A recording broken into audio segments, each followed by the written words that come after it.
Muted, Linda. I will let you know. Thank you.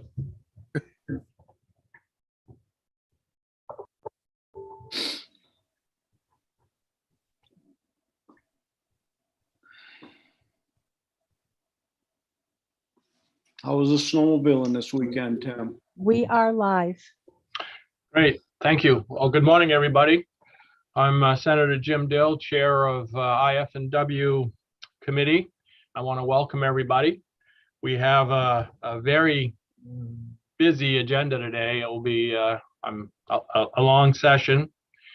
We have 4 public hearings starting at 9 o'clock.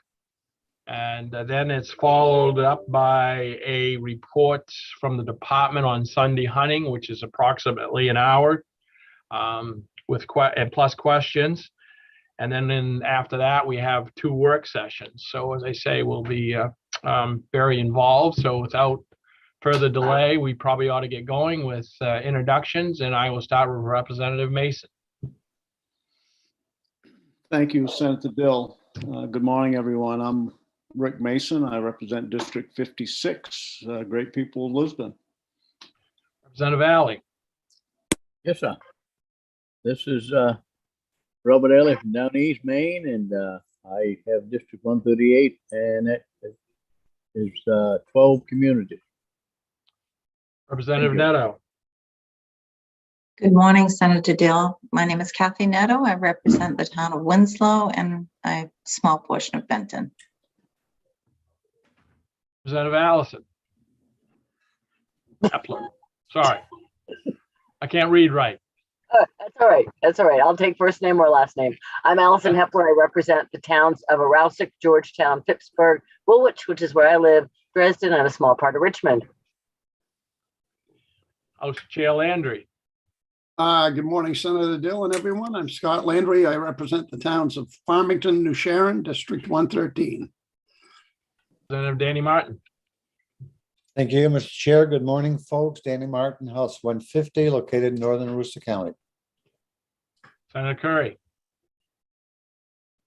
Good morning, Mr. Chair. This is I'm Senator Chip Curry, and I represent the 26 rural, coastal, and island communities of Waldo County.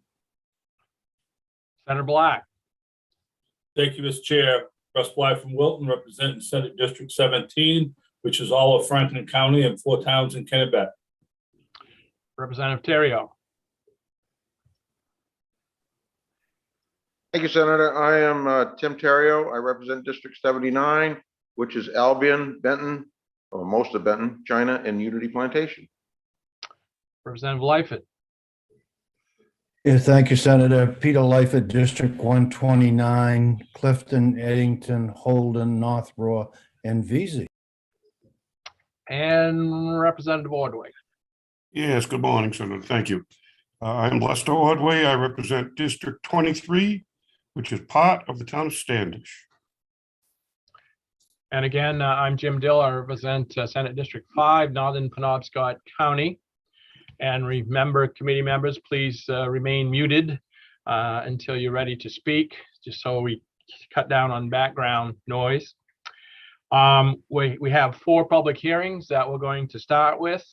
Linda LaCroix is our committee clerk, and Julia McDonald is our analyst. And we're going to start with the LD 1951, an act related to hunting dogs and civil trespass, followed by LD 1965, an act to create higher standards for state-owned and state-managed land for deer management, LD 1991, an act related to electronic tagging of big game, and then our final public hearing is an act related to the electronic registration and tagging of turkey, LD 1992. So with that, I would like to open the public hearing on LD 1951, an act related to hunting dogs and civil trespass. And is that yours, Representative Terrio? Yes, it is. Well, it was mine. We changed it. Yeah, so I guess I'm not prepared for this at all, but I'll wing it. So what we're trying to do is make it so that these dogs that are running, hunting dogs that are running loose have to realize, the people that own them have to realize that they cannot let them loose on posted property. And right now they are able to do that with no consequence, and the warden service has no tool in their toolbox to take care of the people that refuse to abide by the wishes of the landowners. So this is what we're trying to hope to cure by doing this. And I apologize for not being more prepared. I'm doing the best I can. So that's what I've got for a public hearing. Yeah. Okay, great. Any questions for Representative Terrio?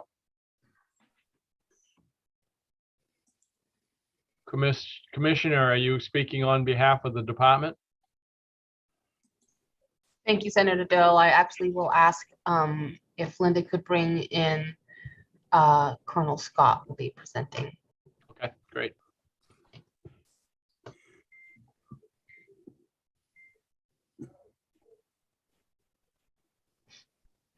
On his way in.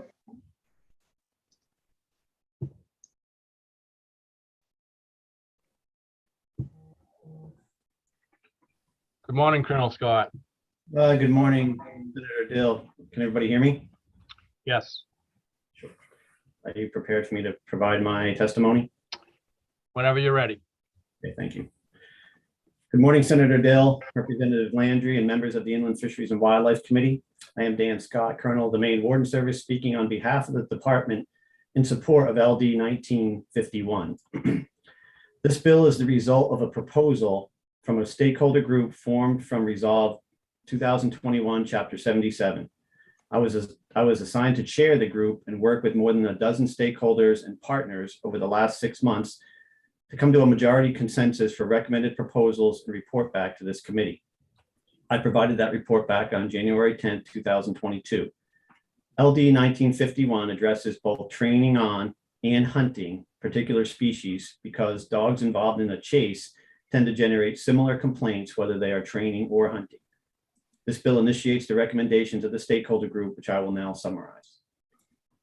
The bill requires a person to obtain a permit to train a hunting dog on bear, fox, or raccoon, or hunt bear, coyote, or while hunting bear, coyote, bobcat, fox, or raccoon with a dog. It exempts from the permit requirement a person with a junior hunting license and persons hunting or training in the presence of a guide they've hired. It provides for penalties for failure to have a permit and provides that permit fees are deposited into the Landowner Relations Fund. Additionally, it provides the commissioner an avenue to suspend or revoke a dog training or hunting permit upon conviction of a violation of the proposed provision of law. The bill requires a person training with a dog in pursuit of bear, fox, or raccoon to have a collar on the dog with a functioning global positioning system tracker and a collar that legibly provides the name, telephone number, and address of the owner of that dog. It requires a person hunting with a dog in pursuit of bear, coyote, bobcat, fox, or raccoon to have a collar on that dog as a functioning global positioning system tracker. I break out those two paragraphs because there's different requirements of what animals you can train on than hunting. But basically the bill requires dogs that are training or hunting for any of those species to have a GPS collar attached to the dog.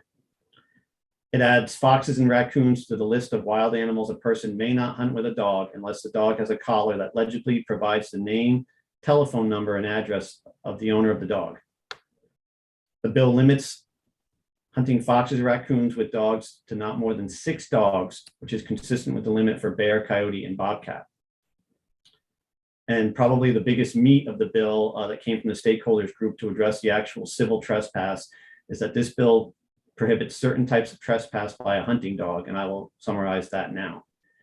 A person may not turn a hunting dog loose in pursuit of a bear, coyote, bobcat, fox, or raccoon onto the property of another if the property is posted or if the landowner has notified the dog handler that hunting dogs are not allowed on the property.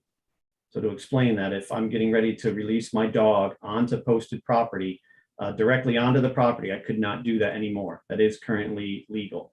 If I'm getting ready to release my dog and the landowner comes up to me and says, I prefer you do not release your dog onto my property, that would also be illegal if this bill were to pass. Currently, that is also not prohibited. The second portion, a person may not turn a hunting dog loose in pursuit of a bear, coyote, bobcat, fox, or raccoon in a manner that results in the hunting dog entering the property of another if a hunting dog has been previously found on that property and any dog handler of the hunting dog has been notified in writing by a law enforcement officer within the previous 365 days that the landowner does not permit hunting dogs on the property.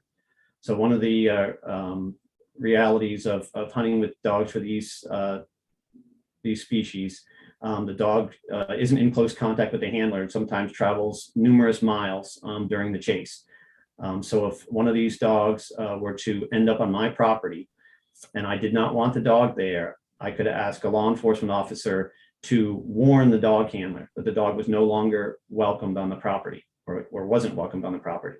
During the course of the next 365 days, that warning stands. And if that handler has another dog come onto my property, it would be a violation of civil trespass.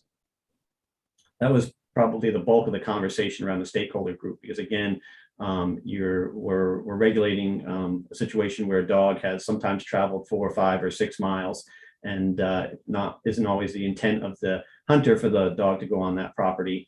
And they don't always know what the landowner's wishes are. However, the chase of the game species takes the dogs there, and we're trying to protect the landowners who ask that hunters do not return. The recommendations include a warning-based system in hopes to address complaints on repeat offenders of trespass by hunting dogs. Finally, the stakeholder group discussed the possibility of requiring anyone engaging in the activity of training or hunting with a dog in pursuit of bear, coyote, bobcat, fox, or raccoon be required to affix each dog a functioning GPS or global positioning system tracking collar to allow the dog handler to know the dog's location at all times and potentially head off anticipated conflict. We do not currently have good information on how many would have to purchase this equipment if they become mandatory. There is the potential for some dog handlers, including new participants or those that hunt with their dogs infrequently, may be dissuaded by the financial burden of purchasing tracking equipment. Concerns around this suggestion were raised as to the high cost of tracking collars and the hesitancy of some traditional hunters may have towards such technology. Additionally, it is worth noting that any tracking collar requirement was not suggested to be associated with any mandatory requirement to provide tracking dog information to law enforcement, merely as a means to ensure the dog handler has at their disposal all available means to know the location of their dogs in order to head off a potential landowner conflict or protect the dog from dangers or hazards. The department feels the work of the stakeholder group and the subsequent recommendations are good resolutions to a challenging situation which has been dividing the landowner and hunting community. All stakeholder group members worked hard and patiently to identify middle ground solutions which will allow law enforcement to address the concerns of landowners without being unnecessarily restrictive to the act of hunting with dogs. I'd be glad to answer any questions at this time. Questions for Colonel Scott, Representative Landry. Good morning, Colonel Scott. Thank you for being here. So I'm hunting my dogs on near your land. You complain. I've been warned by the warden system. It would be in my best interest not to hunt in that area within a 5-mile region of that area, I would guess by reading this. Am I correct? So you'd have to be hunting to those particular species, bear, bobcat, coyote, fox, or raccoon. And yes, if just the nature of the stakeholder group purposely did not include things like waterfowl dogs or upland game birds because they tend to hunt in close proximity to the hunter. Right. These dogs that tend to chase these species, they run a long distance. And so there are often times during the chase where the dog is some distance from the hunter. Sometimes it can be a couple to miles away. So yes, if your dog were to arrive on my land and I did not want the dog there, I could call law enforcement and you could receive a warning the initial time that you were on my property to not have your hunting dog on my property. That warning basically is in place for 365 days. So if your dog within that period of time returned to my property, yeah, you would be guilty of civil trespass. How you choose to address that is up to you. You know, in some cases, it's somewhat predictable where a dog may end up on a chase. If I have a bait, so to speak, that I start my dog from, and every time it heads in the same direction because the bear or the coyote goes in the same direction up a valley or across a bog and onto my land, then yeah, it would probably be in your best interest to relocate your hunting habits. Other times it may have been kind of a quirk of the situation and the dog has never gone that way before. So you would have to be aware of where your dog tends to run from certain locations where you start them. And if it's inevitable, you're going to land up on my property again, and you've been asked not to be there. The recommendation is that, yeah, you figure out some way to keep your dog from ending up there for sure. Thank you. And what would the penalty, the first offense penalty be? It's a civil violation, and I'd have to look to see if I think it's no more than $100, but no more than $500 is a typical Title 12 civil violation penalties. Very good. Thank you very much. Sure. And the other thing that is worth mentioning, it's the reason we put the training permit or hunting permit system in, is that violations of the civil trespass by dogs would allow the commissioner to then revoke that dog training or hunting permit, which would essentially leave your hunting license intact, but prevent you from training or hunting with dogs for the period of the suspension. Very good. Thanks. Representative Lightfoot. Thank you, Senator. Colonel, you've used the word law enforcement. So not only the warden service, but any law enforcement agent can uphold this law. Is that correct? Correct, because it's basically a trespass. I mean, in most situations, it would likely be a game warden, but it's law enforcement is written into the bill. Thank you. Representative Ordway. Yes, good morning, Colonel. Just from an enforcement point, would a warden or a law enforcement officer have to physically see that dog on somebody's property, or could it go from a landowner's complaint said that this guy ran dogs through my property? It could go from a landowner's complaint. We have to remember that once a citation is issued, the burden of proof is always on the state to prove in a civil case with preponderance of the evidence that the action actually occurred. So if your dog was on my property multiple times and I summoned you to court and you were requested a hearing, we would have to prove that the dog was on there at one point, and then you were issued a warning, and then the dog returned there again. So by whatever means the state or the state prosecutor feels that they can prove that case, it just comes down to what the best evidence is and what convinces the judge. But yes, a landowner could take a video of the dog, or perhaps capture the dog, or the game warden could see the dog on the property and choose to issue a warning. Yes, sir. Representative Hepler. See, I got it right this time. Thank you, Senator Dill. I think you probably already answered this question, but the permit for using dogs is new, Colonel Scott? Yes, the permit for using dogs is new, and that came from the stakeholder group because there was some concern. I mean, in some cases, it's hard to manage exactly where your dogs are going to show up. And so there was concern from folks in the hunting community that, you know, by sheer mistake, their dog ends up someplace multiple times and they end up losing their hunting license because of it. So, you know, we looked at this 365-day warning process as a means to try to address people who are multiple offenders or repeat offenders of this. So we don't target somebody whose dog just on a rare occasion wanders onto somebody's land where it's not supposed to be. And the group brought up the fact that if we had a permit in place that allowed for the training or hunting of dogs in this manner, that then if the commissioner chose to take action against the person administratively, if we took that permit, it wouldn't necessarily affect all of their hunting abilities, just their ability to run with dogs.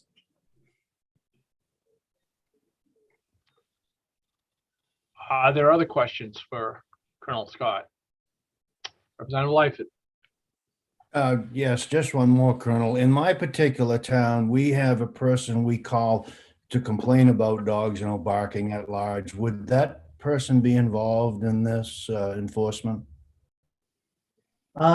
Likely not, because this is actually an exception to the dog at large bill, which the animal control officer often deals with them. In some cases, we have a close working relationship. So if there wasn't a game warden available, I mean, it is a domestic animal roaming around, so they could be involved. But likely, if there was a complaint filed in court, it would come from a law enforcement officer. Thank you. One additional thing, sir, that bears mentioning, Representative, is throughout this process with this warning-based system, so to speak, it's pretty cut and dry about the dog is found on somebody's property, the landowner calls the warden issues a warning, it happens again. But there are many, many points along the way that the hunter and landowner can resolve this case on their own. First, the dog has to show up on the landowner's property. The landowner and hunter usually have an interaction then, which in most of the situations is resolved at that level and we never hear about it. If law enforcement is called and they decide to issue the warning, the process kind of starts over for a year, for 365 days. And if the dog is found on that property again, once again, the opportunity is there for the hunter and the landowner to resolve the issue between them. Only after law enforcement is called again and say the game warden decides that they could prove this case and they issue a summons, is the person then charged with civil trespass. So there are many checkpoints along the way where it really, the hunter has the ability to interact with the landowner and resolve the situation, which is what happens in probably most of the cases where user groups interact with landowner groups. Representative Landry. Thanks again, Senator Dill. Colonel Scott, you say the dog. What if it's a different dog the next time? No, the way the statute's written, so if a dog ends up on my property and one of the dog handlers is warned, and then on the second occasion, one of the same dog handlers is present and another dog ends up there. Basically, we're looking at it as if there's a group of 4 or 5 people hunting together, should they have known better that they shouldn't be on the property that they're on? Otherwise, if you had to prove that it was the same dog and the same person that released it each time, the law would have no teeth in it. So basically, a dog ends up there, and you receive a warning, a dog ends up there again, and you're one of the handlers of that dog, then you could be charged with civil trespass. So the clarification is a dog, not the dog. Correct, and I think the statute properly references a dog. Okay, thank you. Are there any other questions for the Colonel? Seeing none, thank you for your testimony. Next, speaking in favor is Bob Parker. Welcome, Mr. Parker, and I do have a timer and we do time testimony to 3 minutes. So feel free to begin whenever you're ready. Okay, can you hear me? Yes. Okay, thank you very much. Good morning, Senator Dill, Representative Landry, distinguished members of the Committee on Inland Fisheries and Wildlife. I'm Bob Parker. I live in Wilton. I own and operate Stony Brook Outfitters. I'm speaking on behalf of myself as a small business owner. Guiding is my full-time occupation and passion. Running and training my dogs on bear and bobcats equates to 50% of my income. I testified last season requesting to carry over the original bill as I felt it needed more work. I wish to thank you for carrying this bill over. With a great amount of time and effort, we continue to work towards a place where we could find some compromises, so houndsmen could continue to practice this Maine hunting tradition. The tradition of hound hunting is used and recognized by the department as a viable management tool to help meet the state's harvest objectives. Over the last year, I was able to be part of the stakeholder group trying to come to some sort of a compromise while recognizing the landowner and their wishes.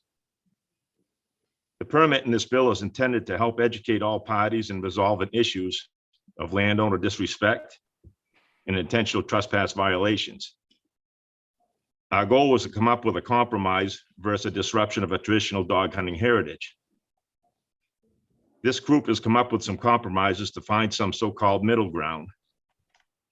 Even though this is not perfect, I believe we have successfully reached the outcome for all parties with the language in front of you. However, it needs to state all non-resident dog owner handlers that bring dogs to Maine to hunt, with or without a guide for all 5 species covered in this bill, need to purchase the dog hunting permit. To exempt a non-resident dog owner handler who brings his dogs to Maine to hunt bear without requiring this permit is not rational. They are the owner handler. They know their dog's names and abilities. Their dogs respond to them as their handler.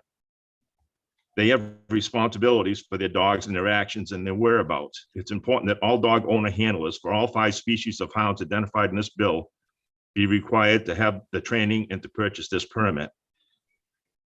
I would like to add also that, the cost of the collar, compared to the dog's worth is minute.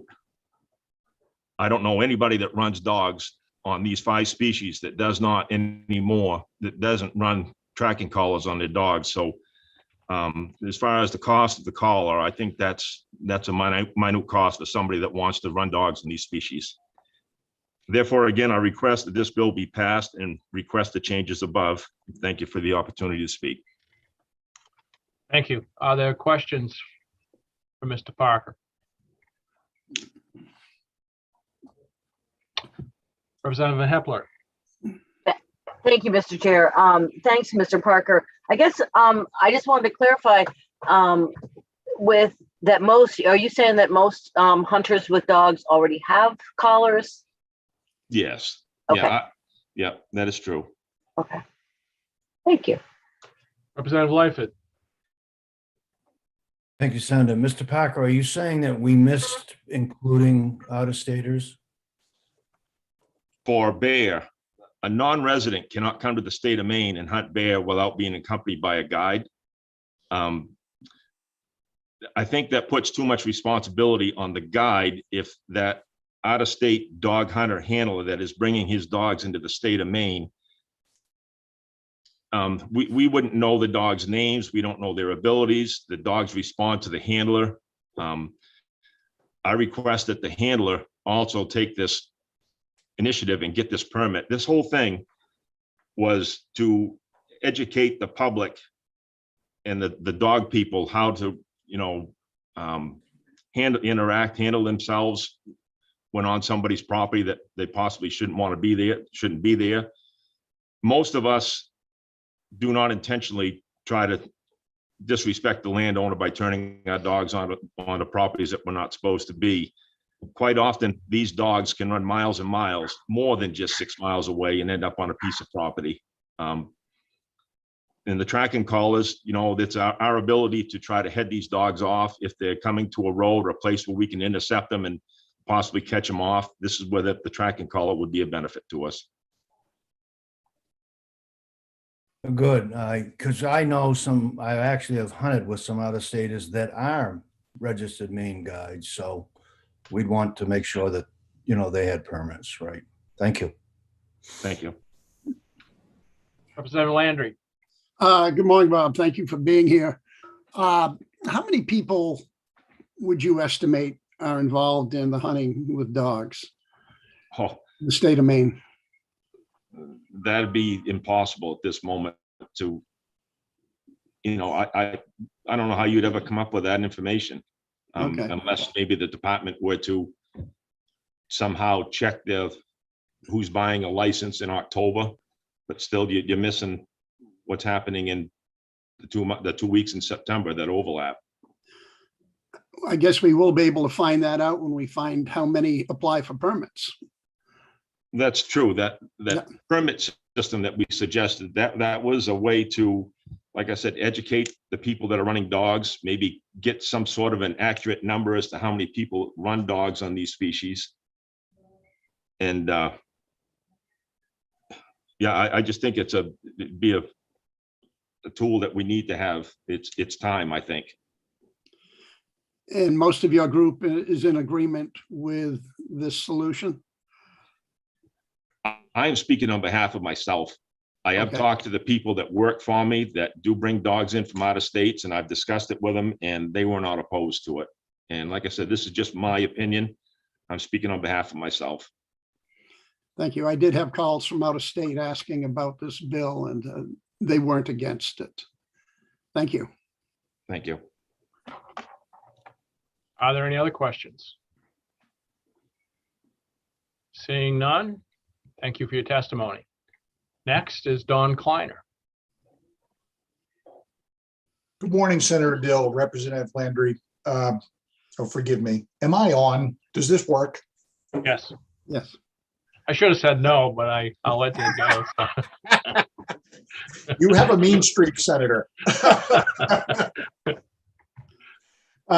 Distinguished members of the committee, I'm Don Kleiner, representing the Maine Professional Guides Association. You have my written testimony. I won't read it. I do want to hit the high points, though. And first, I think thanks are needed to every participant in this stakeholders group. This is a difficult issue. It has been around for some time, and I think we've all sort of not wanted to touch it, knowing how difficult it is. But this group worked together, persisted, and came up with what I think and we believe is a workable solution. I especially want to call out the department and Colonel Scott for their role in convening this group and getting us to this place. I think it's remarkable, and the effort is to be commended and took no small amount of time. Couple of other points. One is, I think now that we would be requiring a fairly valuable collar to be on a dog, just some note somewhere to the public that removing those collars would be a crime. I talked with Colonel Scott. It already is a crime, but I would imagine it's entirely possible people wouldn't know that. So if you take that GPS collar off, I no longer know where my dog is, but I know where you are. So we just need to make sure the general public would know not to take that collar off. And the issue that Mr. Parker just raised is important to us as well, because I think we want to make sure that we've got the person who's responsible for those dogs having this hound hunting permit, so we can connect directly with them when there's an issue of some sort. With that, thank you all very much. It's a delight to see you. Are there any questions for Mr. Kleiner? Wow. All right, seeing none, thank you for your testimony. Thank you. Next up is Jerry, and sorry if I mispronounced your last name, Vistine, followed by Lynn Manning, Tom Doak, and Claire Perry. Good morning. Senator Dill, a Representative Landry, and members of the committee. My name is Jerry Vistine, and I'm a carnivore conservation biologist practicing here in Maine, and I'm the founder of the Coyote Center for Carnivore Ecology in Maine. I'm here to give my support also to LD 1951, an act related to hunting dogs and civil trespass. As a scientist, I spend a great deal of my time with our Maine people, sharing with them the knowledge we know about our returning and recovering carnivores and the skills to live well with them. However, as I travel all around Maine, the people have taught me what they have endured, not from carnivores with whom they share the land, but from individuals who have no respect for their rights as landowners and farmers. So I will speak for them, and for they, like our wildlife, have no voice or recourse when individuals let their hunting dogs go to chase a terrified coyote to their death on posted property. So I have only a short time here, I know, and so I only have one example that I want to share with you that a Maine person has shared with me amongst many others. So here it is. This is from a farmer who has always shared his farm, his large farm, with our hunters who go out to hunt their deer in the fall. But when he saw what was happening to coyotes on year-round chasing of coyotes by dogs on his property, he posted his land. Because he observed what was happening to the coyotes, but also the hunting dogs were terrorizing his farm animals. So after posting his land, these individuals drove their pickups down the road a little and let them drop the dogs off. And repeatedly, they found their way to his farm, chasing the very coyotes he wants on his farm. His dairy cows were so terrified by these encounters that they stopped giving their milk. Our Maine farmers feed us. And is this what we allow to happen to the success as our farmers? He then spoke of other farmers in his area who are experiencing the same abuse that seriously affects the economics of their farms. But he told me that the others are afraid to say anything when the dogs run through their posted property because they are afraid that these individuals will come back and they will seek their revenge by killing their cows. Why is it that the citizens of Maine have no rights as landowners? Why is it that the wardens who are charged with policing human behavior in regard to wildlife have no power to serve penalties for these abuses? You know, I ask, where has community gone when a small group of violent individuals have all the rights? The people of Maine deserve more rights as landowners year-round. Thank you. I have many more experiences with people all over Maine, both farmers and landowners, but my time is short here, 3 minutes. So that's one example. Thank you. Thank you. Any questions?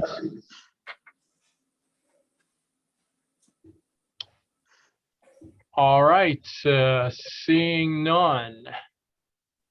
Next is Lynn Manning. Hi, good morning, board. Dear Commissioner Judy Camuso and all the rest on the board. Can you hear me okay? Yes. Just wanted to dedicate my letter to knowing how important it is to save any lives, animals and humans, as we can see and feel what is happening in the Ukraine and how fast lives can change. As I was planning on writing another letter to the Inland Fisheries and Wildlife Association before today, I saw last Sunday on Facebook these grisly photos of 4 dead frozen coyotes in the snow with 3 other skeletons of coyotes around them. And I did send photos with my letter. These beautiful animals' bodies were just dumped intact with no regard for their lives. The photo portrayed in large part a total lack of reverence for life. And this is what the complete absence of coyote regulations looks like. Merciless, wanton waste. This violence is no longer hidden. Mainers want the regulations regarding the treatment of our Maine coyotes to be in keeping with the science we know and the ethics and compassion we as humans are moving toward. As I also did see under those photos, a few comments. One hunter said very openly and telling the world, most hunters will shoot any coyote we see if we are out deer hunting. And the next comment was, I kill coyotes because it's fun when I can't kill something else. This is exactly why we need to put stronger protections on coyotes to keep them more protected from heartless people who have no scruples and want to kill something because they are bored or need some entertainment. We are not doing a very good job, Homo sapiens. We are supposed to be the smartest species, but do we have the emotional intelligence and courage to take care of animals when we know they truly need our help, and when we must go against our species, who mostly in this case thinking of humans' dysfunctional need for violence and not of animals' basic needs and rights to survive and live on this planet. Look at what we are doing to our planet. Look at how many species are disappearing.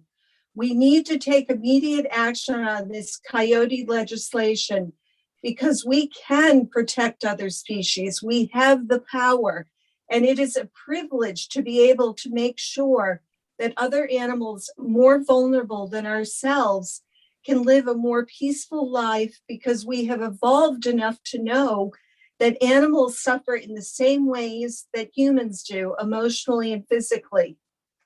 Okay, so I can't read my whole letter, but I'll just skip down to the end because I don't want to go over my time.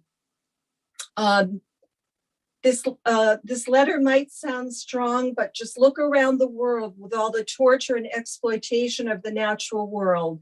Almost 8 billion people on this planet, and if we are not careful, that's all that's going to be left on this planet someday in the future, because we are foolishly just acting like animals are expendable, and really after their extinction is ours.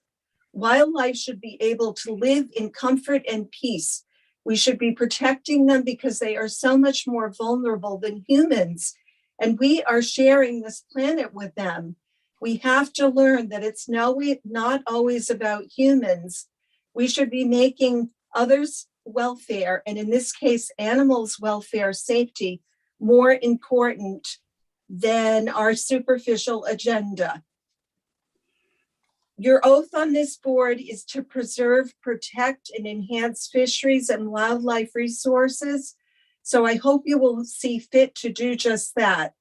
This detail that you are voting on today about hunting coyotes with dogs, hunting on other people's land, is just a small thing when we really need a bigger action to stop pussyfooting around and give these animals a break and the protection that they need and deserve. We have to go step by little baby steps to really end up in the place that we need to. But meanwhile, out there in the woods, there's a lot of hard-hearted deaths taking place. Can you finish up in a sentence or two, please? With the power which you have on this board and with your hearts and minds connected, I beg you to take the correct action to start the process of bringing more calm and sanity for these sentient beings, which will also bring more calm and sanity to humans. Thank you very much. Thank you. Are there questions for Ms. Manning? Seeing none, thank you for your testimony this morning. Thank you. Next is Tom Doak. Thank you, Senator. Senator Dill, Representative Landry, members of the committee, my name is Tom Doak. I'm Executive Director of Maine Woodland Owners, speaking in favor of LD 1951. I was on the stakeholder group that met on this issue for about 6 months. I think we had 5 fairly long meetings. I want to start by giving the department a lot of credit for the way they handled this kind of difficult issue, and certainly Colonel Scott in particular, who has incredible patience, I would say. And I also think that I also want to thank the hunting dog community who engaged in this a great deal and was very much interested in solving some of these problems. So there are 2 items I want to talk about. You have my testimony and I won't read it, but there are 2 items of particular interest to landowners that I want to bring up. One is the idea that, and you wouldn't think you'd have to pass a law that would prohibit somebody for letting dogs go on somebody's posted property, or where they're explicitly said, don't let those dogs go on my property. But that's what's in this bill. And we heard a number of cases where that happens. You wouldn't think that people would do that, but it's clear that from both landowners and game wardens comments that happens. And it's unfortunate, but that should stop. And I think everybody agrees with that. The second part I wanted to mention was, and it follows up on Colonel Scott's comments about, there are many steps along the way. I think there was some concern about if dogs twice accidentally end up on somebody's property, then there could be a penalty. My experience, I'm a 3rd generation landowner. I have worked with small landowners for 20 years. And I can tell you the vast majority of issues get resolved, as the Colonel says, without law enforcement involvement, if there's a good interaction between the person and the landowner. And, it's up to frankly, a lot of times the handler and how they work with that landowner. So just because they're found there once doesn't mean there's ever going to be a law enforcement officer involved. I think, and remember, you kind of have a mulligan, so you can find it one time. The landowner has to want the law enforcement officer to engage. They have to then warn the person, and then found a second time, and the law enforcement officer involved the second time in order to create a violation. So there's plenty of opportunities to not get people who purely unintentionally ended up twice on a landowner's property. But this really gets at the people that are intentionally doing this. And there are people that are intentionally. We even heard from people that said, I'm going to let my dogs go on your land and nothing you can do about it. And I will be back tomorrow and do the same darn thing. That's the kind of people, those are the kind of people that we're trying to get at in this bill. So those two areas in particular of interest to landowners, and I hope I hope you enact this, but I just wanted to go on record as fully supporting it. And I appreciate all the work that people on the stakeholder group put into this. So thank you. Thank you. Are there any questions for Mr. Doak?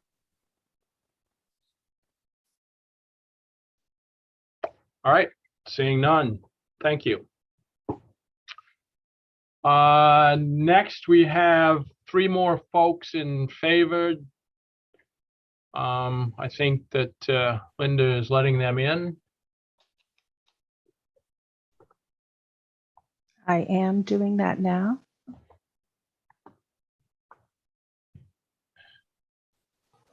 And that is Jamie Arut. I hope I'm pronouncing that correctly. And Deanna Arute, and David Trahan. So I see Deanna first. She won the race, so I will start with her. Hit the unmute button. Can you hear me? I can. Okay, wonderful. Hello. Good morning. You're muted again.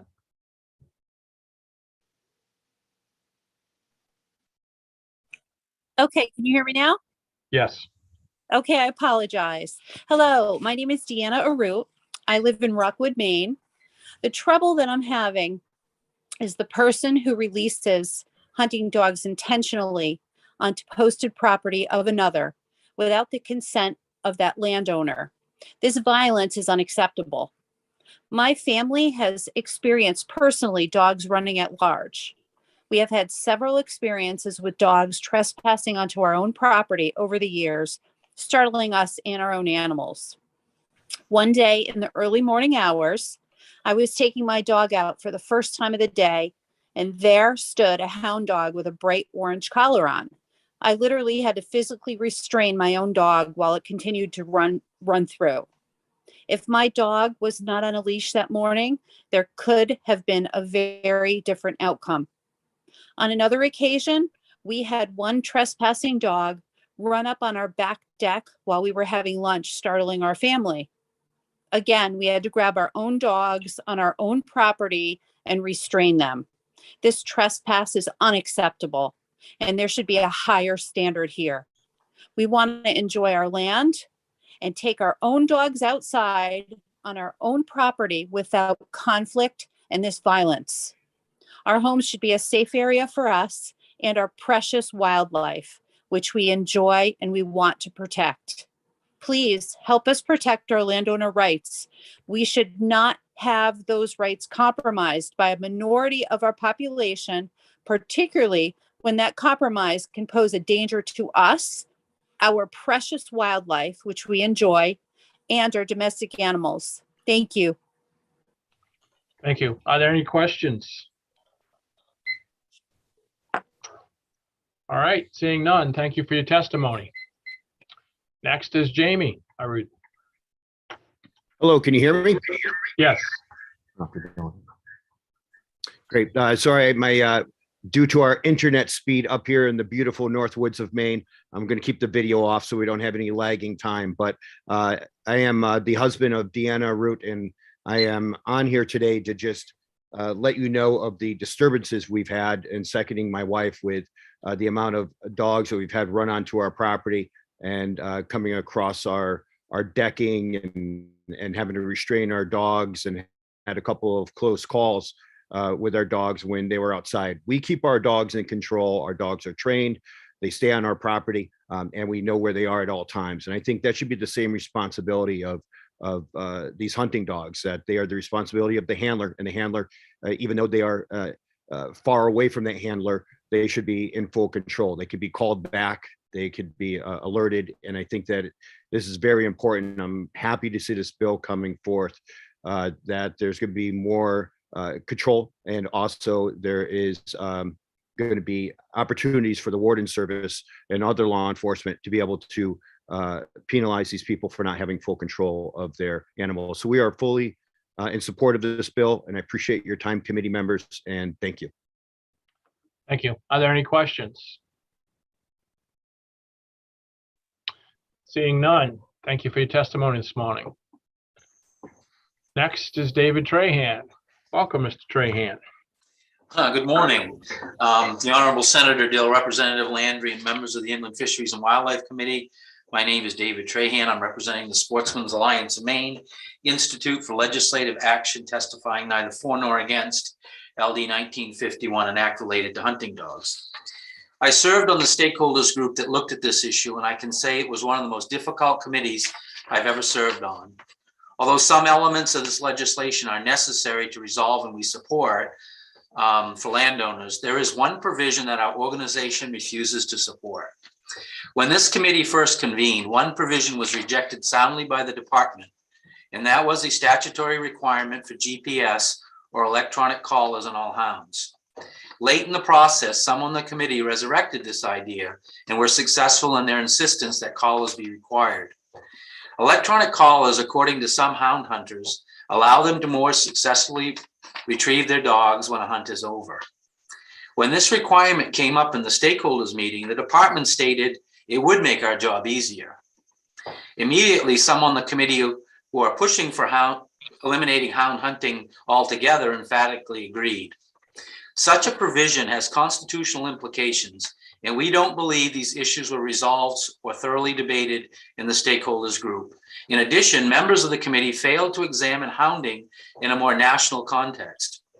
Groups viewed by the hunting community as against most hunting activities nationally are using the argument that the use of electronics like trail cameras and GPS collars are an unfair hunting method, an affront to the concept of fair chase. We believe adding this provision in statute will be used against all hound hunters and the state in the future, even though some of these opponents of hound hunting support this requirement today. We believe the current voluntary use of collars needs no changes, and for that reason, we testified neither for nor against the bill. And then finally, in anticipation of this question, would we support this bill if that provision was removed? The answer would be yes. Thank you. Are there any questions for Mr. Trahan?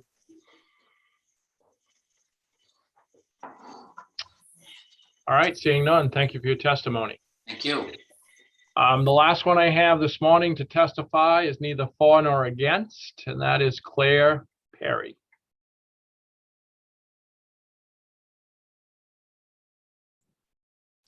Hello, can you hear me?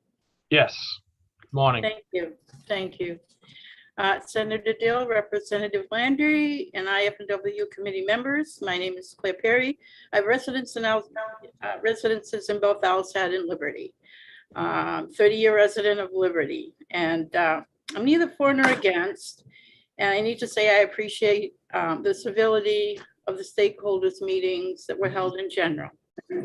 I also have to say, well, here I am again, almost one perfect decade after landowners packed the hearing room in support of a bill by Andy O'Brien to give landowners relief from invading packs of coyote hound dogs. And approximately 7 months after 80 Maine citizens wrote testimony or spoke to you personally at a hearing for better regulations regarding hunting with hound dogs. Not one question was asked of us, not one. So here we are today. I was a member of the Stakeholders Committee, and I am an affected landowner of these hound dogs. Having submitted written testimony, I would like to very respectfully give you my remaining time to ask me a question, please, regarding this bill. I have some concerns I wrote down to maybe give you a heads up.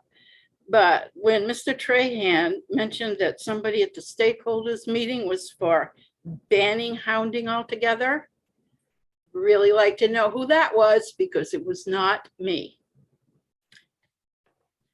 I'm totally for the collars, and I don't know about trail cameras, but I think you've heard enough people say it's a good idea, okay?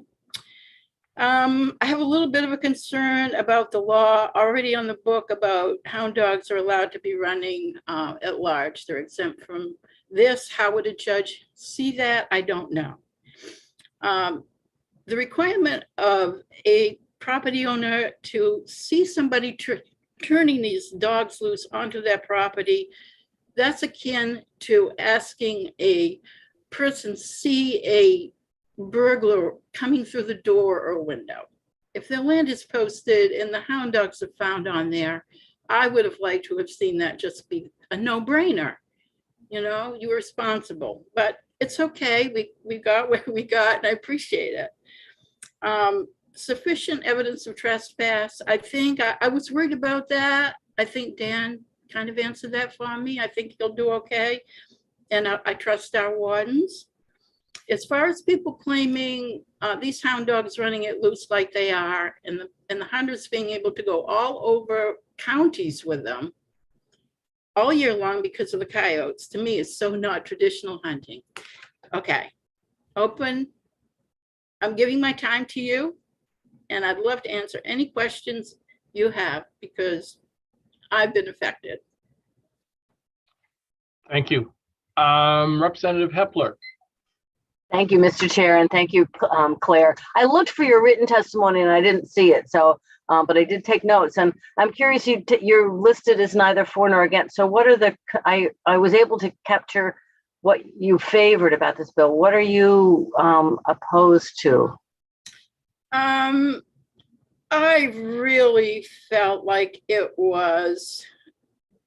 was opposed to the part where a person who has posted their property has to see somebody setting the dogs loose onto it. I mean, we are busy people. If we're even there when it happens, we know that the dogs are out there because we're doing what we're doing and we hear them. You know, we're upset by the and it's very obnoxious and it's scary. And it's prevented me from enjoying being out very far on my own property with my dog for fear that I don't know when they're coming through. So this is not traditional. We do need to address it. I think any property owner that has posted their land, the dogs are out there, that should be an immediate possibility for an arrest, and leave it to the game warden to decide whether they're bad actors or it was just a mistake. That's the only thing I'm opposed to. I am so grateful that this happened. I'm grateful that we all worked well on the stakeholders committee. I see no reason for ill feelings by anybody. Not claiming somebody there was barring hounding altogether. Come on. Thank you. Representative Terrio. Thank you, Senator. Claire, at the end of the day, do you feel better with the law or without the law? Oh, so much better with the law, Tim. Thank you for asking that. So glad we've got this going in the right direction. Basically for, you know, a bit more for than against, for sure. There are other questions? Seeing none, thank you for your testimony this morning. Linda, that's all I have on the list. Is there anyone else that I'm missing? No, Senator, that is everybody on my list. All right. And I will close the hearing on LD 1951, an act related to hunting dogs and civil trespass. And I'll open the public hearing on LD 1965, an act to create higher standards for state-owned and state-managed land for deer management. And I guess it's Senator Jackson I see down there in the bottom of my screen. So welcome, Senator Jackson. Thanks, Senator Dale. Senator Dale, Representative Landry, and members of the Joint Standing Committee on Inland Fisheries and Wildlife. My name is Troy Jackson. I have the honor of representing the good people of Northern Mercer County and Senator District 1 and serving as President of the Maine Senate. I'm here today to present LD 1965, an act to create higher standards for state-owned and state management land for deer management. The concept draft language in 1965 reflects a need to more carefully consider the habitat impacts of development on habitat and state-owned and state-managed land. These lands are important for development as we often think about it. Building infrastructure, timber harvesting, and other economic activity. It's also the source of environmental and recreational activity that is critical all over our state, but especially in rural areas where hunters and guides bring in substantial economic activity. We need to be sure that when state-owned and state management land is developed, project on that land will have to consider their impact on deer and other species. I hope that this committee and Department of Inland Fisheries and Wildlife will create steps to review development plans through a process that will ensure land and critical habitat is protected. The idea for this bill was brought to me by constituents in Aroostook County. Representative Danny Martin obviously knows that story. We were concerned about cutting on state-owned land as it would impact deer habitat, especially as it relates to LD 404, an act to preserve deer habitat, which was passed during the last session. This constituent and sportsmen around the state are understandably concerned that too few rules exist to consider habitat impact and fully utilize the tools given to the Department of Inland Fisheries and Wildlife to ensure that habitat conservation is considered carefully and clearly when the use of state land is being considered. I understand that there's a number of conversations that are happening between the administration, the department, sporting groups, and I'm hopeful that the committee can give more time to that. I would like to see something come forward that is non-resolved for another year or two out, something that would be more fleshed out and significant in this session. So with that, Senator Dill, Representative Landry, members of the committee, I'll take any questions. Thank you. Are there any questions for Senator Jackson? Did I hear you say, Senator, you would be interested in turning it into a resolve or not? I didn't hear if you said yes or no. I would rather not see it be a resolve for the next legislature to come forward or something like that. I would hope that we could do something significant this year. I think we all know what's in front of us. So. All right, thank you. Are there any other questions for Senator Jackson? Seeing none, thank you for your testimony. Thank you, appreciate it. Next is Nate Webb for DIFW. Good morning. Good morning. Good morning, Senator Dill, Representative Landry, and members of the Inland Fisheries and Wildlife Committee. I'm Nate Webb, the Wildlife Division Director at the department, speaking on behalf of the department, neither for nor against LD 1965. This bill is a concept draft pursuant to Joint Rule 208 and would create higher standards for state-owned and state-managed land for the purpose of deer management. The department will need more information on the intent and scope of this bill before we are able to determine our position or provide additional information to the committee. As a reminder, last session, Public Chapter Law 409, an act to preserve deer habitat, was passed into law. As a result, the department is actively pursuing the acquisition of deer wintering areas in northern, eastern, and western Maine. Once acquired, these properties will be added to our system of wildlife management areas and managed by our staff of licensed foresters and professional wildlife biologists with deer habitat as the highest priority. I'd be happy to answer any questions at this time or during the work session. Thank you. Other questions? Representative Lightfoot. Thank you, Senator. Nate, you know, I've been an advocate of just using the state-owned lands, of which there are thousands of acres, and working with those landowners rather than going out and buying more land. Maybe you could comment on that. Sure. No, that's a great comment. I believe Bill Patterson, who's the Deputy Director of Public Lands, is planning to testify as well and provide more detail on their management process. Our department does work very closely with the Bureau of Public Lands to manage deer wintering areas on their land base. I believe there's approximately 35,000 acres of mapped deer wintering areas on public lands managed by the Bureau of Parks and Lands. We also have a full-time wildlife biologist that's assigned to BPL that's jointly funded by our agency and ACF to work on management of habitat for wildlife. So we do view public lands as a key partner in our efforts to conserve deer habitat in the state. Are there other questions? Thank Representative you. Lightfoot, do you have a follow-up? No, you good? No, Other good. questions? Seeing none, thank you for your testimony this morning. Next is Bill Patterson from ACF. Good morning. Good morning. Thank you. Go right ahead. Thank you very much. Senator Dill, Representative Landry, and members of the Joint Standing Committee on Inland Fisheries and Wildlife. I'm Bill Patterson, and I'm the Deputy Director of the Bureau of Parks and Lands in the Department of Agriculture, Conservation, and Forestry. I'm speaking today neither for nor against LD 1965, an act to create higher standards for state-owned and state-managed deer for deer management. This bill is a concept draft pursuant to Joint Rule 208 and would create higher standards for state-owned and state-managed land for the purpose of deer management. The department will need more information on the intent and scope of this bill before we can determine our position or provide additional information to the committee.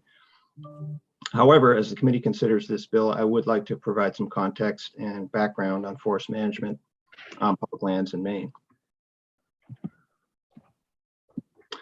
BPL manages approximately 635,700 acres of public reserved and non-reserved lands across Maine.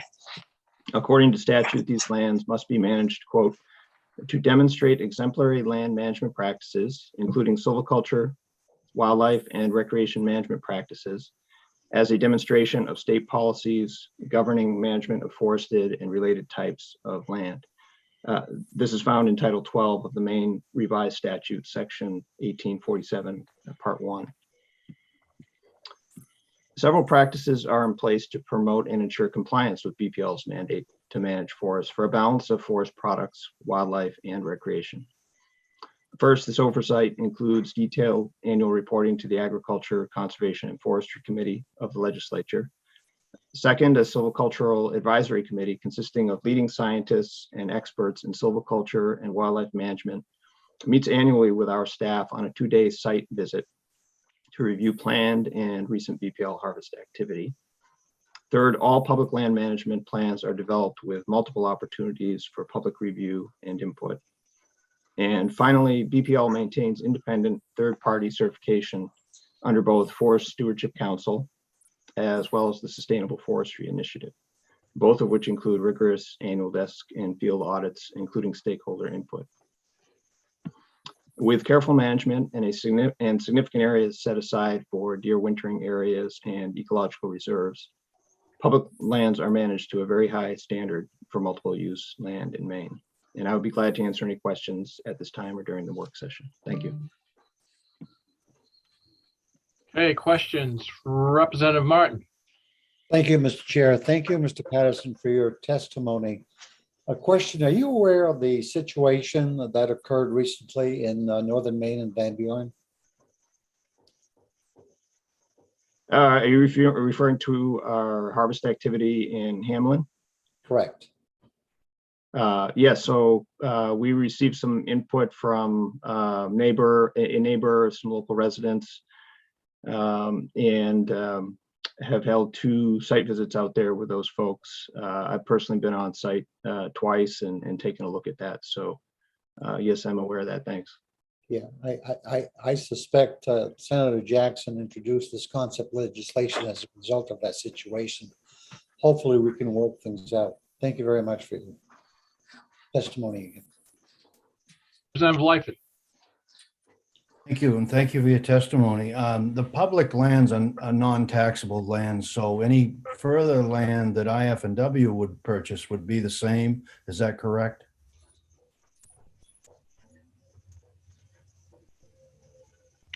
I believe that'd be the case, but I would defer to IF&W about their lands. Thank you. Are there other questions? All right, seeing none. Thank you for your testimony. Next, we have David Trahan. Hi again. The Honorable Senator Dill, Representative Landry, members of the committee. My name is David Trahan. I'm not going to go through the title because I know my time is limited, but I would like to thank Senator Jackson for sponsoring this bill on our behalf. This bill was generated by concerns related to a recent timber harvest conducted on the Hamlin BPL lot in southeastern Aroostook County. As originally proposed, this timber harvest was slated to cut 85% of a 1,000 acre public lot. This original cut upset local residents, and it was one of the last remaining older growth forests in the region, and many believed a valuable deer wintering area and brook trout fishery.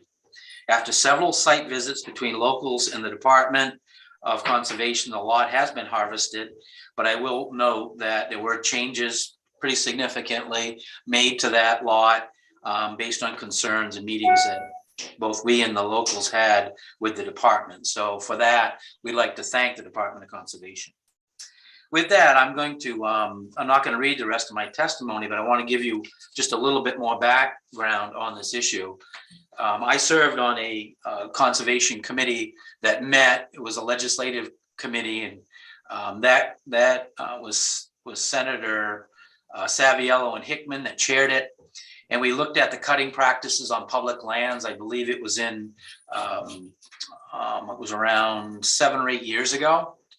And at that time, there were growing concerns that the previous administration was heavily cutting on public lands, including building roads into public lands for potential future harvest. That committee did do a report, and I'd encourage you, your staff, to find it and share it with the committee. Based on that background, we've continued to watch practices on public lands owned by and managed by BPL. We feel they are doing exactly what the legislature directed them to do, and that is manage for timber harvests that would generate revenue for the agency. The problem or the conflict in policy is that right now the legislature has changed policies that relates to protecting deer wintering areas. Many of these lots are in the same region in which Inland Fisheries and Wildlife is seeking to purchase deer yards. I believe this legislation has 2 components that would be important for this committee to consider. Just over the weekend, I had discussions with the governor's office and with Senator Jackson about 2 different components that need, I think, some more work. And one is surveying public lands in the areas in which Inland Fisheries and Wildlife is trying to restore deer. This Hamlin lot did not have the proper survey work for deer, and I believe that was where the conflict was.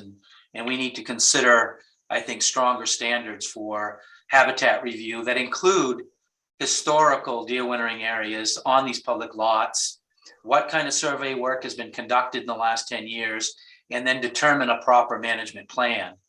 I feel the staff at the department are very receptive to these concerns, and I believe this administration, if there are problems, would be supportive of some sort of fix.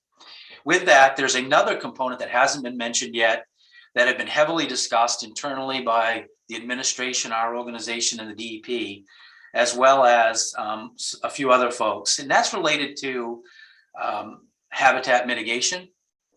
Many of the energy projects statewide, including solar, wind, and corridor development, are having serious impacts on on habitat, wildlife habitat. Currently, mitigation involves wetland mitigation, and habitat mitigation takes at least a secondary seat, if not a third level seat when it comes to these mitigation. Our organization would like a little bit of time to work with Senator Jackson, the President of the Senate, Inland Fisheries and Wildlife, and the administration to review whether we would want to use this legislation and expand it to include some sort of habitat mitigation that could include things like deer habitat when they're negatively impacted by these energy projects. A point that I think caught everyone by surprise that I made that might also concern you is that when solar projects in particular are developed, there is an 8-foot gate that is built around those solar projects that keeps everything walking on 2 or 4 legs from accessing those lands that have been developed. If that is not a significant impact on wildlife, I don't know what is. And it should be addressed. And I would hope that the committee would support us talking further with the sponsor of this bill and the administration to see if we can work out a resolution this year. Thank you, and I'll take any questions. Other questions for Mr. Trahan? Representative Danny Martin. Yeah, thank you, Mr. Chair. Thank you, David. David, I know we've taken things out of order here and we've allowed folks to speak neither for nor against, but are you in favor of this concept piece of legislation? Yeah, we actually asked Senator Jackson to submit it because we wanted to have this discussion. I'd like to see a new direction for BPL. I think some funding from another source that doesn't depend so much on timber harvesting, and greater survey work on these public lots, and maybe even some education of the locals that there is a process, a planning process in which they can weigh in that would help identify some of these deer wintering areas prior to their harvest. So we are anxiously awaiting the opportunity to work with this administration to bring you legislation. Yeah, I know time is short, but are you in a position, David, to work with the administration and the sponsor and see if you can come up with some language? Because yes. The reason I think more discussion was generated is I sent a communication to the administration and other interested parties that we were willing to go it alone and bring forward legislation for you. I don't believe we need to do that. The people that I'm talking with are just as passionate and concerned as we are. And I think, given the short period of time, that's the only concern people have. But I believe they're very active supporters of some changes, and we'd like to work with them more. Thank you. Senator Black. Thank you. And basically, my question was along the lines of Representative Martin. I did hear the sponsor of the bill say that he wanted to get something concrete done this session. So I guess a challenge would be whether Dave, you and the department and Senator Jackson can come up with something fast enough to include it all. But that was my question. Sure. And I guess along with that, Dave, do you have a time frame that you think you can do this in? Well, I believe later today I'll begin discussions with the administration, and I've already had discussions with Commissioner Camuso.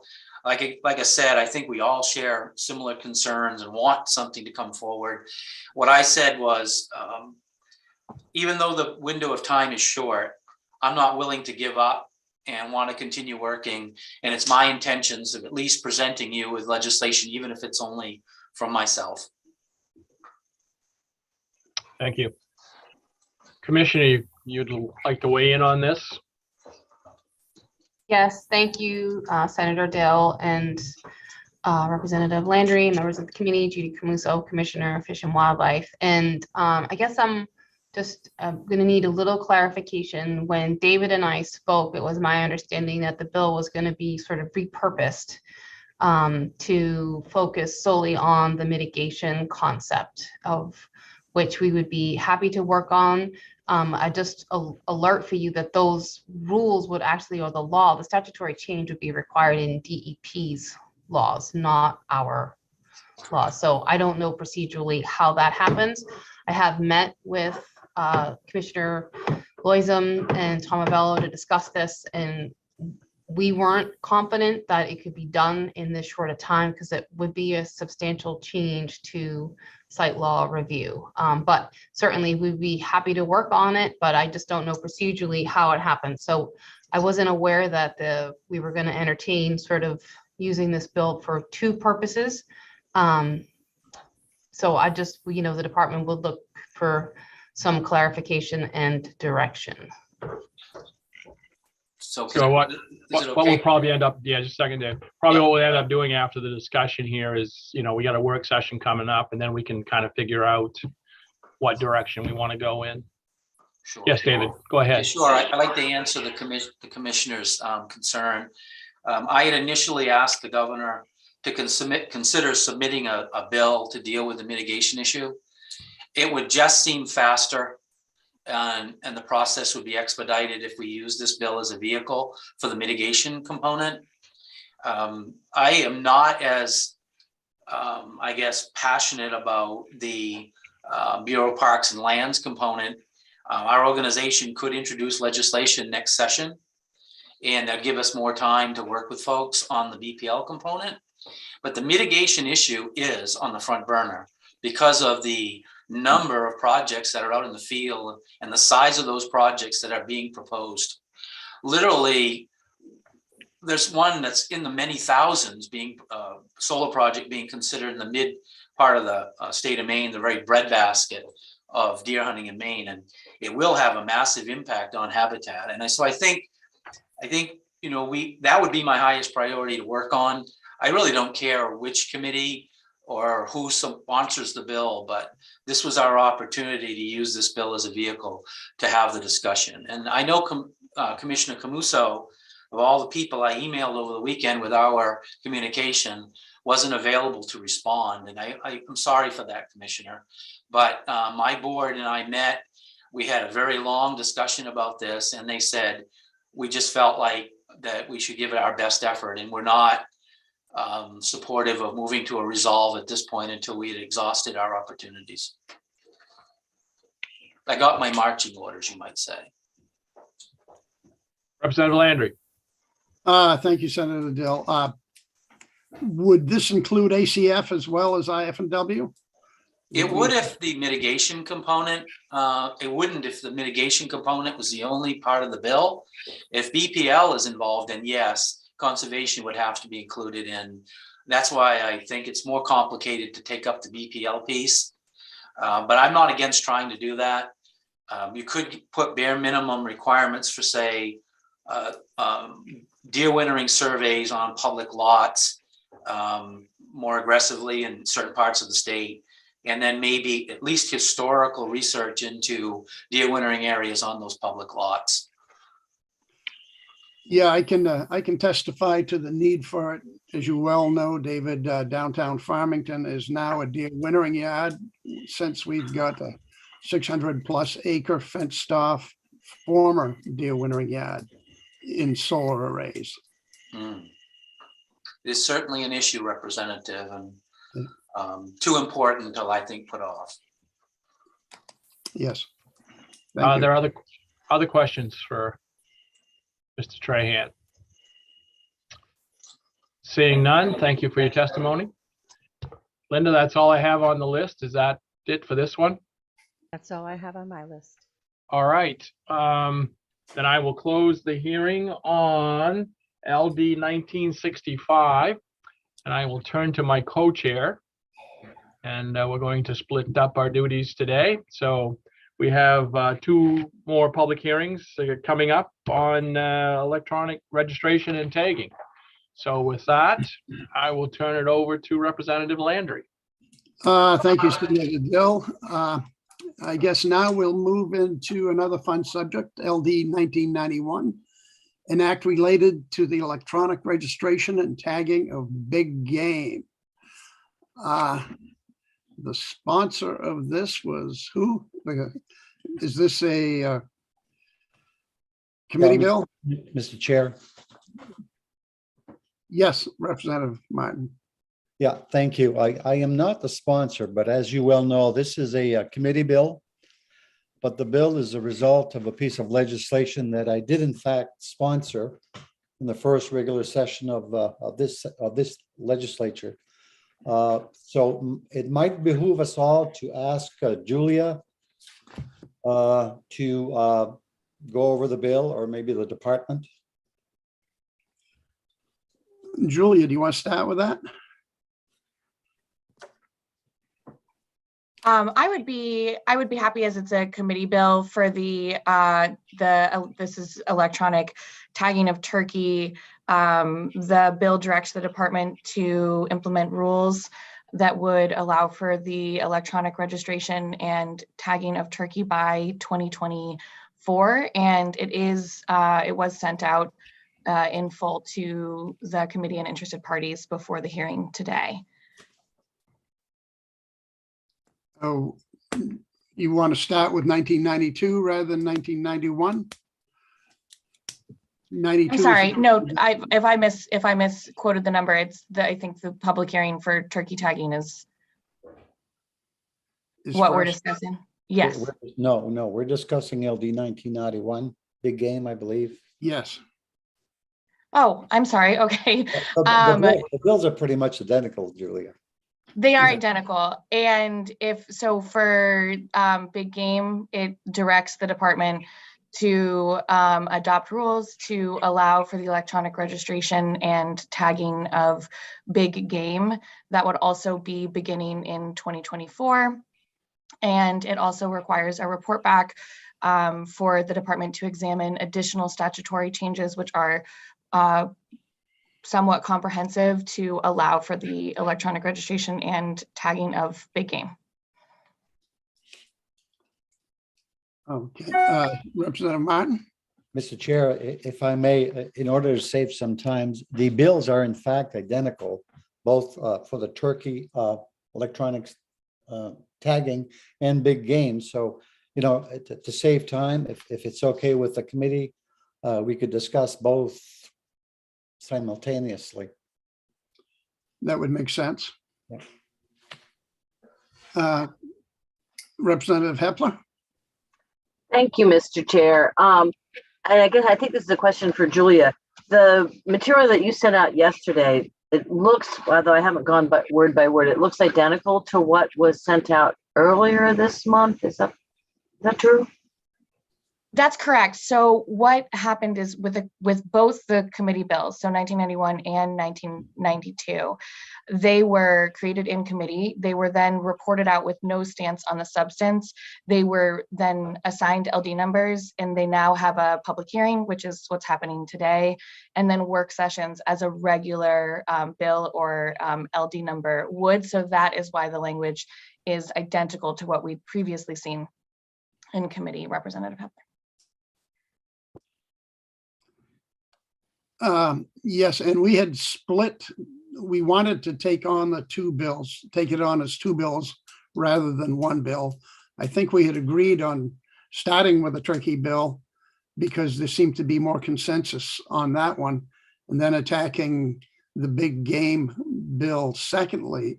Commissioner Camuso, do you have any input? I can share that we have testimony for both bills combined, and we're happy to handle it any way the group prefers. So. Well, Mr. Chair, this is a public hearing. This is a public hearing for both bills. So we really need to hear testimony either in support or against, or neither for nor against. I mean, that's yes. Do we have, Linda, do we have anybody, who do we have in support? We have about 5 people in support of the bill. And Representative Landry, would you like the department to give our testimony to start it? Please. Okay. Well, and I think, Mr. Chair, point of order. Can I just suggest that the procedure and the committee rules require, as a rule, to hear from those who are in favor of the bill, then those who are opposed to the bill, then those that are neither for nor against. It's my understanding that the department will be testifying neither for nor against. I suspect since you're the chair, you can take things out of order, but that's not the normal process. Okay, thank you. I need you to keep me straight, Representative Martin. Senator Dill?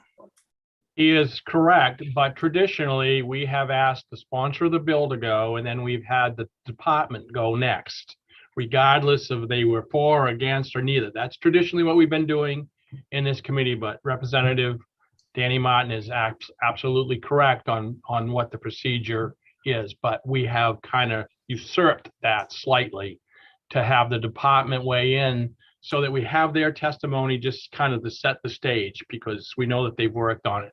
But as he also said, you are in charge today, so it is up to you on how you want to move forward. Well, I would like to hear from the department. Is that going to be Nate, or that isn't Nate? No, good morning, Representative Landry, Senator Dill, and members of the Inland Fisheries and Wildlife Committee. I'm Jim Connolly, Resource Management Director at the Inland Fisheries and Wildlife, speaking on behalf of the Commissioner and the Department, neither for nor against LD 1991 and LD 1992. The Department has previously presented testimony previously on this topic, so I'll attempt to be brief, but clarify the issues surrounding this. To start, the titles of both bills are confusing because currently the department has a system in place that successfully supports the electronic registration or tagging of wild turkeys, deer, bear, and moose. The department's current electronic registration system supports the department's management needs. It allows in-person registration at local stores that serve as tagging stations and benefit from the additional patronage of hunters tagging their game. The department has also worked with registered guides that meet certain qualifications to electronically tag animals, which has benefited these guides and their clients while still supporting the department's big game management program. It is important to note the current system supports the ability for the Maine Warden Service to enforce the laws and rules governing hunting in Maine. At the legislator's request, the department has expanded the network of tagging stations to better serve in-person registration of turkeys, deer, bear, and moose by hunters. The system proposed in LD 1991 and 1992 would allow hunters to electronically self-report and register the wild turkeys, deer, bear, and moose that they have harvested. The self-reporting system does not provide the same support for the department's management needs as the current electronic registration system. For this reason, the department is testifying neither for nor against LD 1991 and 1992 today. The department, if directed, could implement a system for the electronic self-reporting of turkeys as outlined in LD 1992. There are some modifications that are necessary to implement this system, including addressing the issues we detailed in the oral testimony to the committee, including eliminating paper licenses. And a copy of that testimony is attached. The department also pointed out the lack of current contact information for many complimentary and lifetime license holders hinders our ability to monitor hunter effort and success. These issues can be overcome, but will take additional time to make the required changes. In Appendix B, which we've also included, we did outline the need to expend additional money, which could be up to $40,000 annually, in staff time to gather the data needed to responsibly manage wild turkeys while allowing the self-reporting of harvested turkeys. The department is opposed to LD 1991 as it is currently written, which would allow for the electronic self-reporting and registering of deer, bear, and moose. The department believes with the changes it has previously shared with the committee, an electronic self-reporting system for registering of deer in central and southern Maine could be established. These changes would require expending additional money, estimated at about $68,400 annually, as well as staff time. It would also result in the direct loss of revenue from the elimination of in-person tagging. A portion of the revenue from tagging deer is normally deposited in the deer management fund. So any change in in-person tagging would be a result in the reduction of the money available for deer management. The department would recommend that the system of self-reporting of your harvested deer be limited to the areas of the state where deer are plentiful and internet and cell phone service is strong. In northern, eastern, and western Maine, where deer populations are still recovering, we would still require in-person tagging to support the collection of biological data. For bear and moose, the department believes that allowing self-reporting would negatively impact the department's management of these species. The department has previously testified that in-person electronic registration of these species supports the collection of the biological data needed to manage bear and moose. For this reason, we oppose including bear and moose in a self-reporting registration system as proposed in LD 1991. We would also point out using the term big game as defined in this bill contradicts other sections of Title 12.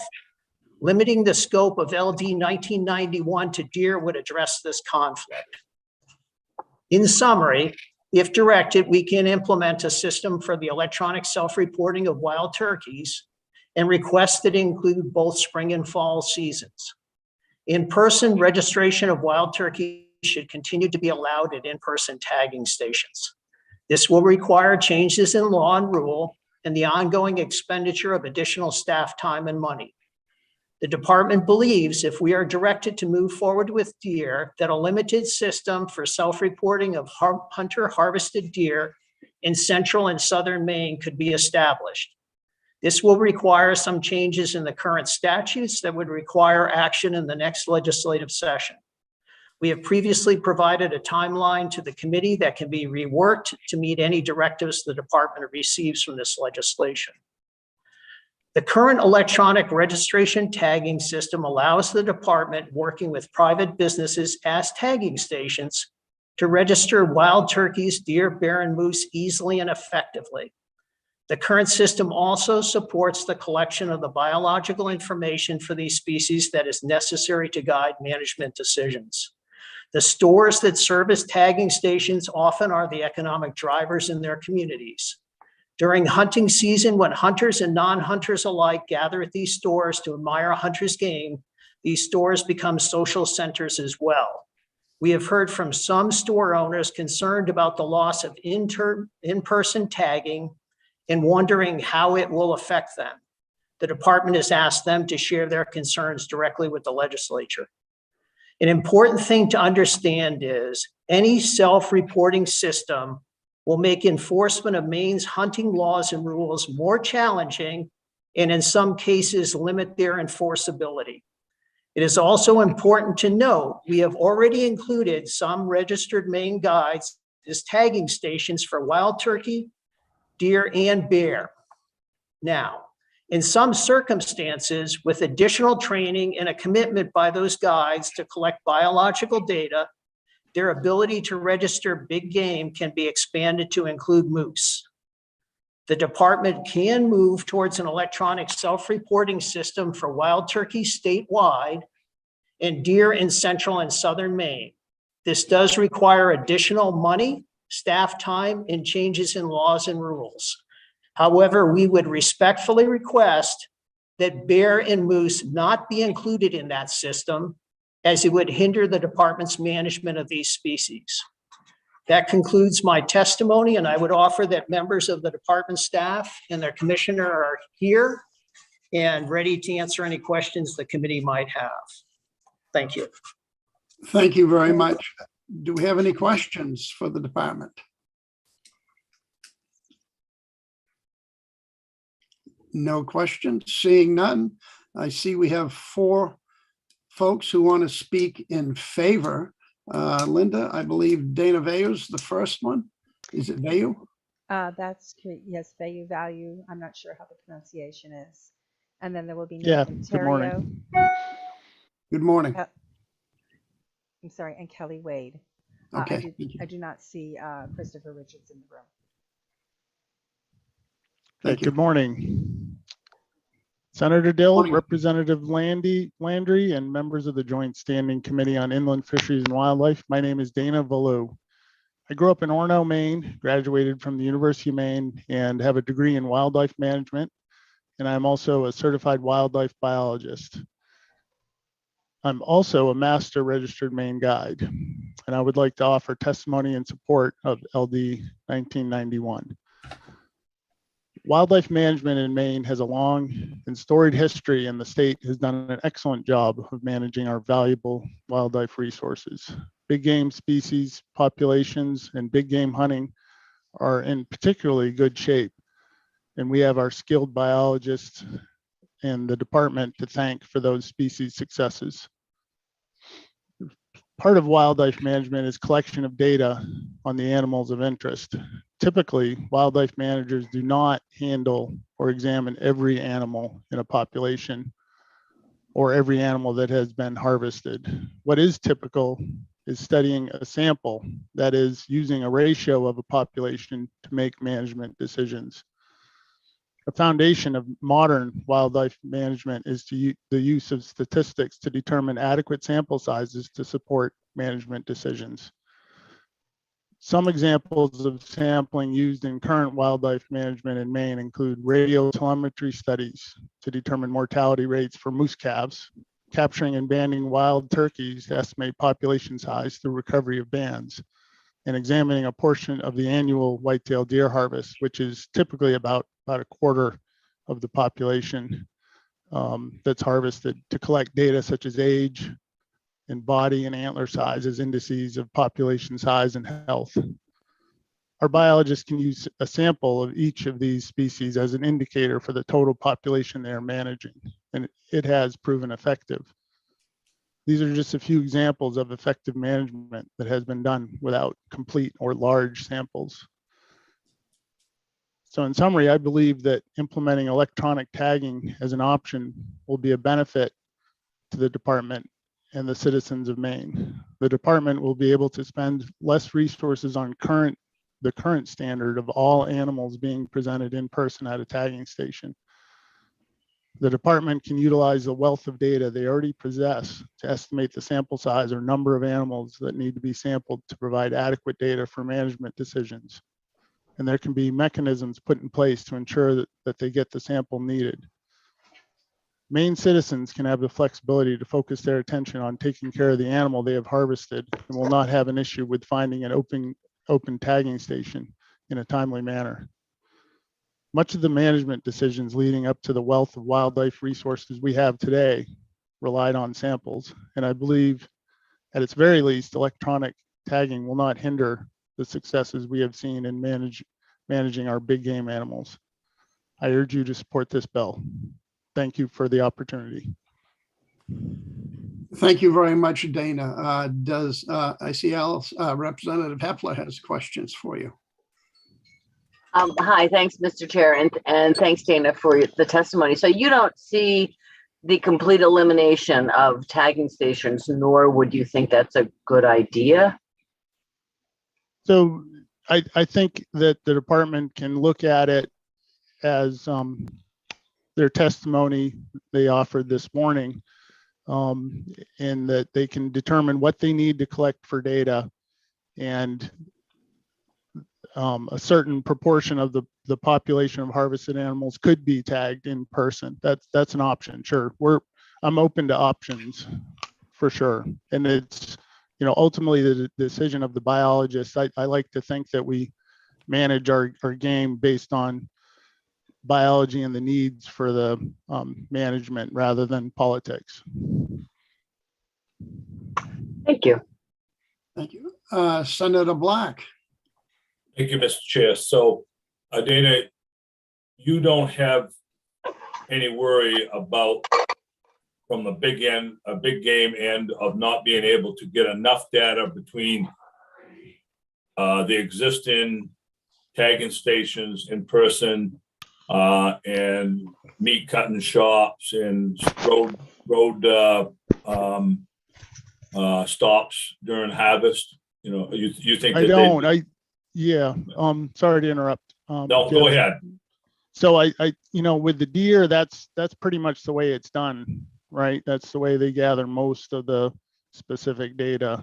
And I think with other species, it could be similar. But again, I would rely on biological opinion and statistics for what data they would need to collect, and the volume of data that would be needed to manage the species. Thank you. Representative Terrio.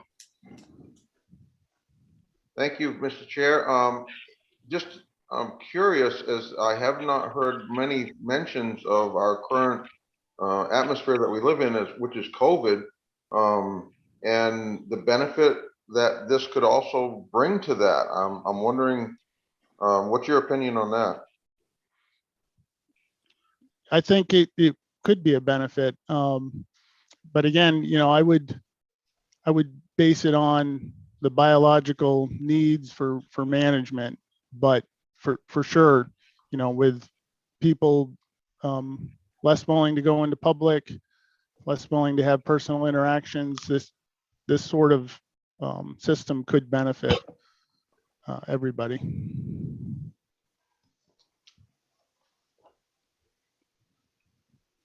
Thank you, Dana. Anyone else have any questions for Mr. Valu? Thank you very much for your testimony, Dana. Thank you again for the opportunity. You're very welcome. Linda, could you bring in Nathan Terrio?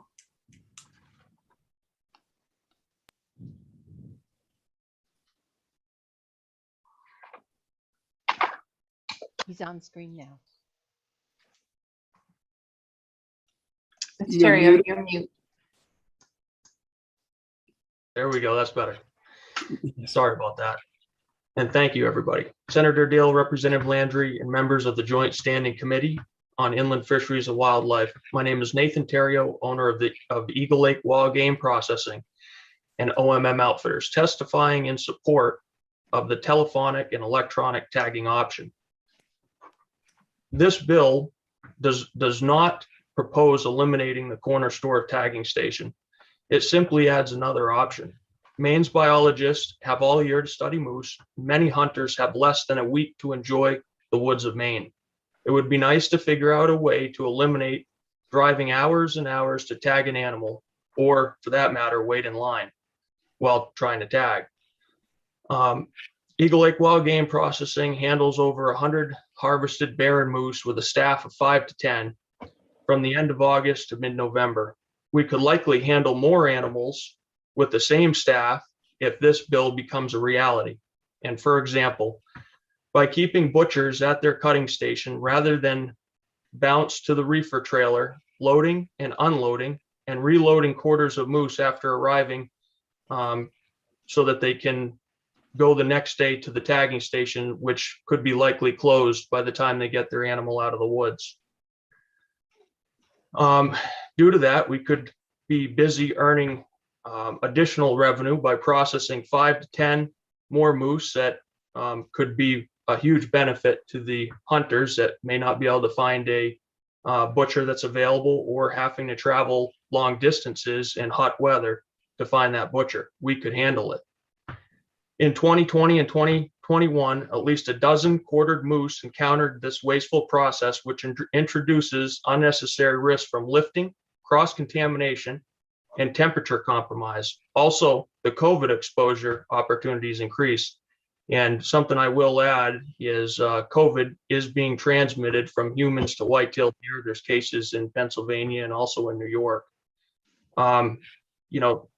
Speaking on this, due to the fact that when the animal is harvested and our guides have to take sometimes upwards of a day out of the field to drive the animal to the tagging station, bring it back, this would be very good time for our guides to be able to help out with other moose hunts or extra activities that clients would like to achieve while they're here visiting the great state of Maine, such as a bear hunt with hounds, or maybe a goose hunt, or fishing, just as an example. As far as, like Dana spoke, being a sample and not 100% sample, and the possibility of people, avoiding the system. There's tools in place that I think would help for people to see if that's happening, such as social media. It would probably self-regulate itself. At a minimum, I think that there's an opportunity for guides and outfitters, as well as processing facilities, to be able to accomplish the samples that would be needed with training or whatever it could be, and maybe keeping it on a smaller scale with big game such as bear and moose might be a good option. And that way, I'm sure that, and I can speak for this, we want the biological data to be received. Obviously, we want a healthy, stable population so that we can continue conducting business the way we are. And I'm sure Nathan, that, could you sum up in a sentence or two, please? yes, and I'm sure that guides and outfitters and butcher shops would be happy to take the samples needed to get the biological data. Thank you very much. Thank you, Nathan. Representative Lyford. Thank you, Representative. Nate, I was wondering, I may have missed it. Did any of your guides or your company, are you have the tagging ability? I know For- there are lodges that are doing that. And I think that this bill to progress this forward would be more of a benefit even for the lodges and outfitters that are further into the woods. I mean, some of them are driving great distances. We drive far enough as it is. So there are lodges that are tagging stations. And one of the downfalls I see is, though we want to be a tagging station, wouldn't necessarily have time to be open to the general public and have everyone coming through and tagging. That's something that we would want to avoid. And currently we are not a tagging station. And your guides? Any of your guides, are any of your guides the taggers being able to tag? No, sir. Thank you. Representative Martin. Thank you very much, Mr. Chair. Good morning, Nathan. Thanks for your testimony. We've already heard the department testify that there are concerns with the non-ability to collect data and concerns with self-reporting. You just mentioned that there were other opportunities. I wonder if you could expand on what you meant by maybe having guides do some of this? Absolutely, yes, and thank you, Danny. I know, and I can speak for my operation, and also, other friends of mine that have hunting operations. If we had the ability to tag the animal, obviously with the department's help, and which would create a good working relationship, we could abstract the biological data needed, such as we're already taking a bear tooth out of the bear at the tagging station. If we needed to do that for the moose, we could do that. If we needed to collect tick samples, whatever that would be, we would want to do that. It's sustainable to our business. We want good biological data, and that is something that we could definitely collect. It would be on a smaller scale. I think it would create a good responsibility for guides and outfitters to work with the department on a high level, and I think could be a good opportunity for the short term and to be able to develop the program better. If I may, Mr. Chair, thank you, Nate. Certainly. Is this something that you might have discussed with the department, or do you know if they're aware of this opportunity? I do not. No, I haven't personally discussed it, and I'm not sure if it has been, but I would like to see it go that way. Thank you. Senator Black. Thank you, Mr. Chair. Thank you, Nathan, for being here this morning. It probably was a little cold up there in Eagle Lake this morning, I imagine. But I know I shot a moose 2 years ago, and I tagged it in Quasit and at a tagging station, and there was no biologist there whatsoever. And I asked them because I was kind of surprised, and they said, well, there hadn't been a biologist there most of the week. And the tagger had to take the tooth. A woman came out from the store and had to take a tooth and ask questions and stuff. So in regards to that, if you were a tagging station and you could do the exact same thing that they're doing at some of the tagging stations that are open now, is what you're saying. You could take the tooth and data and whatever and turn it in with the information that you've received from the hunter. Am I correct in saying that? Yes, Senator Black, absolutely. And we would be more than willing to do that. And not only that, but I mean, we also understand that there's fees associated with producing a program like this. And I'm sure our clientele would be happy to pay for the service to help offset the cost. And, we would be more than happy to do that. We cape and quarter everything in the field. And there hasn't been too many times when we brought in a caped and quartered animal that they've unrolled the hide and gone through it. And we'd be happy to do that prior to the caping and quartering. Thank you. Commissioner Camuso.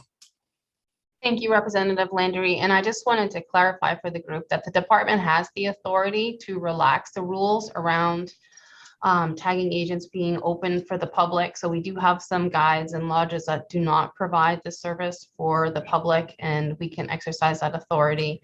I don't believe we have communicated with the Terrios yet, but we would happy to do that and could certainly provide training for them to become a tagging agent, as well as the protocols for the data that we collect, or that we would need them to collect. Thank you, Commissioner. Representative Martin. Thank you, Mr. Chair. Commissioner, I guess that's great news, and I guess that's something that I wasn't aware of. But if that's the case, and were you to choose that option where you could train. Hold on. Have I been cut off, or? I can hear you. You can't hear me. I probably can. No, we can hear you, Representative. Yes. Okay. Commissioner, can you hear me? Yeah, thank you. I'm not sure what happened here, but if you had that ability, and if you had the ability to train, whatever training is required to have a guide assist and do some of this here, wouldn't that ease, or wouldn't that create a situation where you could support in some form or fashion both LD 1991 and 1992? I mean, that seems to me as a reasonable solution. So it seems, our goal, Representative Martin, I think in this scenario would be to actually make the guides or the lodge a tagging agent, which is a little bit different than just self-reporting. Whereas in a self-reporting system, the hunter or whomever is using the system doesn't have to provide that biological data. So we would be much more comfortable working with the Terrios or other guides and lodges to make additional tagging stations. We provide training on all the data that we need to have collected, how to store it, all that sort of stuff. We'd be much more comfortable, particularly for moose and bear, doing that than having a full self-reporting system where that biological data is not required.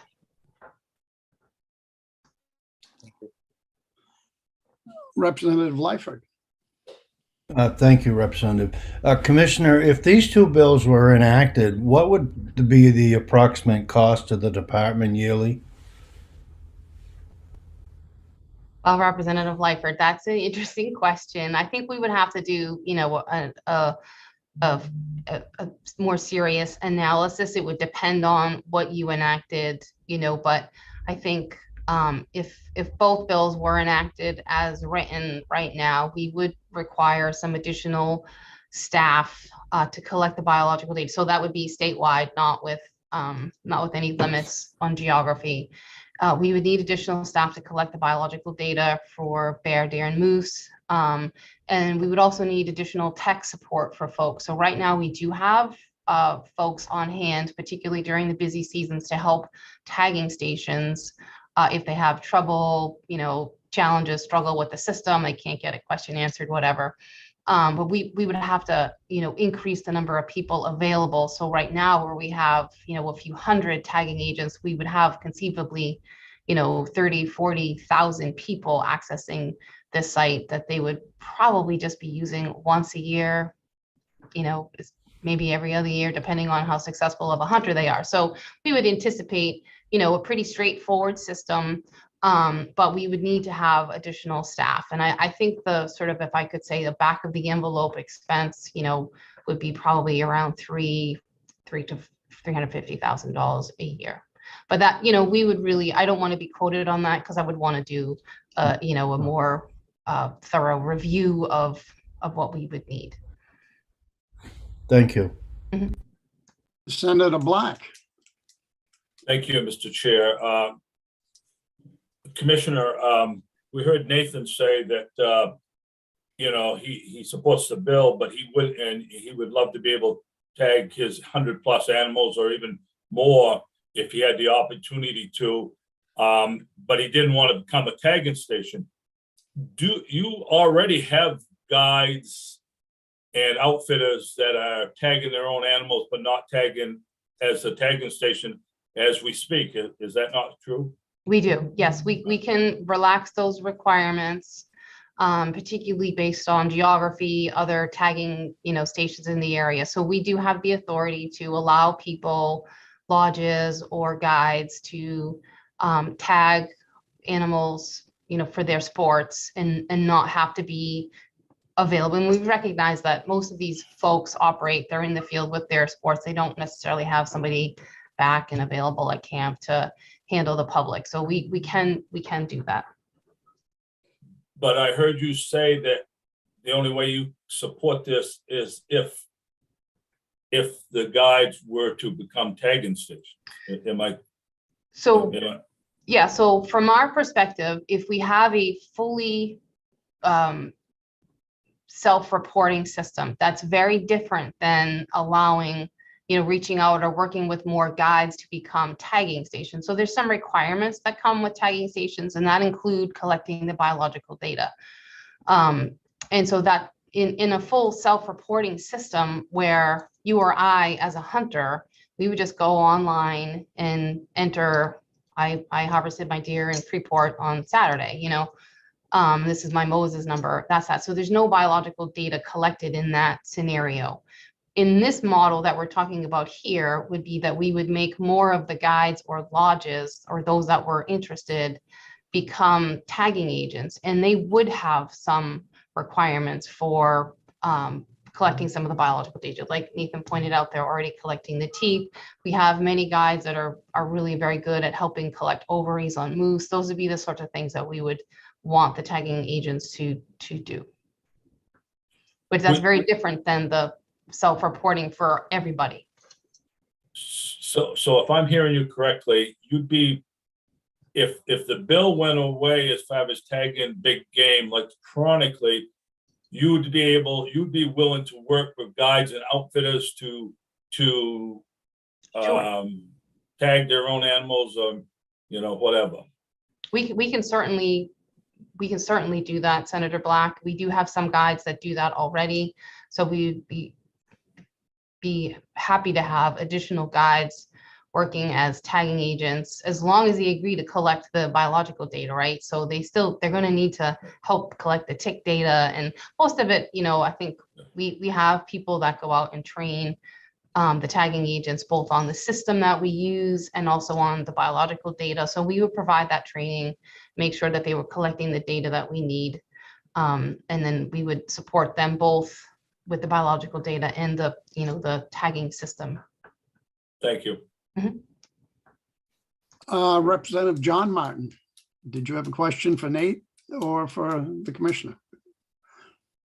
I'm just wondering, Commissioner, would it be possible to simply authorize you and give you the ability to negotiate with a number, whether it's you thought you might work with 10 in the future or whatever, but rather than mandating everyone, but letting the department make the decision with whom they want to deal with. For sure, and I don't expect all guides or lodges they might not want to do it anyway. So we would certainly work with folks, and that we also and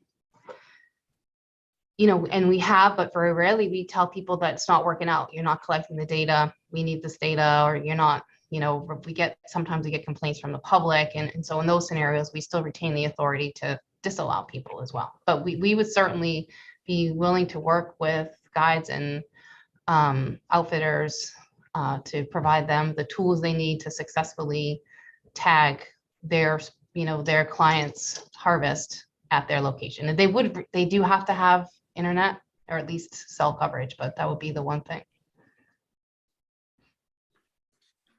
Representative Danny Martin. Yeah, thank you, Mr. Chair. Thank you, Commissioner. I see where Mr. Terrio has his hand up. I'd like to give him an opportunity to possibly respond to the commissioner's idea or comments, but I just want to direct you back to the piece of legislation for both 1991 and 1992. All this does is directs the department to adopt rules regarding electronic tagging and then come back to the legislature in 2024. So I really don't have the concern about a fiscal note or the cost at the moment, because clearly for this fiscal year that this would not apply. Thank you. Thank you, Representative Martin. Nate, did you want to respond to the commissioner? Yes, and Commissioner, thank you very much, and definitely appreciate the opportunity. One of our in addition to the bear would be the moose. That's seems to be what we struggle with the most as far as timeliness and temperatures during that time of year. And we would welcome the opportunity to build a good relationship with the biologists in the department. Would the moose be also a consideration for us? Sure, for as a tagging agent, we could absolutely accommodate that. Yep. And Nathan, I can have our staff reach out to your office and start the process if that's helpful. Yes, thank you. You're jumping around. Everybody's moving around on the screen. Representative John Martin. You're muted.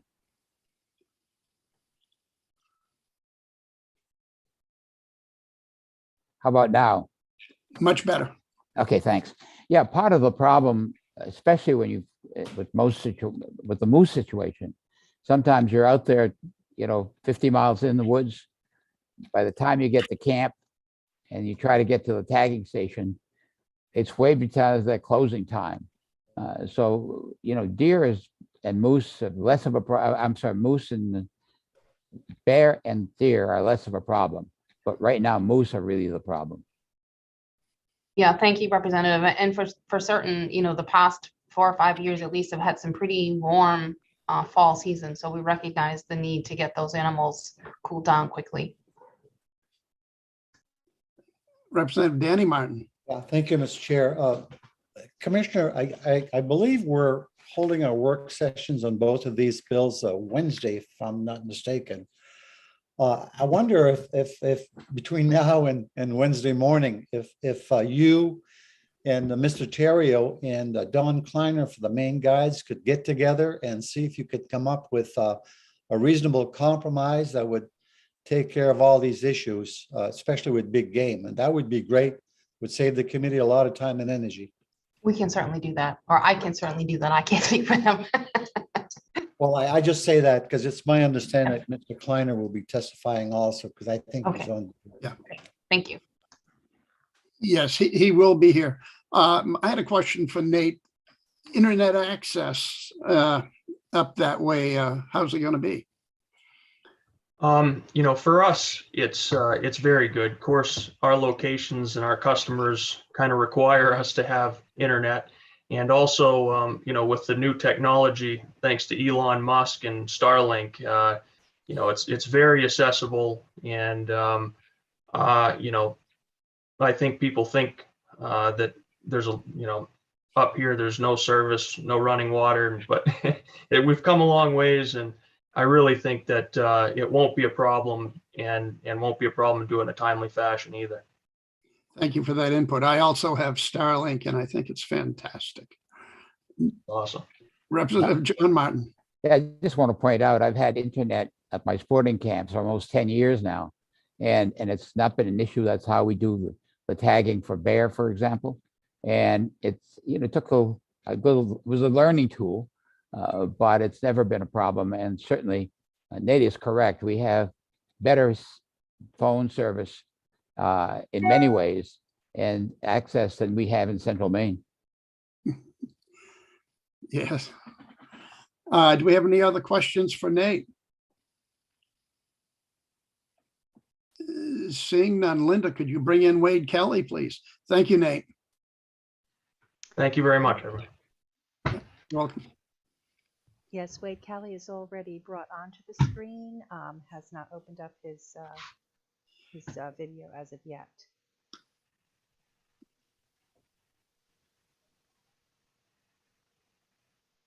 There he is. There he is. Good morning. Good morning. Senator Deal, Representative Landry, and members of the Joint Standing Committee on Inland Fisheries and Wildlife. My name is Wade Kelly, and I'm the Vice President of the Maine Sporting Camps Association, and I'm here to support this bill. I will say, though, everything that I had to say, listening to the comments generated by Mr. Nathan Terrio,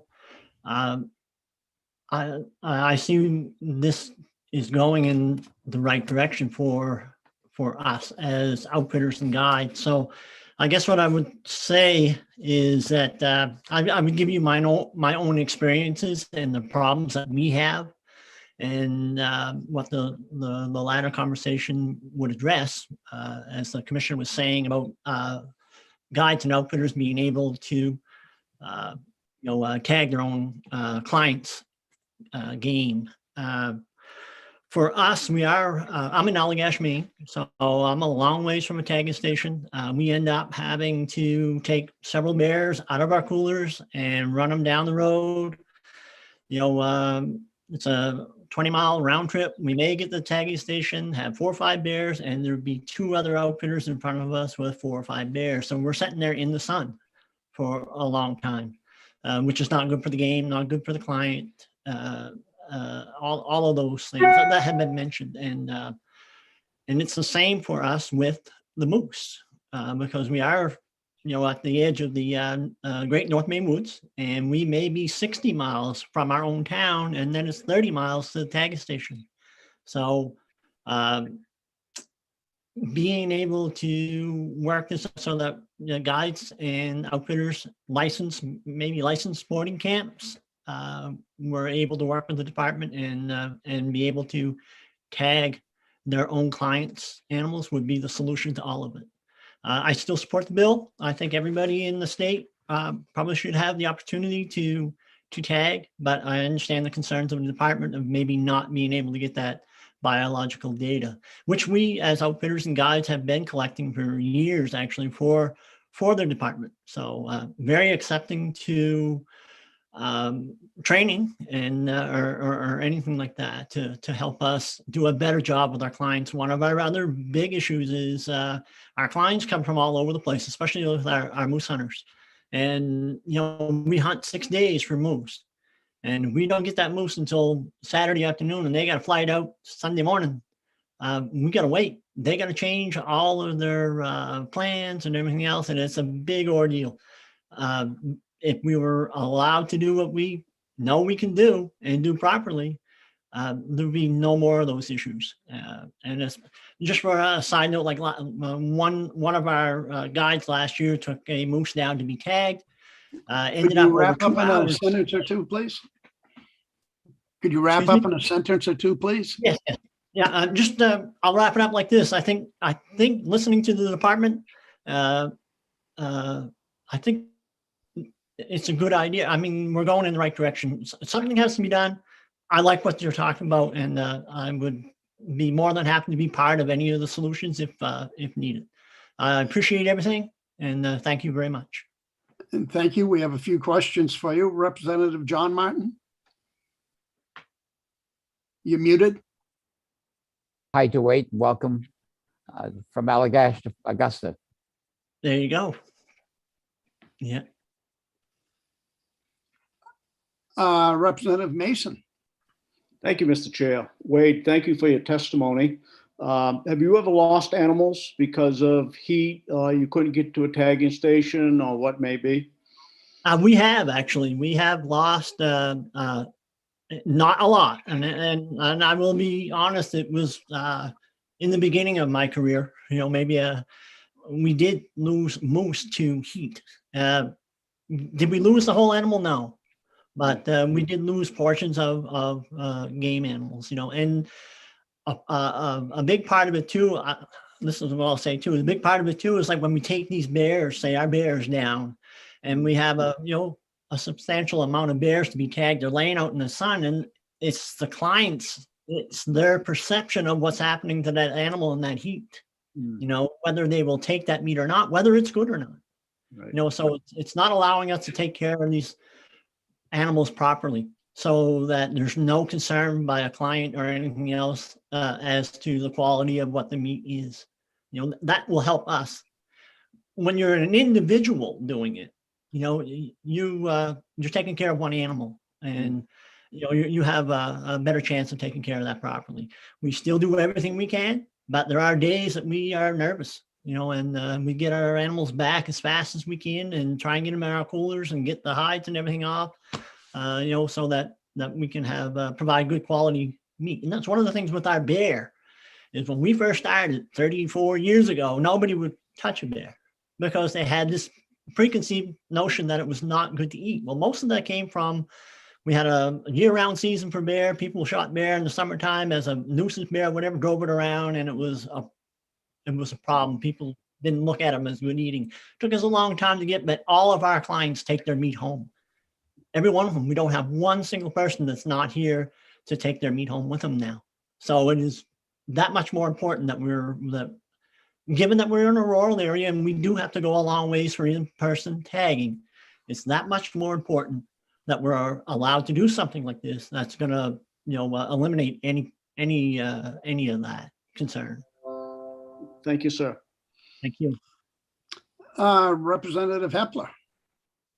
Thank you, Mr. Chair. And thank you, Wade. I just wanted to thank you in person, sort of, for moving my car. The one time that we have done the whole Allagash, you guys transported my car from Chamberlain Lake to Allagash. Thank you. Well, thank you. We appreciate the business. Hopefully you'll do it again sometime. That's the plan. Good. Yeah. Representative Danny Martin. You're muted. Yeah, thank you, Mr. Chair. For those of you that are fairly new in the committee, Wade Kelly is pretty well versed on some of these issues. He served on the Commissioner's Fish and Wildlife Advisory Council some years ago. So great to see you again, Wade. Nice to see you, Danny. Appreciate it. Does anyone else have questions for Wade? Seeing none. Thank you very much, Mr. Kelly. Thank you very much for the opportunity, and I'm very happy to from what I've heard today. Really appreciate it. We appreciate your input. Thank you. Linda, could you bring in Colleen Allard, who will be speaking against? Both Colleen Allard and Don Kleiner are in with the panelists, and she just needs to open up her screen and be visible. Yep. Miss Allard, I guess you're coming now. Good morning. Can you hear me? Yes. Don't know if you can see me because I cannot see myself. We can hear you though. Okay, perfect. So my name's Colleen Allard, and I've owned the Village Variety Store out in Parsonsfield for 32 years now. I have been a tagging station for at least a decade or more. And I just want to commend the Department of Inland Fisheries and Wildlife for making tagging as easy as they have in the past 2 years. Hunters seem to be very thrilled coming into my facility to tag. The ease of time and the quickness of getting the animals to the butcher or home seems to have gone very quickly in the last 2 years. I want to comment about small businesses and how a lot of small businesses are already hurting in the state of Maine. And I feel like to take tagging stations away from the small businesses, that's another, that will just hurt our pocket even more. Last year, I tagged 582 big game, not including any turkey. And I just can't, I just can't imagine not having my favorite time of year with the hunters and having that taken away from me as a store owner, to watch families grow and watch children come up through the generations and tag and hunt with their family. I feel very blessed as a store owner to participate in that. Many hunters come together in the parking lot to show off their animals, to celebrate. You know, they buy their 12 packs of beer, you know, they buy their ice for their animals. They buy takeout food for, you know, stuff in their pockets when they're out in the woods, and then coming in, you know, during noontime to get a bite to eat. It's generated so much income for my business, and I certainly don't want to see that dissipate. I also would like to mention that one of the wonderful things that the department has done for us this year is they've made it so easy that we're able to just literally wait on customers and tag right next door to the, you know, my register is connected to the internet, so I can ring customers out and tag at the same time. And they created a box on the tagging screen that we are allowed to check, which generates a little flag to the warden service. So as long as we're doing our jobs appropriately, we're able to check that box. And I really feel like that has given the use, the better use of a warden service, to not have to sit in the parking lot and watch everything that comes in. If the stations are doing their job properly, then they are able to check that box, and the warden does get in touch with them. Could you wrap up in a couple sentences, please, Colleen? Sure. The last thing I guess I'd like to say is regarding the moose, the ease of being able to quarter the moose and put the moose on ice so that they don't go bad has been huge as well. We've had them come in that way when some stations have not been opened, or it's been 2 in the morning and they're driving through. So the Department of Inland Fisheries has made it easier for the hunter to quarter that moose. Very good. Thank you. Any Thank you very questions? much. Any questions for Miss Allard?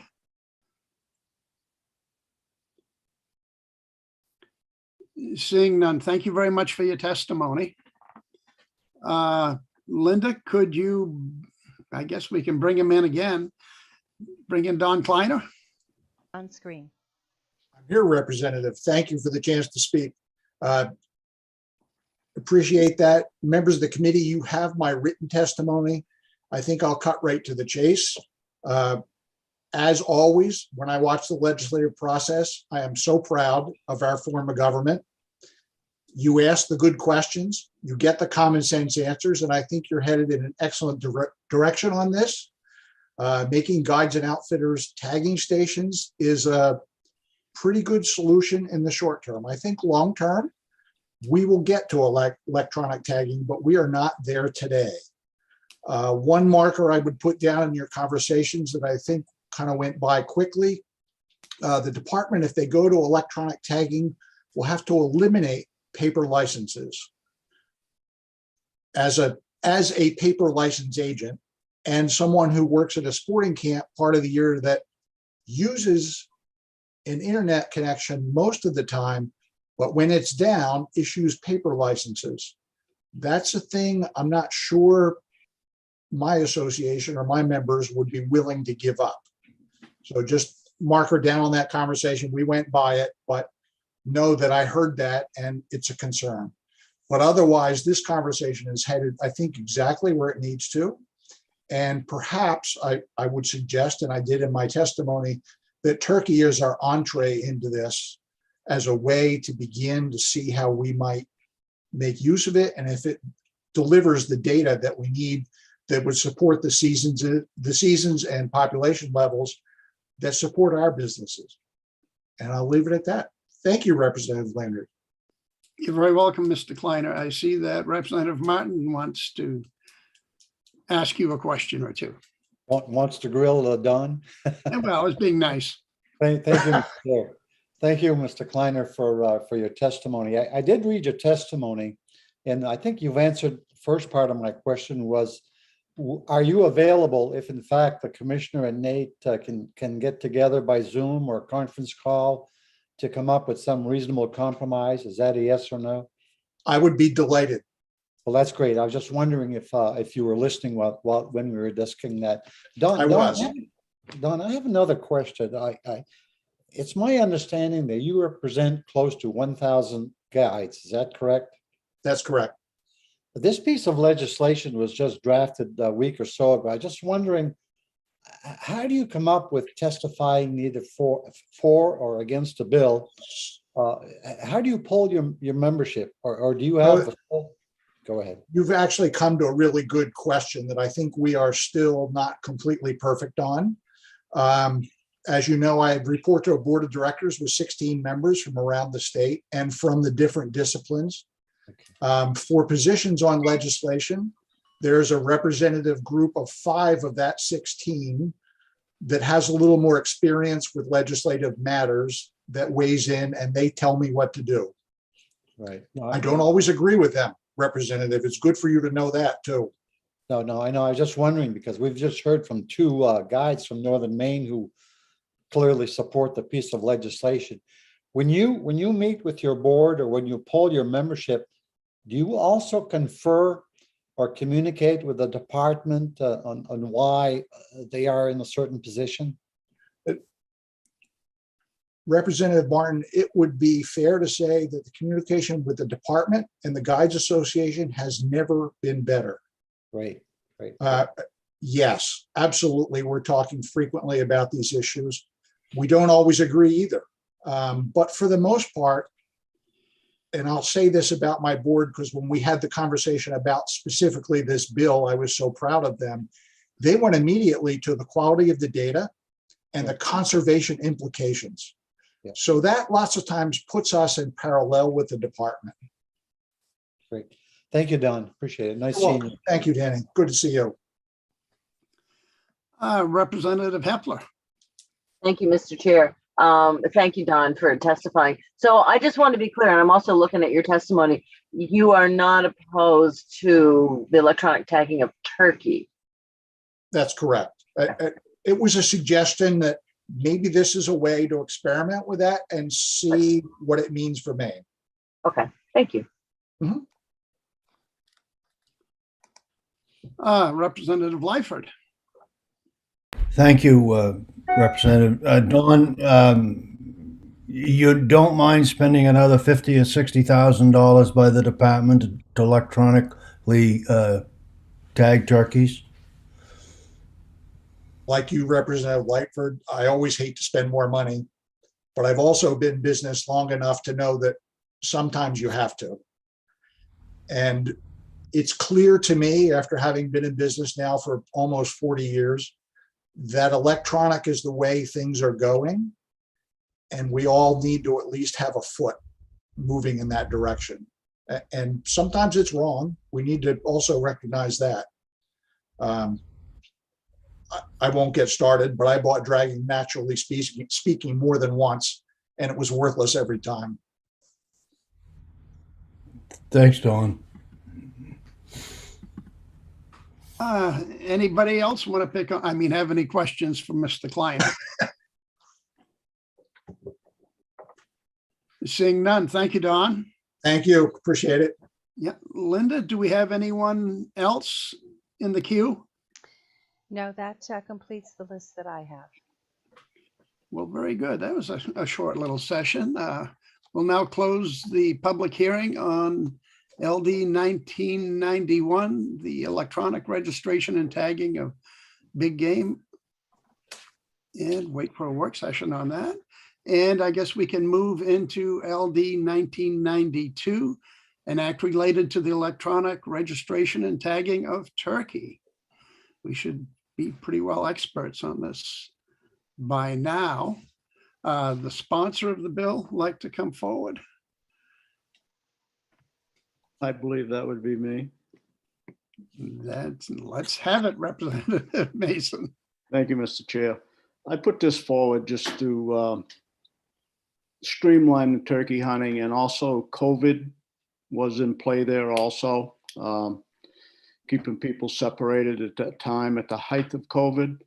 And just to, my experiences with it is, I turkey hunted and it just took so much time. By the time I got the bird and got it tagged, and, being a self-employed businessman, it just took too much time. And, I eventually laid off it. And I just think that if we could make it simpler, where people would actually go out there and they could register it and be done and gone to work.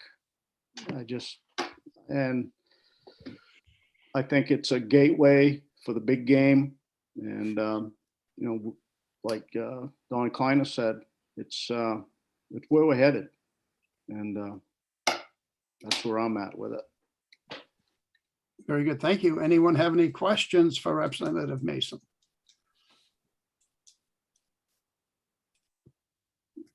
Thank you. That's easy. You like that, huh? And there are no co-sponsors. Anyone? Well, let's go to the commission, the department. Commissioner? Thank you, Representative Landry. I think Jim Connolly, the Bureau Director, outlined testimony for both bills at last time. So unless there are additional questions, we're all set. Okay, I thought so. Anyone to speak in favor? Representative, I have no one on the list opposed or in favor or neither. The only one I had on the list was Jim Conley. Okay, thank you, Linda. Representative Ordway. Just going to throw this out there. Commissioner, and it's just my thoughts, which are not always there, but is it time to maybe just stop tagging turkeys altogether? There seems to be an abundance. We don't tag other game birds. Just my thoughts. I honestly see way more turkey than I do partridge. And so is any thought been given to that? Thanks, Representative Ordway. And the department's presented with this question remarkably frequently. And I will ask Nate Webb to come up and give you some background, but I will share with the committee some recent updates so I serve on the executive committee for the Association of Fish and Wildlife Agencies. And in the past month, I've been invited to 3 emergency stand-up meetings to deal with highly pathogenic avian influenza, which has now been documented in 3 places in Maine. So that is avian influenza. It's transmissible from wild birds to turkeys and other game birds. But most often it's for animals that are coming in contact with wild birds. So turkeys are much more vulnerable and susceptible to to viruses and diseases like this, as opposed to grouse. So I can assure you that everybody is pretty anxious and concerned about the potential impacts for AI. So the normal avian influenza, the low pathogenic avian influenza generally is not, you do not see mortality or morbidity in wild birds, but this highly pathogenic is both can cause significant mortality in wild birds. So at this point, we certainly would be opposed to not tagging turkeys as a tool for monitoring our population and any potential impacts that we may see from a virus like this. But I'd like to ask Nate Webb to elaborate on that question, since he's the wildlife chief. Commissioner, not to get into the weeds on this, but is it just Waldo County where those 3 cases of AI have been found? So it's just Waldo County that has been found in domestic, in domestic, but it has been documented in wild birds almost throughout the entire maritime coast right now. So it's it's a serious concern. And Thank it is you. highly communicable. Yes, thank you very much. Mhm. Good afternoon, Nate, or good morning still, I guess. Good morning still. Nate Webb, Wildlife Director. The commissioner covered it very well. Wild turkeys, they are vulnerable to a number of diseases. We do have concerns about the potential for future population declines, despite the fact in recent years they've been doing quite well across most of the state. They also, unlike many upland game species, are vulnerable to overharvest. And many states have identified harvest as an issue and have had to curtail seasons or bag limits to prevent population declines. We have actually just recently completed a multi-year research effort with the University of Maine to improve our ability to use turkey registration as the primary metric to monitor the status of the turkey population in the state. So in our view, eliminating the requirement to register turkeys would essentially take away the tool that we have in place to monitor the status and health of their population. Very good. Thank you, Nate. Anybody else have any questions for Nate? Seeing none, we will now close the hearing on LD Mr. Chair? 1992. Yes. Mr. Chair? Oh, sorry. Didn't No, see if- Heidi there. If I may, Mr. Chair, before we close the meeting, as we deliberate what's going to take place here Wednesday on these work sessions, I'd like the committee members to consider something. I know that change has always been difficult, especially in the bureaucracy. But look what we're doing today. We're Zooming, we're conducting state business by way of Zoom. 4 years ago, that would have been unheard of. The Secretary of State's motor vehicle is in the process of doing their vehicle titling electronically. 2 years ago, that would have been unheard of. So again, change is difficult, but electronic, doing work electronically is the way of the future. So thank you for listening, Mr. Chair. Thank you very much, Representative, for your input. We definitely are changing. And with that, we will close the hearing on an act related to the electronic registration and tagging of turkeys. And we'll get into another subject of, Representative Lyford, I'm sorry.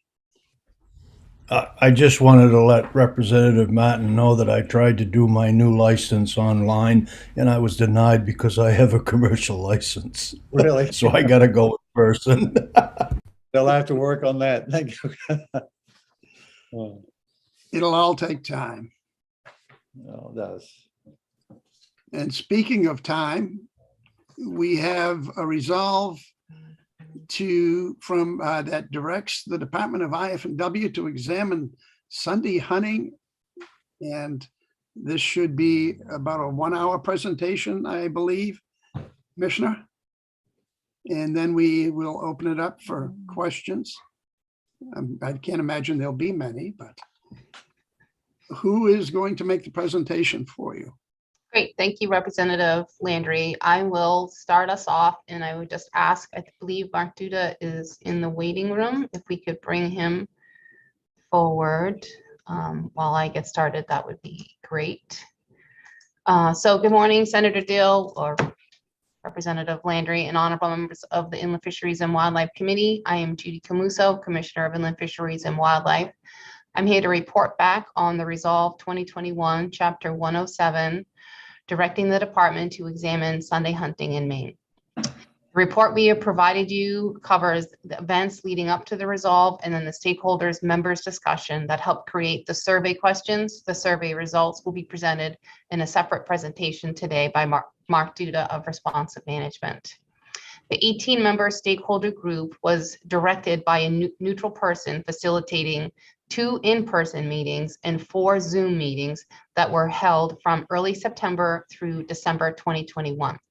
Members of the public were able to listen in and provide comment at the end of the meetings, while members of the stakeholder group provided direct feedback on the issues discussed and helped develop the questions for the survey along with responsive management, the firm hired to develop and implement the survey. I would like to take a minute and thank the stakeholder group for all their work. It was a pretty challenging process, and I appreciate everybody coming to the table with an open mind and really listening to each other and their concerns. And I'd also like to thank the U.S. Sportsman Alliance for providing a generous donation toward the cost of the survey. I believe you will find our report as well as the survey results quite comprehensive and thought-provoking on a variety of land user issues, and look forward to further discussion with the committee. I can take questions now or after the presentation from Mark Duda from Responsive Management.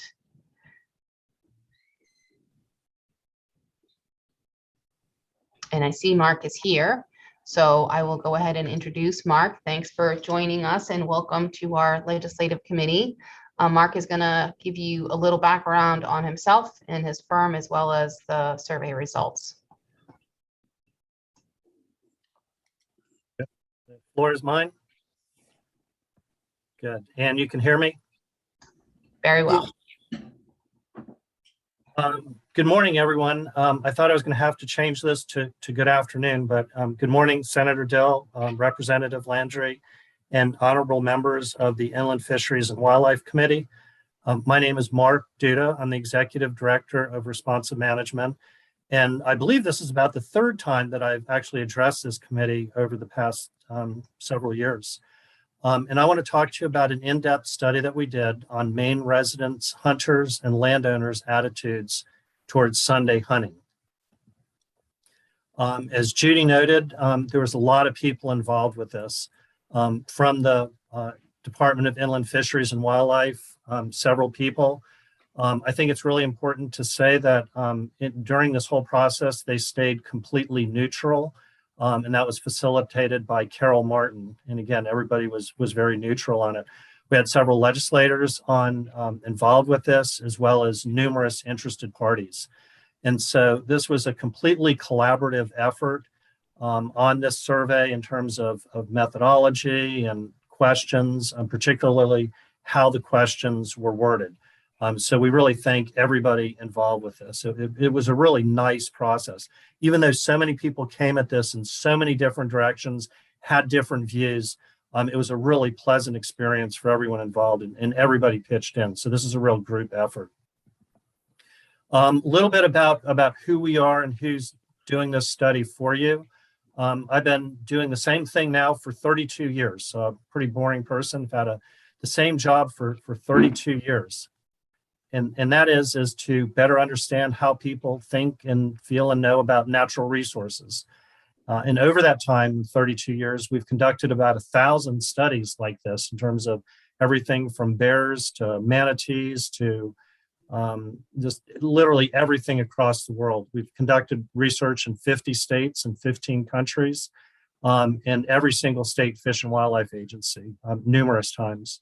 And then we also do a lot of work for the major NGOs, Recreational Boating and Fishing Foundation, National Shooting Sports Foundation, Ducks Unlimited, Trout, really anybody involved with natural resource and wildlife related issues.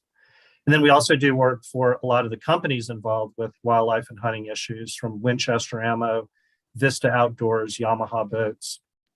And then we also do a lot of work for the nation's top universities, from Auburn, Clemson, Stanford, Yale, and on and on. So a lot of work in all the directions, from governmental work to private industry to universities. And so today what I'm going to do is talk about this study. It wasn't just one question, do you support or oppose Sunday hunting? But we wanted to look in depth and really under the hood in terms of what Maine residents, what your landowners, what hunters think about Sunday hunting from a variety of perspectives. And so the way we designed this study was we did an initial support for or opposition to hunting. We asked about the reasons each group supported or opposed Sunday hunting. There were several conditional supports. Well, if you knew this, if you knew that.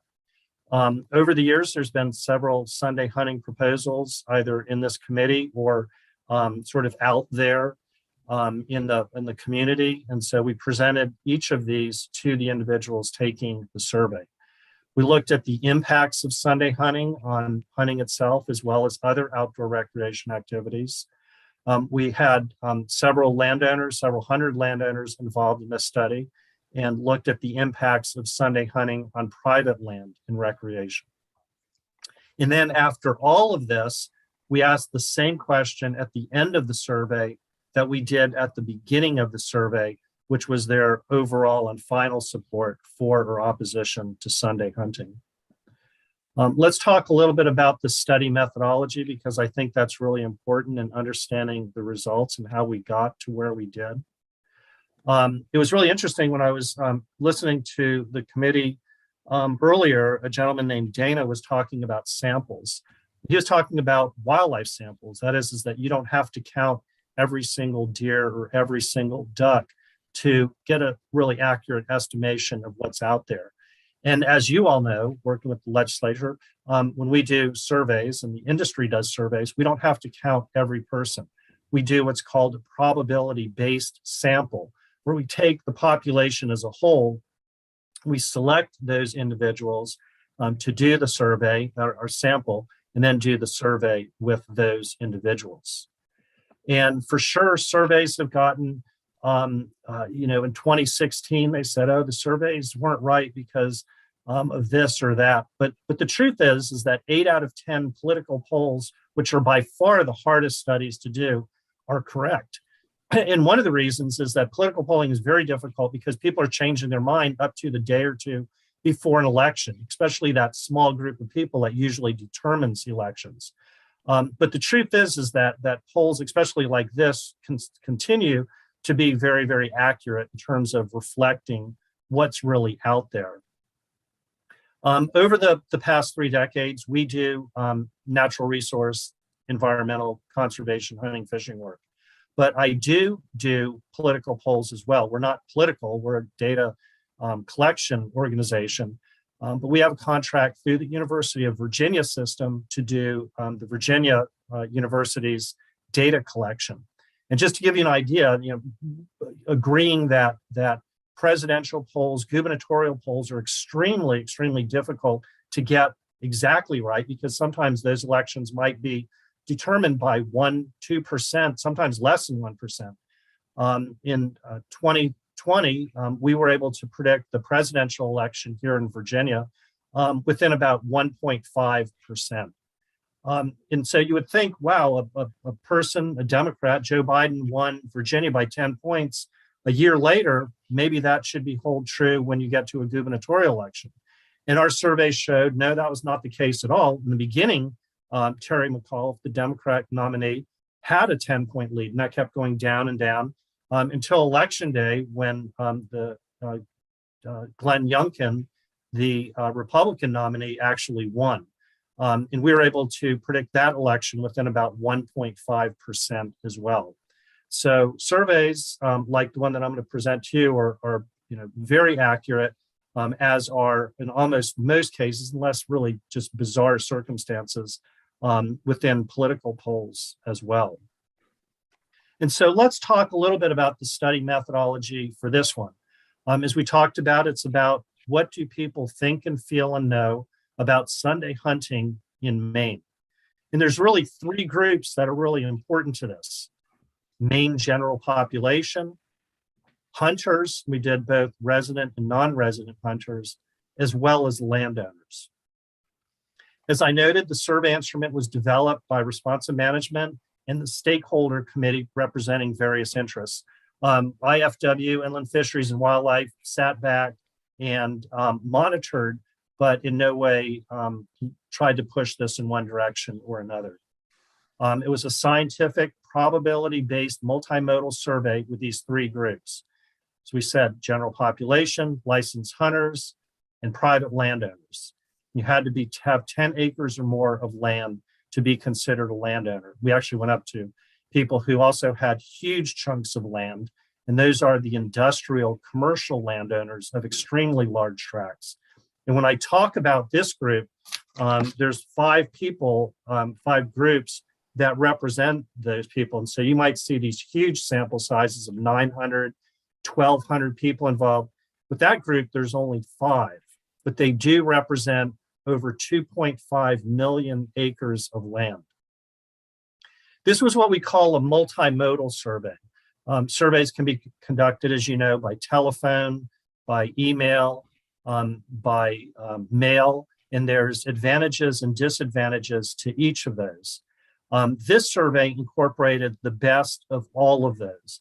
And that is that we selected those groups randomly, and then we got in contact with those people based on the way that we had contact information for them whether it was phone, whether it was email, or whether it was address. If we couldn't get somebody one way, we actually would get them another way. The samples were stratified by region, which I'll show you a graphic of what those regions were. And the one most important thing is that consider these sort of 3, really 4 separate, completely separate surveys. Even though we talked to Maine hunters, Maine residents, landowners, we never combined those 3 samples within the 4th sample as well, except at the end when I put all landowners together. So if you see these, and we conducted a survey with a lot of hunters because they responded at higher rates, they were never put into that general population. Although there were hunters in that general population, because you have hunters that make up the general population. And so we did what we call a stratified sample. And that is that we went into each of these regions in a stratified manner and did the survey, and then put those data together to make up the statewide. And that was done proportionally, of course, because there's more people down here than up here in terms of hunters and such. But we did that, we did a stratified sample because we wanted to look at what people thought in each of those regions collectively, and then well as collectively as a statewide sample. And so we went into each of those, as you can see, the general population, licensed hunters, where we both had resident and non-residents, private landowners, and then the large industrial landowners. And again, we contacted these people. If we were paid $1 billion, you know, we were Elon Musk and we had those $1 billion, we wouldn't have done this any different. There was really no better way to do this. You pull your sample. If you can get people by mail, you get them by mail. If you don't get them by mail, you call them, you email them, or, you know, variations on that theme. Brand new results. We started late in December through February, and then developed the report just really within the past couple of weeks, as well as this was presented some of the basic data to that stakeholder committee. This just gives you a visual of what the part of the survey looked like. This was part of the mail survey to Maine residents, but this also could have said Dear Maine Hunter or Maine landowner. And so every survey, as you all know better than anyone, has sampling error. And so with the general population, it's about plus or minus 3%. And with hunters, it's about plus or minus 2.7%. I don't have a sampling error on landowners because there's really no good database that says we know exactly how many landowners are in this region, this region, and this region with those number of lands available. We just didn't do it. Probably would be somewhere within this range, probably a little bit higher. But again, because that data is not readily available, we didn't do that. Now, we did go to tax records to contact landowners, but again, there's just no real good database of landowners in their exact proportions that we could develop a sampling error from. So all of that, blah, blah, blah, Mark, let's talk about what we found.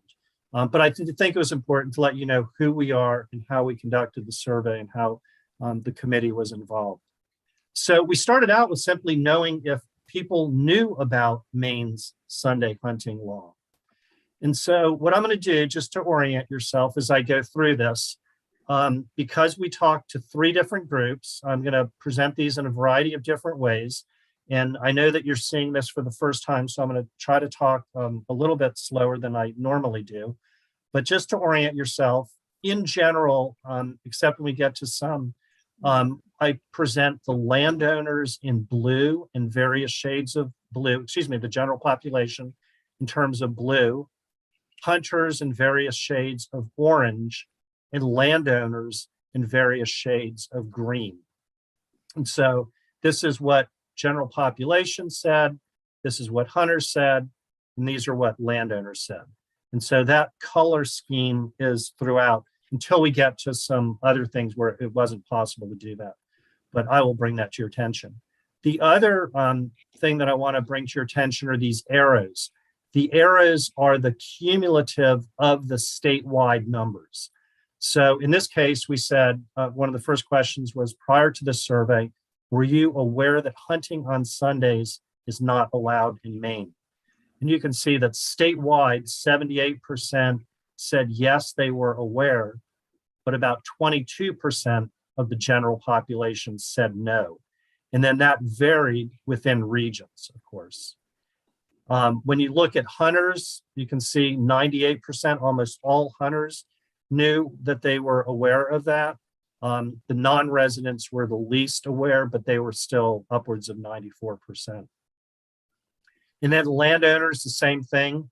100% of those large industrial landowners, those who control 2.5 million acres in the survey, said yes, they're aware, and then varying degrees, but always above 90%.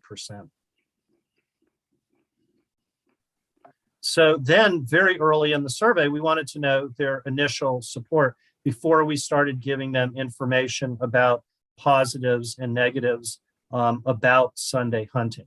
And so this was sort of that initial support for or opposition to Sunday hunting. So this is the general population.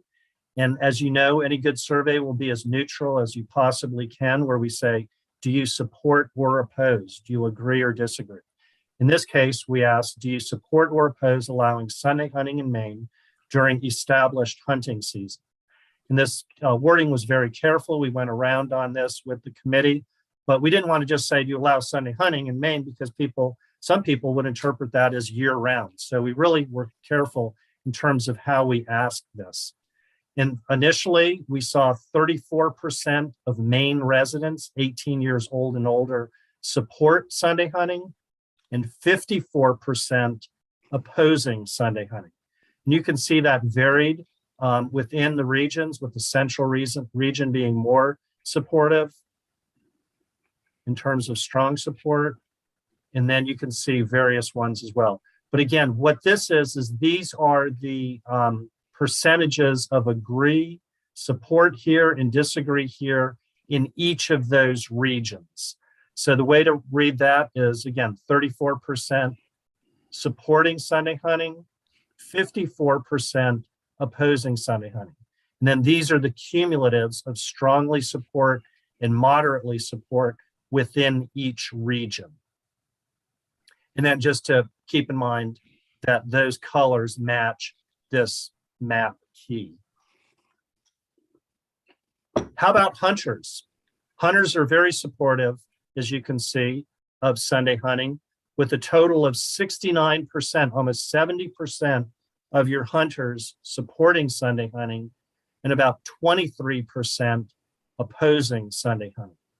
And if you see numbers that don't quite add up, it's because we use unrounded numbers here, but then we round them up. So you could have 1.4 support moderately, 1.4 strongly. You would see 1 and 1, but in here in the total, you would see 3, because 1.4 and 1.4 would be rounded up to 2.8. So hunters strongly supportive, as you can see. Landowners, not as supportive. So in this case, you can see we'd never combine the total, so you're gonna have to just see it by region. So, and I always try to be as, have this make sense as much as possible. So you're going from north, central, south, so always top, middle, south, and then your large landowners. So you've got about a third of your landowners supporting in the north and central. The south was the most opposing, with only 13% support, and then your large landowners at 20%. And then the cumulatives here which are 62% total landowners opposed in the north, 61 central, 81 south, and 80% of your large landowners. So then we can kind of break that down just in terms of, okay, Mark, that's a lot of data. Who thinks what when we look at this in totality? And so remember that overall, 34% of the general population supported Sunday hunting. But these are the numbers you saw. I put them here. These were never mixed in the data itself, but I'm allowed to put them on the chart here, where you can see that all of the support is coming from your hunters in the various regions. And then down here, your opposition coming from South regional landowners, non-whites, urban areas, female, and so on. And I'm going to show you this again in terms of those who oppose it, sort of the other side of that coin. They're not always going to equal 100% if you looked at these, because there was a lot of don't knows as well. But let's take a look at those who oppose in terms of who they are. Strongest opposition coming from South region landowners, older adults, females, the Northeast, Central region, people with higher levels of education, and then so on. So we're getting a good feel here of who supports and who opposes Sunday hunting after that initial question. But then the question is, well, why do people support and why do people oppose Sunday hunting? Two things stood out across the board. Okay, we're looking at blue, so you're looking at general population across the board. And it comes down to having more hunting opportunity and work obligations on weekends, and they would need more vacation. And essentially what that says is, well, if I can't hunt on Sunday, I'm going to have to take vacation days on Monday, Tuesday, Wednesday, Thursday, or Friday if I want to get those days hunting. The religious aspects did not come into play here. In other states where I've done this in more of the South, those religious reasons were actually at the top. So that's your general population. Hunters, same thing. Those who supported Sunday hunting said, well, work obligations would need vacation time and more hunting opportunities. So these are your totals. So 49% said work obligations or the vacation issue, with 28% of all your hunters saying more opportunity. People could say your hunters, general population, landowners could say multiple things here. It wasn't just one, so they're not going to add up to 100. And then the same question by landowners in green. And so these are a little bit obfuscated here, these hundreds, and that's because that only one of those large landowners supported Sunday hunting of the 5. So that equals what the same person all the way down. But in general, again, work obligations and more hunting opportunities for that support. So then let's turn on the opposite side and find out while people oppose Sunday hunting. This is back to the general population. You can see just one thing comes out, and that is the safety issues. It's the only day that these folks were saying they did not have to worry about hunters during the hunting season, with 71% of those opposing saying that. Again, religious reasons, these other things were there, but not in the high numbers that we've seen in the South.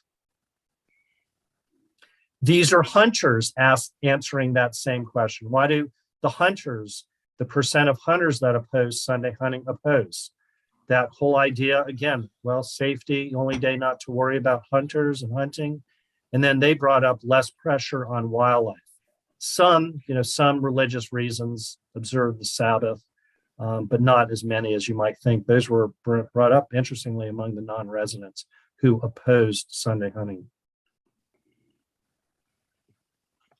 How about landowners? Why do your landowners who oppose Sunday hunting oppose Sunday hunting? Safety, again, that same thing came up. So we were pretty uniform across the board that it was the only day to not worry about hunters. So now, well, is it really just Sunday hunting or no Sunday hunting? How about some conditional support or opposition to Sunday hunting if people knew various things. And these were issues that the committee that we had, we worked with the stakeholders, said, we need to ask this, and we need to know what if they know this, if they knew this.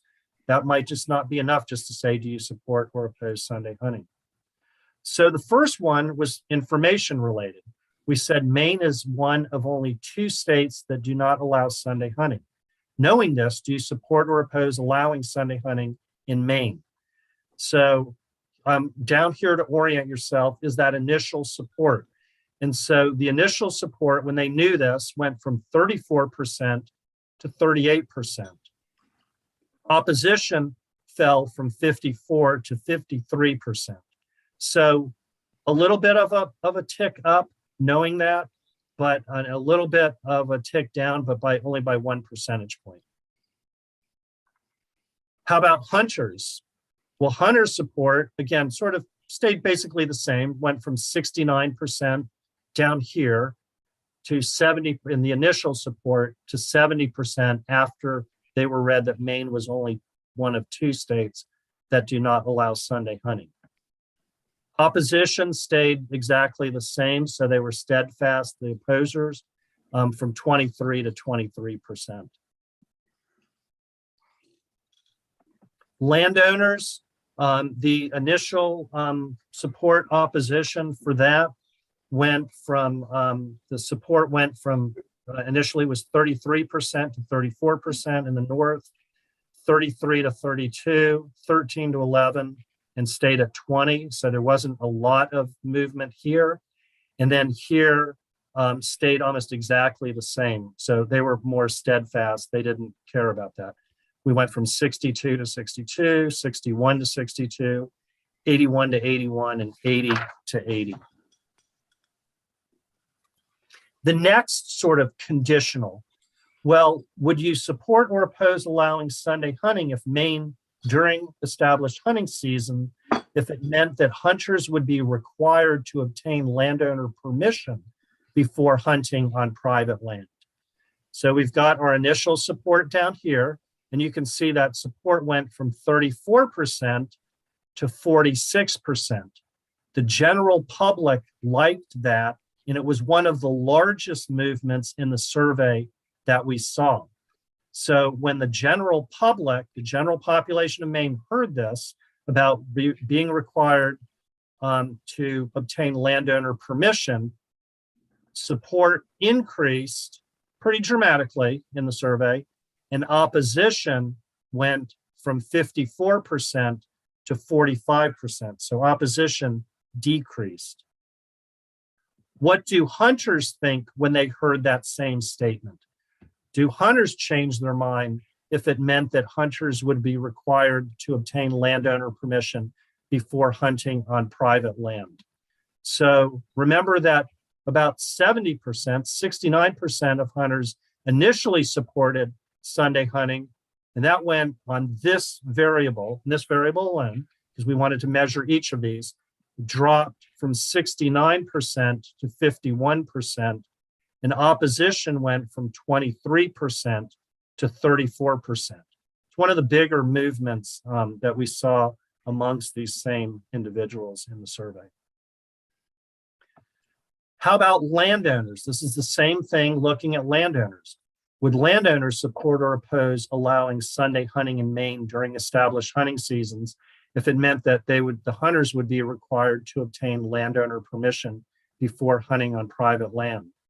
And so you can see those numbers, and I can read you what those initially were. We saw the initial support was 31% in the north. It went to 41%, so a little bit of an increase. 33 to 37, an increase. 13 to 21, and then 20 with the large landowners, it stayed the same. So a little bit of an increase there. Decrease, on moderately opposed or strongly opposed went from 62 to 51, so less opposition in the north. 61 to 58, 81 to 70, and the large landowners remained steadfast at 80% to 80%. So a little bit of movement there. Okay, well, then we're going to move on to our third conditional option for Sunday hunting. And so we asked, this is the general population. Would you support or oppose allowing Sunday hunting in Maine during established hunting seasons if it meant that more landowners would restrict access to their lands for recreational activities? So support went from 34% and fell to 26%. Opposition went from 54% to 57%. So a little bit of increase among the general population among opposers. How about hunters? Hunters went from 69% support to 41% support. They didn't like that idea at all. So support fell rather dramatically. Opposition of your hunters went from 23% to 38%. And so again, there'll be a full report that we will be giving IFW, because it's essentially done, that you can be looking at your own region in terms of how this was done. So, but for sake of just big picture, I'm talking about sort of the big results here on a statewide basis. How about landowners? Landowners, this is the same question. Well, if it meant that more landowners would restrict access to their land, and I'll just read you what their initial support was, went from 33% to 21%. So you saw a decrease, 33 to 21, 13 to 7, and then 20. So again, for landowners who were opposing, initially landowners, 62% opposed, it went down to 61. Initially, it went from 61 to 66. So we saw a little bit of an increase on opposition among the central region. 74 to 81, a little bit of an increase in opposition among the south region. And then 80 and 80, those large landowners stayed steadfast. How about some Sunday hunting proposals? Again, this is not a black and white issue. It's not yes or no. And so the committee asked us to look at a number of proposals that have been talked about or proposed over the years. Would that change people's minds, and what would they think of? So this is where my color scheme had to change a little bit. And so what I'm going to be doing is presenting in the same order: general population, hunters, and landowners again. But because I wanted you to see these together, my color scheme changed from, in this case, from the blue, orange, and green color scheme to a red, green, and yellow. And essentially just read the green, light green, red, and red as support is green, strong support, light green is moderately support, and then going into opposition. So red, they support it, green, that percentage of the general population oppose it. So these were all separate questions. They were randomly asked. They weren't put in this order, but I put these in this order in terms of strongly support, from the most strongly supported to the least strongly supported. And so let's take a look at each of these potential proposals that we've heard. Well, what do you think about Sunday hunting on all Sundays during hunting season? Well, you didn't change much, because that's kind of what we were talking about among the general population. But you saw 47 strongly, 10 moderately. So you've got 57% of the general population opposing that proposal. And then on down the line, you can see that we really never broke 50% support among the general population, but there was 50% of general population that opposed all of those proposals. The one that was close was Sunday hunting only on private property and only with written permission. Again, Sunday hunting for youth only, Sunday hunting only on public lands, Sunday hunting only on one Sunday during the hunting season. Again, these just didn't get a whole lot of support among the general population. Sunday hunting only with archery or crossbows, Sunday hunting for upland and migratory birds only. So that's what you're looking at. Green, they support, red, they oppose, of the general population. So now, I'm going to present it for hunters. So this is a hunters. It's the same color scheme in the green and red, support or opposition, but among hunters. You already saw that hunters like that whole idea of Sunday hunting on all Sundays during all Sunday hunting seasons, and then support waned as you went down. And you can read those as well. Sunday hunting for upland and migratory birds, private property with only written permission. You can see opposition increasing, Sunday hunting only on public lands, for youth only, archery or crossbows, and only one Sunday hunting during the hunting season.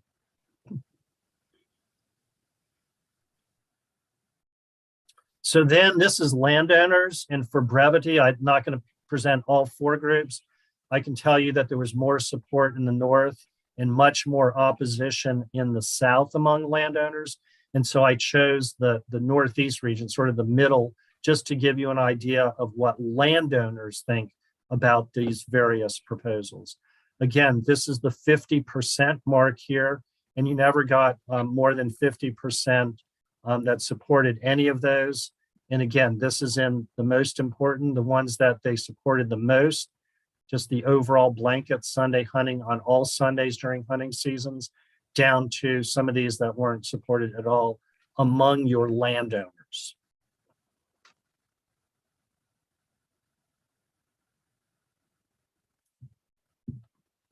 Well, let's take a look at what possible impacts of Sunday hunting might be if instituted. And so these, again, we're going to be back to our regular color schemes: blue general population, orange hunters, landowners being green. And so the first thing we wanted to know among each of these groups, each of these, of course, was asked separately in basically a separate survey, but I'm presenting these just so you can see across the board. We said, if Sunday hunting were allowed in Maine during established hunting seasons, would your typical outdoor recreation behaviors or activities change? And you can see sort of in general, about 50% of each group, general population within regions, and then hunters as well, 46 to 46, saying yes and saying no. Landowners said a little bit more yes, somewhat fewer no, and certainly varied by region. That'll be important here in a minute when I start talking about some more specifics. So then the question is, and I didn't give you the entire survey. One of the first questions we asked was what they do. Do these individuals go horseback riding, hiking, mountain biking? So we knew who these were, and we could cross-tabulate it. And so we said, well, if Sunday hunting were allowed in Maine during established hunting seasons, would your total days of participation in each of the following in Maine increase, remain the same, or decrease? Now, these were people who said they went horseback riding. That was, so each of these groups here are identified horseback riders, equestrians, hikers, mountain bikers, wildlife viewers. So we weren't asking everybody if their horseback riding would increase, decrease, or remain the same. We asked it only of those who said they had been. And so you can see that Sunday hunting would most impact horseback riders, hikers, mountain bikers, wildlife viewers. Obviously, you can see the hunting, the green, that is an increase. Yellows is no, remaining the same. So again, I tried to use some color schemes that would make sense. Red being a decrease, yellow remain about the same, the green increase. Hunting, Sunday hunting, if instituted, would increase number of days hunted for hunters and trappers, and then it would decrease for these groups here. So impacting different groups differently. So how about private land and recreation? So then the question is, just in general, do people first even know about some of these laws? And so again, you're looking at three different groups: blue general population, orange hunters, green landowners. And so we asked each group, prior to the survey, were you aware that hunters and other recreationists in Maine are legally allowed to access private land without landowner permission as long as the land is not posted? General population, wow, just over a third saying no, I didn't know that. 57 and on down, about 60% overall said, yeah, I'm aware of that. Among hunters, pretty interesting, not 100% across the board, but 90% in totality knew that. The most that didn't would be your non-resident hunters, which of course would make sense. Among your landowners, your large landowners, all of them knew, and then upwards of 80% of your landowners. And these landowners are individuals who own 10 acres of land or more. So then an important question is, well, do you currently post your land, access by permission only, or no trespassing? And so this was asked of landowners. And so about a little over a third of each group said they do post their land. But as you probably suspect, in Maine, upwards of 60% or more, or well, yeah, 62% don't post their land. So more saying they do not post their land than posting their land. So then the question among these landowners, well, if Sunday hunting were allowed in Maine during these established hunting seasons, would you be more likely to allow access? Well, some of them said yes, because you're going to have Sunday hunting. 51% said, no, just going to keep it the same. However, among all landowners, and I did put these all together because it just got too hectic, 43% of all your landowners said they're more likely to restrict access in terms of how they felt about hunting. How about their likelihood to allow access for activities other than hunting? And you can see that about 5% said, well, of course, you have Sunday hunting. I might allow access for other things like ATV. Almost 2/3, 65% said, well, I'm more likely to continue the same level of access for these other activities. And about 24% of your landowners said they'd be more likely to restrict access. So that's all landowners, whether they post their land or not. So then the question is, well, how about those landowners that do not currently post their land? And so we took that group out, and this was a data run that was asked of me when I presented the initial results to the stakeholders. They said, well, Mark, you need to run it by those who do not currently post their land. And of course, I thought that's a great idea. And so this is that finding. So among the landowners who currently don't post their land, 44% said, yeah, I'd be more likely to restrict access for hunting. So more than 4 out of 10 landowners who currently do not post said they would be more likely to post if Sunday hunting were established. Half of them said, no, I'm just going to keep it the same. And then 2% said, well, I might allow more access. So then what I did is I broke this down because I think this was an important one. This is the exact same question that I just showed you in totality, but looked at 2 different ways.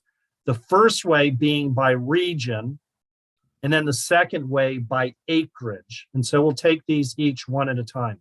So again, the exact same question. What we have, 44% of your landowners in totality said of those who post their land, excuse me, who do not post their land would post their land if Sunday hunting occurred. So upwards of 3/4 of your South region landowners said they would be more likely to post if Sunday hunting were instituted. Those are 73% of those who do not currently post their land. And then you can see numbers for yourself here in terms of how that goes out. So about 1/3, a little more than 1/3 and 1/3. So then another way to look at it is to put all of these landowners together and divide it up by acreage. And so that's what I did here. Those 10 to 20 acres, 21 to 100, and more than 100. And so this is your key finding here. Among those hunters who do not currently post their land, about 1/3 of those who have 10 to 20 acres would post or likely to post, 21 to 100 at 49%, and then about little over 40% of those more than 100 acres. So you can sort of look at that in a number of different ways. So then we asked lots of things, as you can see, and sometimes when we do these about regulations or increases in license costs or whatever it may be, you ask that question at first, you give them information, you gather that, and then when you're at the end, you say, well, based on all you've heard in this survey, do you support or oppose allowing Sunday hunting in Maine during established hunting seasons? So this was at the end of the survey. Here in this white box was that initial support. So initially, among the general population, after hearing all of these different proposals and such, your support increased from 34% to 38%. So 4% of the people in that survey, in that general population survey, changed their mind and said, yeah, I support it. And then the opposition stayed fairly close. Initially, at the very beginning, it went from 54% to 55%. So a little bit of a nudge up among your general population. How about your hunters? Hunters went from that initial support, where my cursor is, I hope you can see my cursor, from 69% to 72% overall. So somewhat of an increase of 3 percentage points. And opposition dropped by 1 percentage point. So not huge movements based on all that information, but some. And then landowners. So landowners, because again, I didn't want to lump them all together. I know that you all represent various regions and such. On the left, this is the one, I've already presented this one here. This is the initial, do you support or oppose allowing Sunday hunting with landowners, over to the end of the survey. So you can see for yourself, you can just go down and see the initial support on a regional basis here to the corresponding post-information attitude on the right-hand side. So we went from 33 to 35, a little bit of a nudge up, 33 to 32, 13 to 13, and 20 to 20. And then the opposition remained relatively steadfast, 62 to 61, 61 to 62, 81 to 81, and 80 to 80 among those large industrial landowners. So then this is the post-survey based on acreage. And so again, you can see that it varies a little bit, but not hugely based on acreage. So we can divide the state up on region or by acreage. So 35, 29, and 27% as you go upwards in acreage. And then again, fairly steadfast in the opposition here. And then one final way to look at the data is among all of these different groups. So what, based on pre-information, 18 to 34-year-olds showed a little bit of an increase, 35 to 44-year-olds, and then so on. You can see males increased a little bit, females, urban residents, those who reside in large city actually went down. Residing in the South region went up. Again, we're sort of just looking for where that would change up or down. So if things did happen, you could anticipate what would happen. Little bit of a bump up in urban and suburban areas, small cities down. And then I have another whole one here. Over here are your landowners. Landowners, you can see the South had steadfast in terms of their support. So 13% pre-information, 13% post-information supported it. Sunday hunting, 32, 30, 33, 32, 33, 35. So some bumps up, non-white went down a little bit. Again, these are the same people in the survey. So statistics sort of, get thrown out here because there's really no sampling error. If we were going to say to the general population, yes, but not within the survey. So these are the same people, of course. So nuanced, certainly in terms of findings, a lot of information here for you to digest.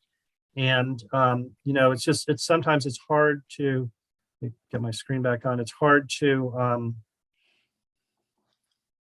present, so much information, but certainly be glad to answer any questions you might have or anything like that. And I can certainly stop screen sharing so we can see each other. All I can see is my upwards, but why don't we do that? So thank you so much. I know it's right before lunch. I'm throwing just a ton of information at you, but hopefully I went slow enough to be able to at least give you a feel for what's happening. Again, there'll be a full report, and you can go back to your region or something. But anyways, certainly be glad to answer any questions. So thank you. Thank you, Mark. Very, very comprehensive. Representative Lyford. You're muted. Thank you, Representative Martin. Mark, that's a fantastic job. I was a little surprised at the total acreage for large landowners at 2.6. I think you said, because I know one landowner that owns 1.4. So that isn't many large landowners. Any thoughts on that? Yeah, it's a great question. It's a great observation.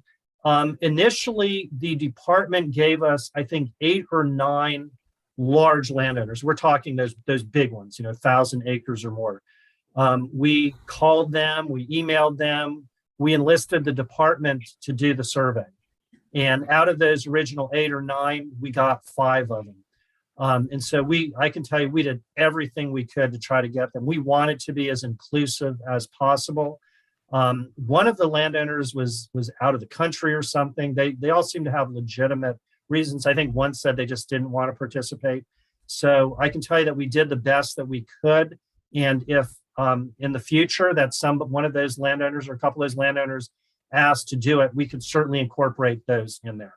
So there's always, you try, I have 75 people in my company. I said I have the same job for the past 32 years. It's changed a little bit, because when I started out, I was one person in my proverbial garage. Now I have 75 people. And so you always want to have that fine line of trying to get that person without being a pain. And it's really funny, actually. We had something pretty funny to happen that, what is it, 1 in a million or so, is Tim's wife, Tim Peabody's wife, actually got a phone call, and we could never get her on the phone. We didn't know it was her.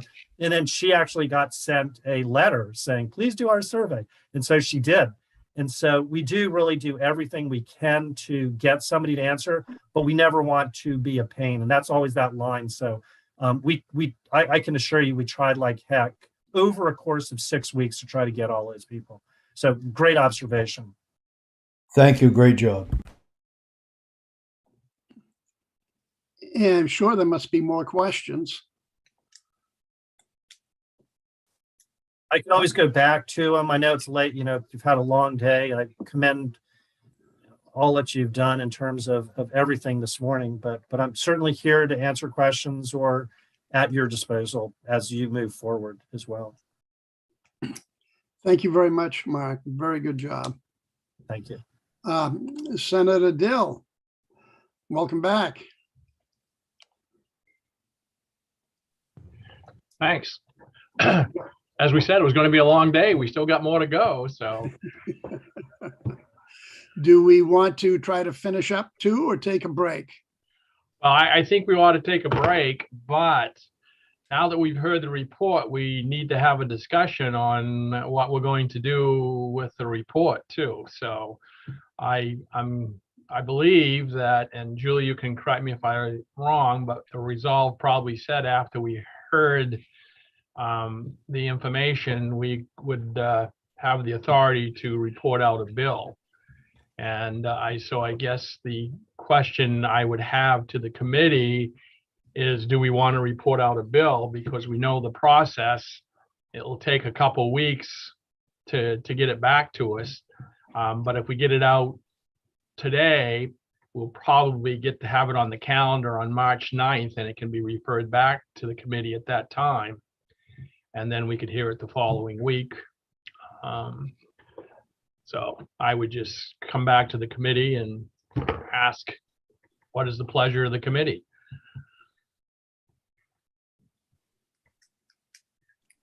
Representative Wardway. I would make a motion that we report out a bill. Is there a second? Second. Second from Representative Danny Martin. Do we need a voice? We need to have some discussion on that first, and the first thing I would ask is, what is it? Is it to just blanket allow Sunday hunting? I remember there was 2 or 3 bills we rolled in here. Is it, north and west of Route 2 or 9 or whatever? So there's lots of parameters here, because Julia has to have something to put forward to get permission for a bill. So we have to have a rough idea. It doesn't have to be exact, but there has to be something other.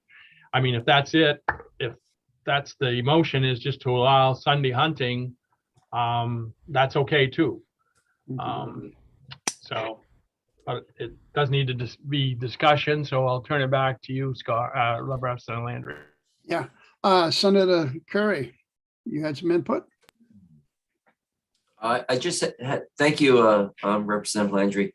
I was just questioning, will we need to get presiding officer approval to address the bill past the deadline to report out bills? That we had a March 11th deadline. Senator Dill? I don't believe so. They know what's going on, that these things are coming out of committee. So I don't believe so. But Julia, you may want to respond to that. But I think we're okay, because we're still going to be meeting. We know we're going to be meeting because we got the supplemental budget and stuff to do, and we're not going to be done by the 11th. The goal, Senator Dill, would be to have the voting deadline is March 11th. So if we were able to put this in shape to only be doing language review after March 11th, that would be ideal.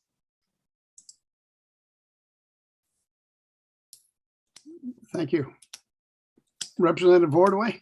Yeah, I would put this out there for discussion.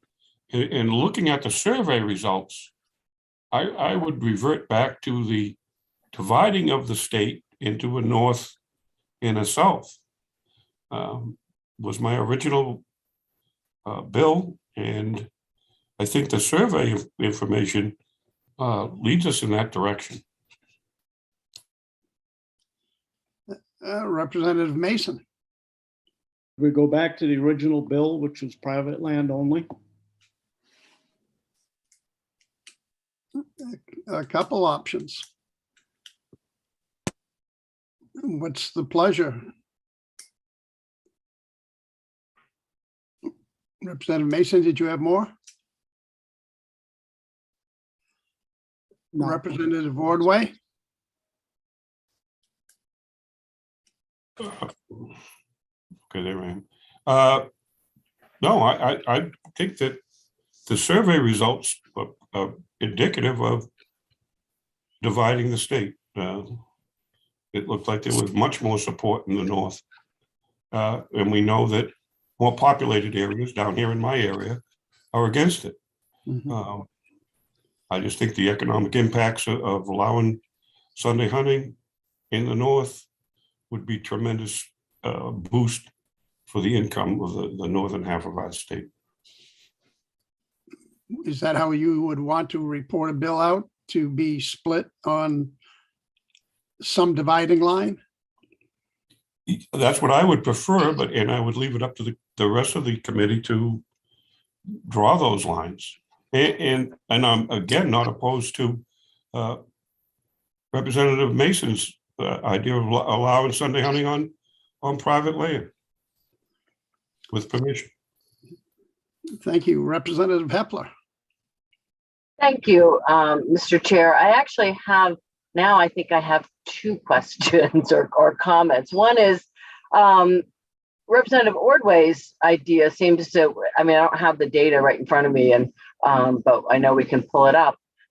seems to make more sense. And what I was struck with, although I wasn't sure whether you were thinking of that in addition to it being in the north, also having landowner permission. But the other thing that I noticed on that is that the number of hunters with regard to private permission on private land was the number of hunters and the percentage of hunters that went down pretty dramatically if that was the case.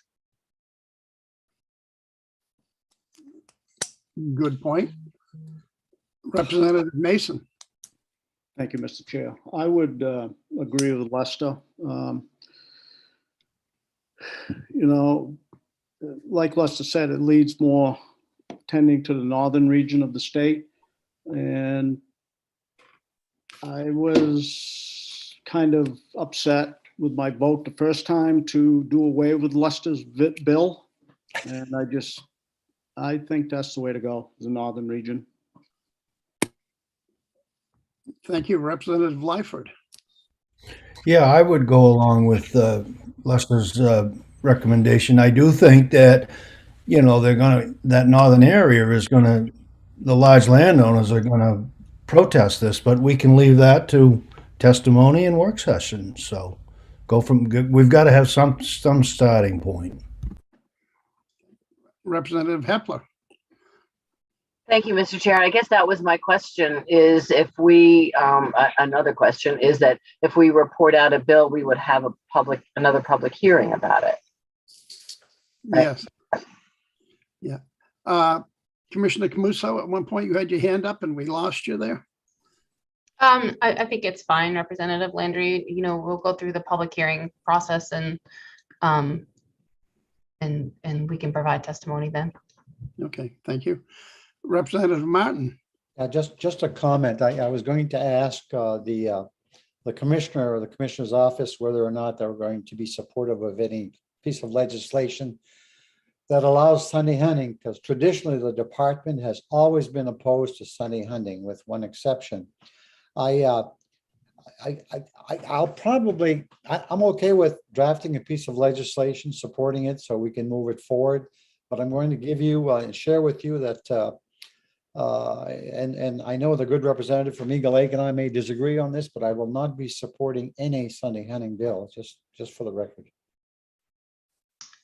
Thank you, Representative Martin. I will suggest that we will review any bill you present, but I think, where'd you go? There you are.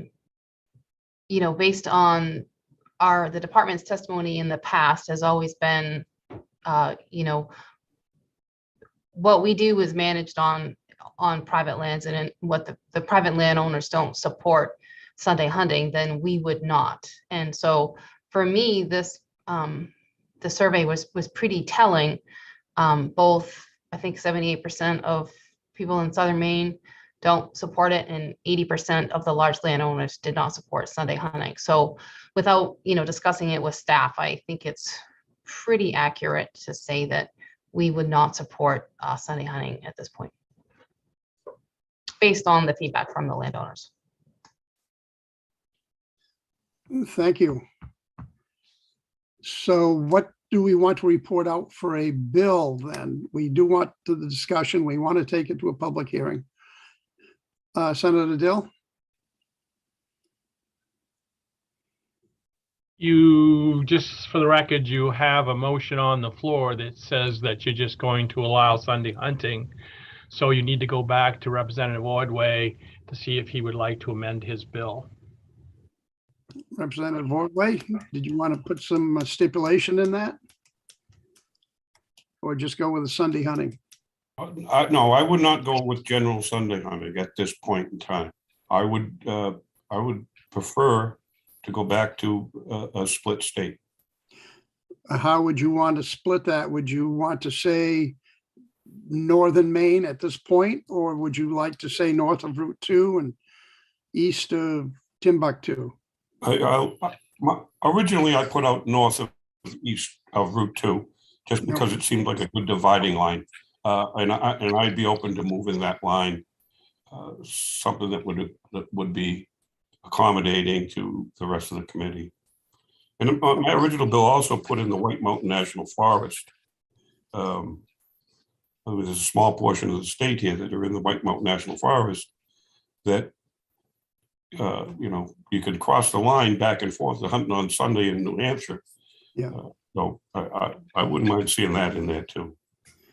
Well, we can work on that. Representative Terrio? Thank you, Representative. I would also like to see that it's on private land with written permission only too, part of that. Because that was the original bill that we worked, and I don't mind Lester having that part, but that was a big piece that we wanted to maintain, was on private land with written permission only. Okay, Representative Danny Martin? You're muted. I apologize. Thank you, Mr. Chair. Representative Ordway just mentioned north of Route 2. The Route 2 that I'm familiar with goes north-south, so you might want to have Julia take a look at that. I imagine he's talking to the east-west Route 2 corridor. Representative Ordway? Muted. Okay. Here we go. Yes, and it went from the New Hampshire border out to Bangor and around the Bangor region and back out to the border, east-west. Yeah. Senator Curry? Thank you.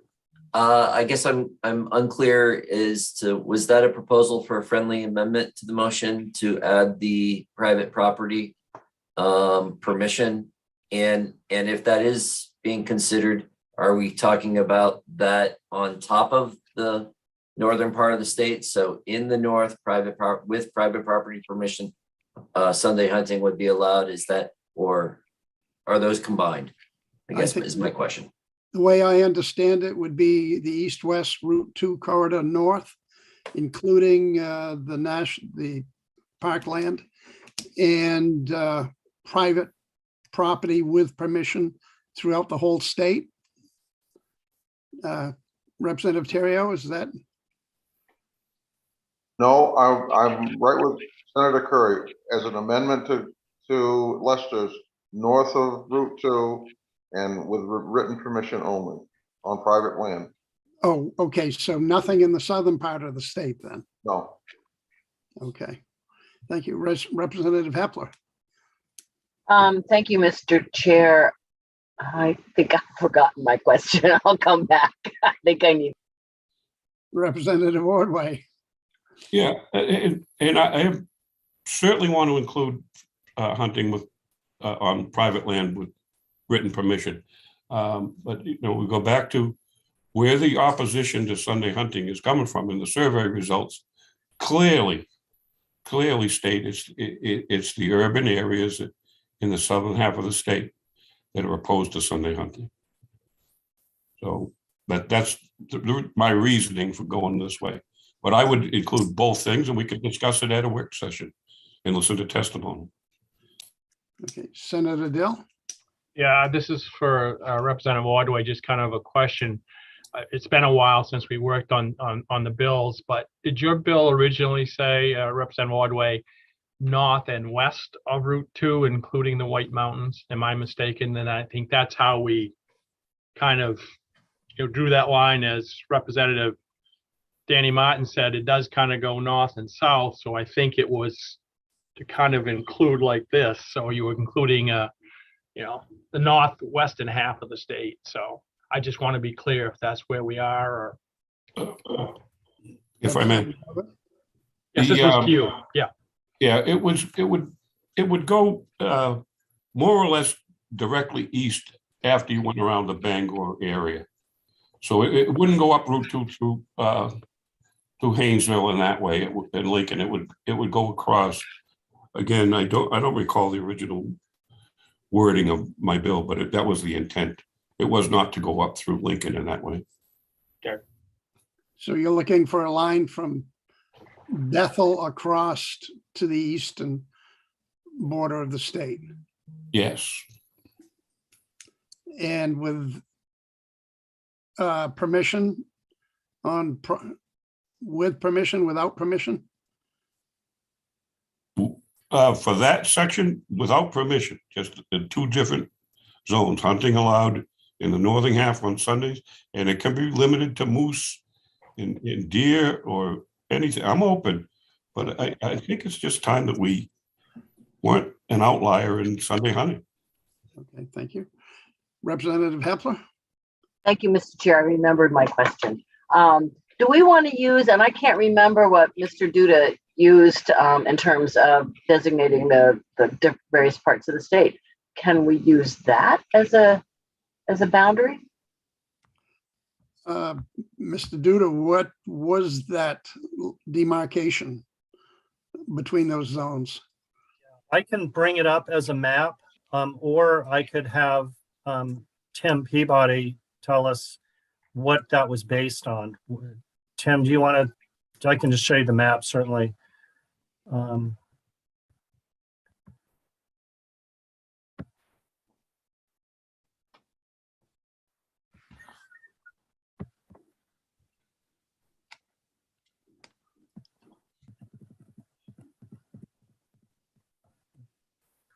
you see my screen? Yes. Can you enlarge it? I don't, it's full screen on mine. Is that better? Yeah, yes. Okay. Maybe I'll do sort of the borders, and that might be I think that's as big as I can go.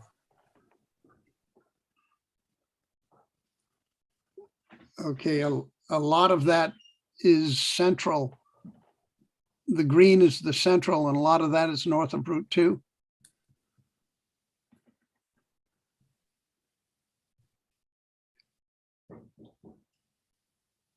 Do you want to explain why we were asked to do it in these regions? These are the regions that we've used in the big game study in other regions. So there's got to be a reason for this way. I believe it was electoral districts and zip codes. I don't think it's a major route travel. No, it's not a route that would be definable, I don't think. No. No.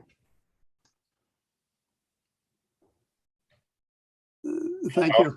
North of Route 9, I know takes in most of that area, and I think that's what Representative Ordway is kind of thinking of, that Route 2 to Bangor and then Route 9 out to Calais. I think is kind of what he's describing. Thank you, Tim. Senator Black? You muted? Yeah, thank you. That's what I remember in the original bill. It was the White Mountain Park, Route 2 to Bangor Way, Route 9 from there on out. And I guess I would like to, I would offer my support for that, at least to report out a bill. And I don't have problems putting in that northern region with landowners' permission, but that's just my thoughts.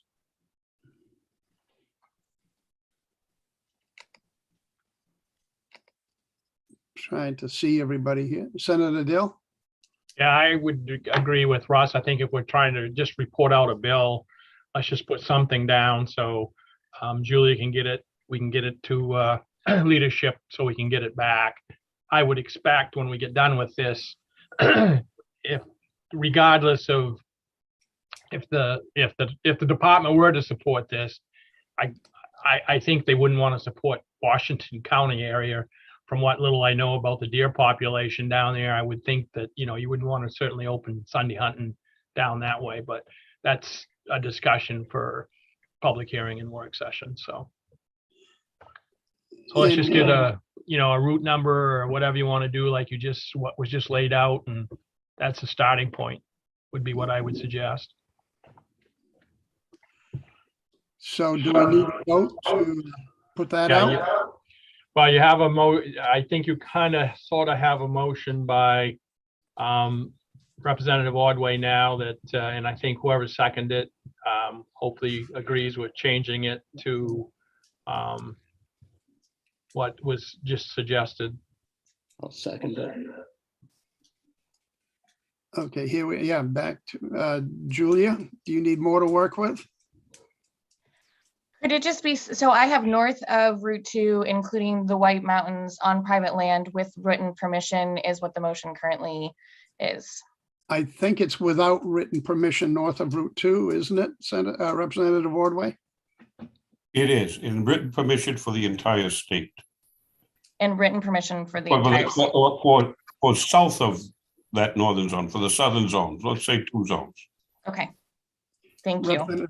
Representative Terrio, are you happy with that? That was your second, correct? I didn't second that. It was Representative Mason or Representative Danny Martin. Danny Martin seconded it, but just so we can get a bill out, we can work on it no matter what we do. So let's just get a bill out and we'll work on it from there. Right. Okay, everybody in agreement? We can take a vote on this? Do we need a vote or by hand? Senator Dill? I would do roll call because it's always possible that someone doesn't want it, and I think we should go on record. But the motion, Mr. Chair, is simply to allow the creation or drafting of a piece of legislation, not necessarily whether we support it or not, correct? Absolutely. This is just a vote out a bill. You're absolutely right, Representative Martin. This does not say that we're going to support this as it goes forward. So yes, Julie has a question, Representative Landry. Julia? I just wanted to quickly say we are up against a few timelines, so I may need to on Wednesday come back with what this vote can happen, but what the best plan of action is, whether for whether we'll need permission to work on the bill after the voting deadline, or what the possible options are gonna be with the limited session dates. Yep. Very good. Linda, would you call the roll? I will. Starting with Representative Lyford, Yes. Representative Mason, Yes. Representative Hepler. You're muted. Muted. Sorry. Yeah. Senator Curry, Yes. Senator Black, Yes. Senator Dill, Yes. Representative Landry, Yes. Representative Terrio, Yes. Representative Danny Martin, Yes. Representative Ordway, Yes. Representative Alley. You're muted, sir.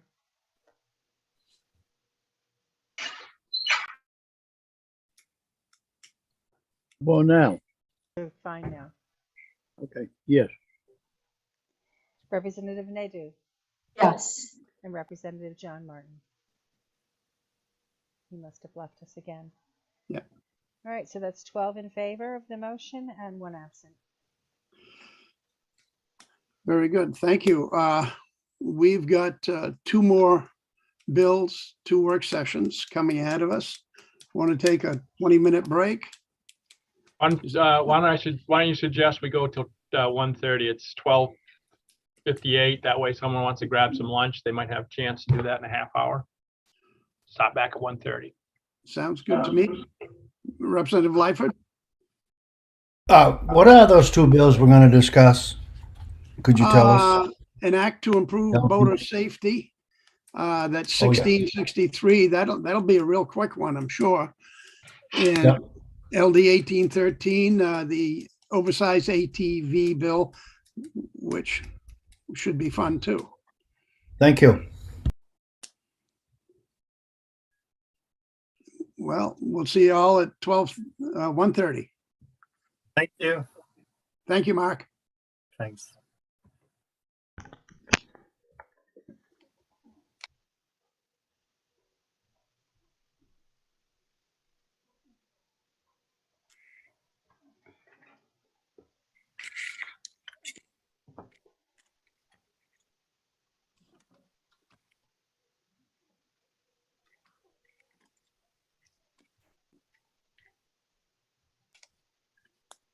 You still here, Linda?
Yes, hi.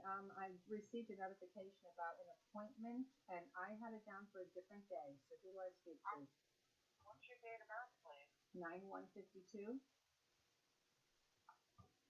And your name? Linda LaCroix.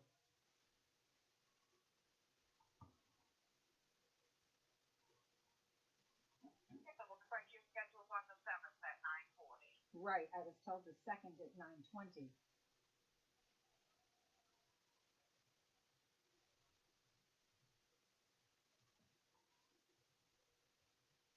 I don't see anything in here for that. Hold on.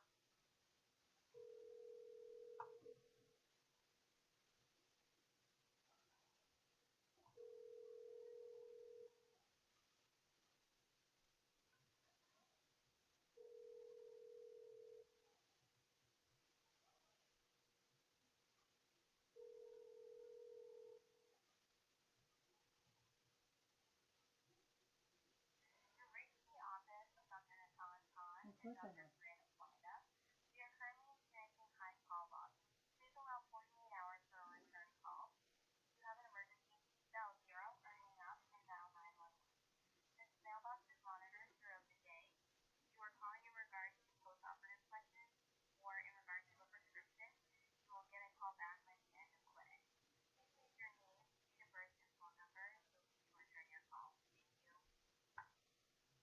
At the tone, please record your message.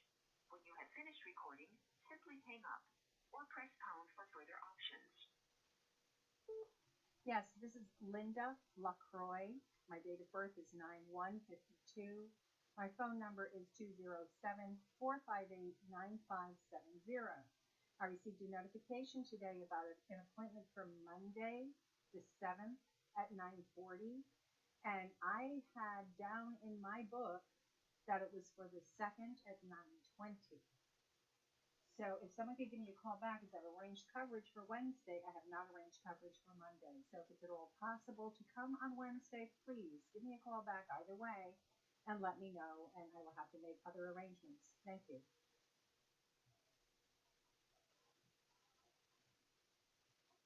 To review, re-record, or add to your message, press 1. To mark your message urgent, press 2. To mark your message private, press 3. To send your message as is, press pound. To review, re-record, or add to your message, press 1. To mark your message urgent, press 2. To mark your message private, press 3. To send your message as is, press pound. To read marked, urgent. To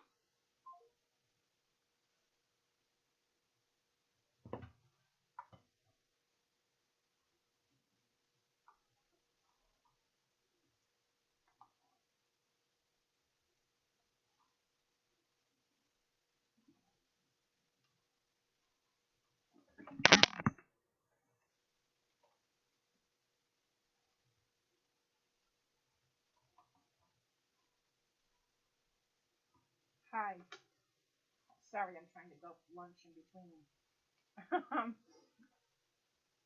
No, well, the dentist is this afternoon. Okay, or is it tomorrow? I can't remember. Okay, I'll check it out. But anyway, got it. The one for Wednesday, I just got a notification that it's for Monday. Now I know damn right well they told me Wednesday the 2nd,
Jim, you want to take this next batch over? It looks like a fun one. Hey, you're doing a great job. You can keep it if you want. I don't want Danny beating me up.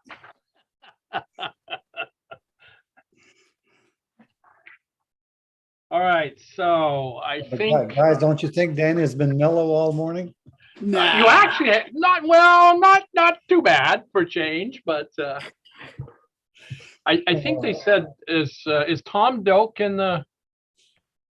Let me look and see. I thought they said that he'd been working on some wording on the ATV bill. Is that what they Yeah, said? yeah, we have, Tim Terrio and I have some information on that. Okay, good. And I would hope that both the deputy commissioner and Tim Doak are available because they have something in mind.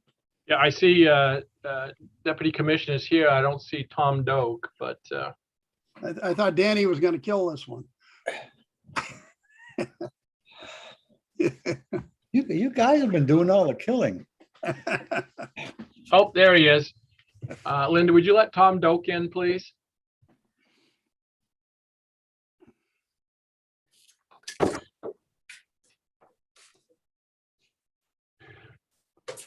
We got to do that one first, Jim?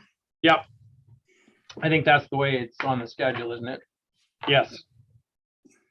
An act to amend. So as soon as I see him, there he is. Okay, so I'd like to open up the work session on LD 1813, an act to amend the definition of oversized ATV to increase the minimum weight requirement. And I'll turn to Julia to give us an update on where we are with this particular one. And I think then we got some more information from some of the folks that's here with us. There is no draft currently in OPLA or any changes that we have to update at this time. Okay. So is this straight going to 2,400 pounds? And that was pretty much what the bill said. Is that correct? Okay. Any questions for Julia? So do we want to start with you, Representative Martin, or do you want me to call on some of the other individuals here since you had just made a comment that there'd been some work going on? Yeah, I just want to share with the committee that Representative Terrio and I have been discussing this matter.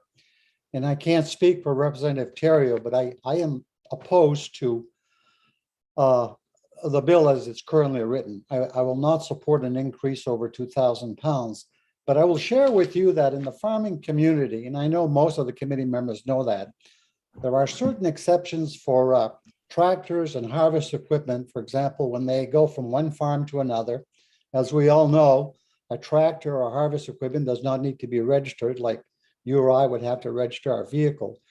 And there are also certain exceptions, environmental laws for farmers. And Representative Terrio and I were talking, and I haven't conferred with the department, but it's my understanding that Tom Doak, I'm sorry, Landowners Association and the Deputy Commissioner have been conferring. And if we could simply create a tag or a sticker that would allow a commercial farmer or a farmer to go from one land to another for agricultural purposes. And with that in mind, Tim, I don't know if you want to further comment. Yeah, I don't. I know that you and I talked about that, but I believe Deputy Commissioner's got a different idea, and it's very similar to what we want to do, but they're just changing some language that accommodates that. So I'd like to hear what Tom Doak has to say, because I believe he came up with the language. That'd be great. All right, then I guess I will call on Tom Doak next. Okay, thank you, Senator.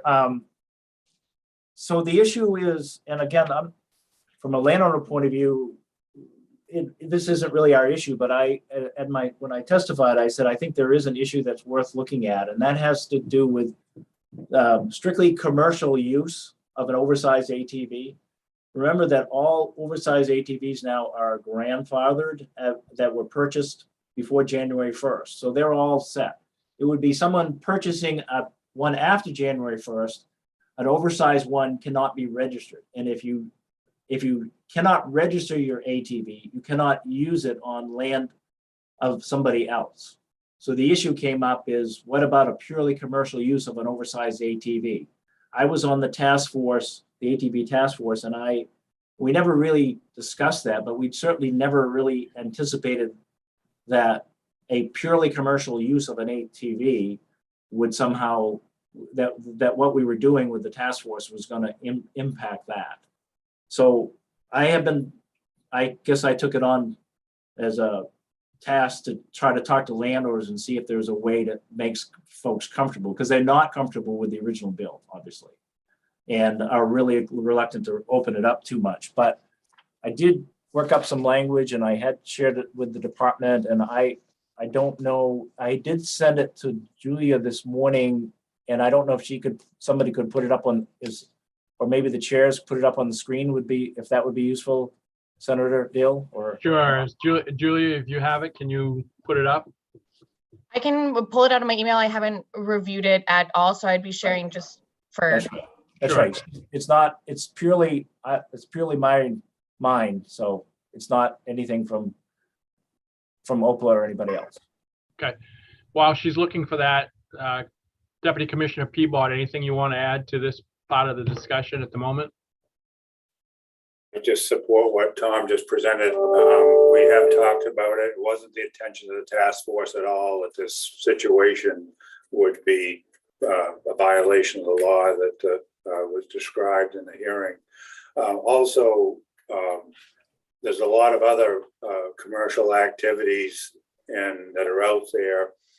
Could be utility work, it could be arborist work, not industrial forestry. Could be landscape work, and the task force never intended to make those type of commercial activities where the landowner was soliciting the work to be a violation of the law. So if this fixes it, that's a step in the right. So let me ask you this question before we get into this. So if I own a landscape business now, and I go out to buy a new vehicle and I want a really good sized vehicle and it weighs 2,600 pounds. As a landscaper, can I buy that and register it at the moment? Or is the way the law reads at the moment, I really can't do that? So what we're trying to do is fix that. So, okay, good. Thank you. All right, Julia, so here's what we've got. Julia, could you move that up to the language that is underlined?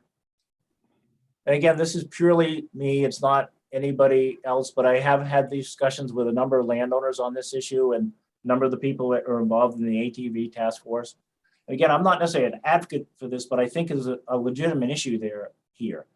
So, but basically what this says is you're not required to register an oversized ATV when that ATV is operated on land of another, if you have written permission from that landowner, and the ATV is engaged solely in commercial activities. So it would be, for example, a farmer that wanted to cross another farmer's property to get to theirs. If it's an agricultural activity, that's a commercial activity, they would not have to register their oversized ATV. They could operate it across that landowner to their adjoining property. Just as Chair Dill had his example is a very good one. Then we're trying to figure out how to define commercial activities, and instead of defining everything in statute, because you can never really do that, we tried to. The suggestion was we define it a little bit further, but the department could always at some point put an interpretation on it if some kind of strange situation came up. So we've defined commercial activities for the purpose of this, meaning activities directly related to the business of the oversized ATV owner or operator, and not including recreational activities or activities related to a recreational business. So it's not to take oversized ATVs on a trail ride, that kind of thing. And it would, that not include anything that's recreational, but if it's directly related to the business. So an example would be Tim can't bring, I can't hire Tim if he's not in the business of landscaping and say, you can come over and you take your you can take your unregistered large ATV and operate it on my property because I hired you. You'd have to be in that business. So we try to make it very specific. I don't know if that's a good example, but we try to make it very specific to commercial activities. The operator has to be in that business in order to have it, and not an unregistered ATV on land that isn't owned by them. I think this does it, but it's quite narrow as I interpret it. And I'm not sure, Tim, if you have any other, Tim Peabody, if you have any other thoughts on it, but I think this will do it. Yeah, let me ask Commissioner Peabody a question here too, because I do see this a lot in northern Maine. Let's say I'm a farmer, and so now I have this oversized vehicle. It's not registered because I can't register it, but I own another field a quarter mile down the road. So number one, I have to cross across the main road, and then I drive down along the side of the road for a quarter mile to go into my field. That's not necessarily anybody's property, so I'm not getting permission. Where does that fit into this, since the vehicle isn't registered in any way? Good question. Taxing my ability to answer it to Colonel Scott, but there is a certain distance you can operate an ATV. It's supposed to be registered though. I don't know if that would trigger any of the current laws as a conflict or not. I'd have to look at that one. I mean, I'm hoping everybody would just, agree that this is okay, but on the other side of that, if it's a loophole here that someone's going to get in trouble for, I think we may want to address it. But we'll come back to Colonel Scott in a minute. I see several hands up. Representative Danny Martin. Yeah, thank you, Mr. Chair. Now, I want to thank the department and Tom Doak for working on this, but I see some complications and law enforcement issues with what Tom has come up with. Wouldn't it be much simpler to simply have, and that's a question to Deputy Commissioner Peabody, simply have a sticker that would allow an oversized or over the weight limit vehicle, if you're a commercial farmer or commercial operation, to go from one piece of land, one parcel of land to another, and just simply have that sticker that would authorize such. Wouldn't that be cleaner and easier to enforce? I guess that's a question, Tim. I appreciate that, Representative Martin. We're not in favor of the administration of a sticker for this, for number one. I think it creates a situation that's unnecessary to deal with it. Also, a sticker is entitles people to do perhaps more than they think that they can do. And also, if the vehicle was sold and had a sticker on it, and the sticker stayed on it, is this something we issue every year? Would that sticker transfer with a machine? I think it's unnecessary to get us to the point we want to be at. Yeah, I understand and I can accept that, but how do we deal with the issue that Senator Dill just brought up? Clearly, we don't have an answer for that, do we? I'd have to look at the law closer, unless Colonel Scott, he's on the call here, if he can chime in. He's probably looking it up right now as far as distance you can travel down a road. Also, farm equipment or other unregistered vehicles through Title 29A have certain things that they can do on the highways. I'd have to look at that. Representative Landry, want me to give it my opinion? Sure. So I think the way that the language that Tom Doak presented is pretty clear, written permission from the landowner or lessee. So I do think that poses a little bit of a challenge, which occurs regularly. We regularly check farmers on ATVs that are sliding down the road to their next farm field. But I do think that if we're trying to plug the loopholes, I don't think that Mr. Doak's language deals with the roadway. You are allowed to go down a road a certain distance, but that's just, that's a properly registered ATV. And this language speaks specifically towards across the landowner lessee. But I do think, I'm not an expert in it, but there is several places in 29A for vehicles used for farming. There's farm trucks, there's tractors, there's any number of vehicles that are used in the act of farming, which typically aren't allowed on the roadway, that can be registered as a farm vehicle. And I think that that would then allow them to go quite some distance down the road, a lot further than what the ATV laws allow. But I'd have to get, I'd have to call DPS or somebody to get complete clarification before we moved forward with something like that. But I do think that the language that Tom Doak presented is very specific to permission received and written permission of the landowner lessee, and Route 2 probably doesn't fall within that, regardless of what any kind of a enforcement directive could be. We don't want to write a statute that's illegal and then just deal with it that way. But I do think that there probably is a means around that ATV going from field to field in 29A. But I'd have to research that.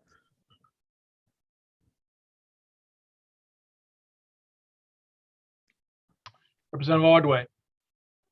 Yeah, I would make a suggestion that we look at what our neighboring state of New Hampshire does. They do have a sticker registration for agricultural use for any ATV. It is pretty much treated the same way as farm tractors, but they are identified with a sticker, and preferably for me, that would be the way to go. That they receive a sticker, that it's a registration, it's a farm vehicle. 29A addresses some farm trucks that way, but I don't know. I think I'd prefer to see that it could go further than agriculture. It could go into commercial use, but I believe the New Hampshire regulations go to agricultural use, and they have some pretty stiff penalties if the operator is not using that, it's just out on a joyride. I'd prefer to see something like that. Representative Landry. Yeah, pretty much in the same line as Representative Ordway. Why not register them as a commercial ATV? There's got to be some way. I know if I take my Kubota down the road, it has to be registered. If I'm a landscaper or if I'm hauling some small load of gravel for somebody, register it under a commercial tag, whatever.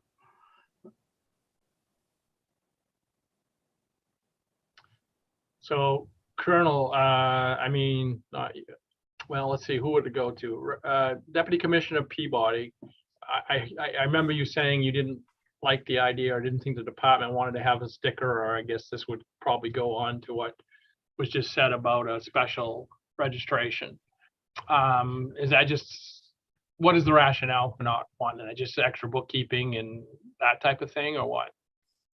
Yeah, it's simply administrative action that it takes to implement it, and the problem is fairly small out on the landscape. Something I don't know, because we'll do whatever the committee wants us to do, but we'd have to go back and check with Bill Swan and just the process of creating the whole registration process and what the parameters would be.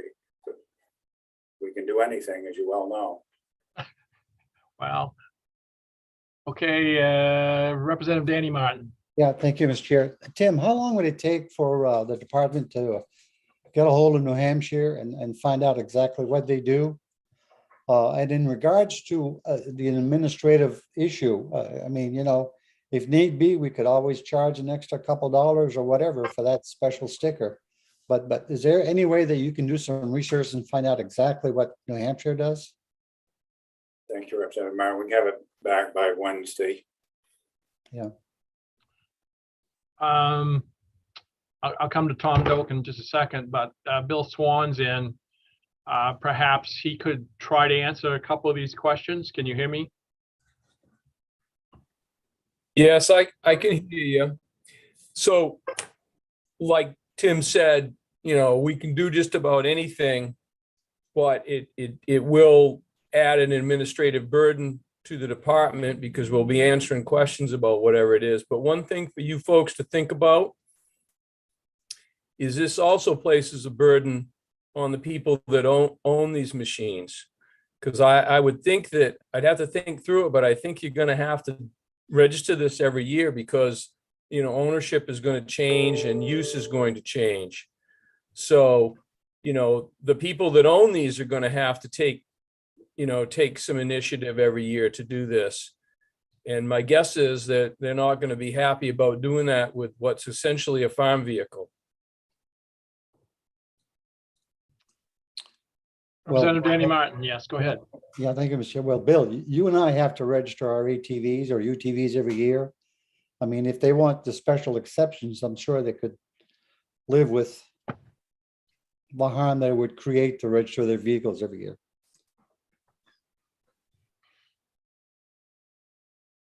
Tom Doak. Want Thank to you, weigh in Senator. here? Yes, just from all my conversation, and again, this is not really, I'm not the advocate for this, but I was trying to help with this issue, you know, and get a sense where landowners are. I think there's a nervousness of landowners that after having gone through this long process, that we start to create a lot of exceptions and, you know, that, oh boy, here we go again. We're back at it. And I think people were trying to figure out a very, very narrow, that might not take into everything, but would address a concern that was raised at the hearing that talked specifically about crossing across one farmer's field to another. I don't think we thought about driving down the road, but I'm not sure. I'm guessing that would be the real exception. And I know that landowners are just nervous about expanding this much further. And I agree with Tim about the idea of a sticker somehow gives the notes rights or something. And at least people will think they have some. And that's gonna make landowners a little nervous about stickers, I think, because that looks like, gee, I can register it or I can ride it. Or if I register it as an oversized ATV, then I can sell it and somebody else can drive it, you know, and use it, who's not in the commercial business. So I'm just saying it could go in a strange direction here. We're trying to get something very specific to solve a problem that came up. Representative Ordway. Yeah, something that Bill had said, that a burden on the farmer. The farmers now under 29A have to register their farm trucks. There's certain equipment, a digger or a picker, or a tractor that does not have to be registered. But to register a farm truck, they have to register it now. There's some limitations, but it's not a freebie for a farm truck. So I don't see the burden. It's just another piece of equipment. Deputy Commissioner Peabody.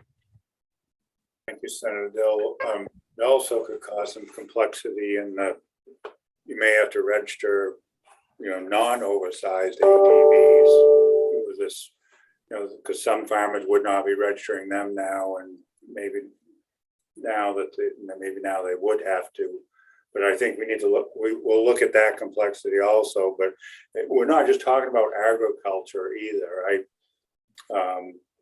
You know, we want to be inclusive, to not be thinking about whether, like you say, whether it's a landscaper pulling rocks out on your property or whatever, that it's not necessarily just agriculture. So maybe some of those laws would not fit into this. You know, we'll do our best to look at it and get some more information.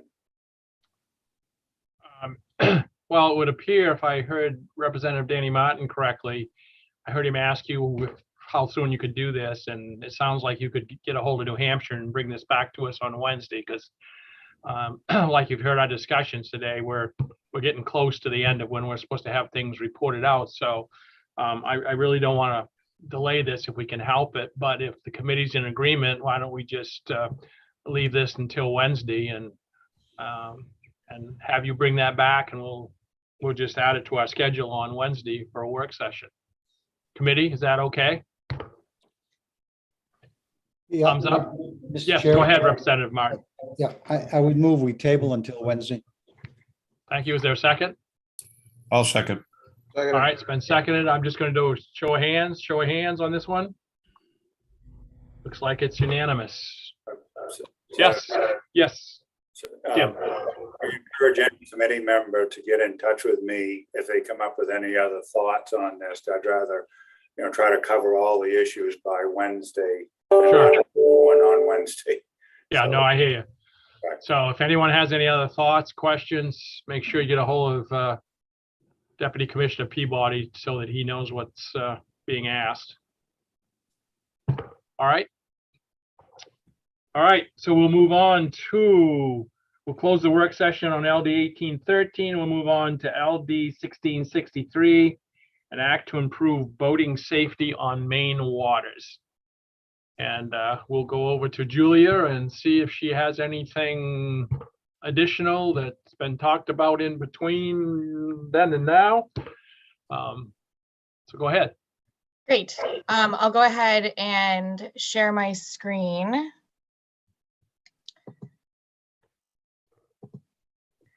So this amendment is offered by Representative Landry in response. I don't know if he'd like to walk through it, but it does have quite a consensus. I'm happy to walk through it as well. Go for it. Okay. So the changes here, as you can see, are in blue, just so we can see what's different from last time. It's fairly small. The main difference is that it's going to begin in 2024 instead of 2027.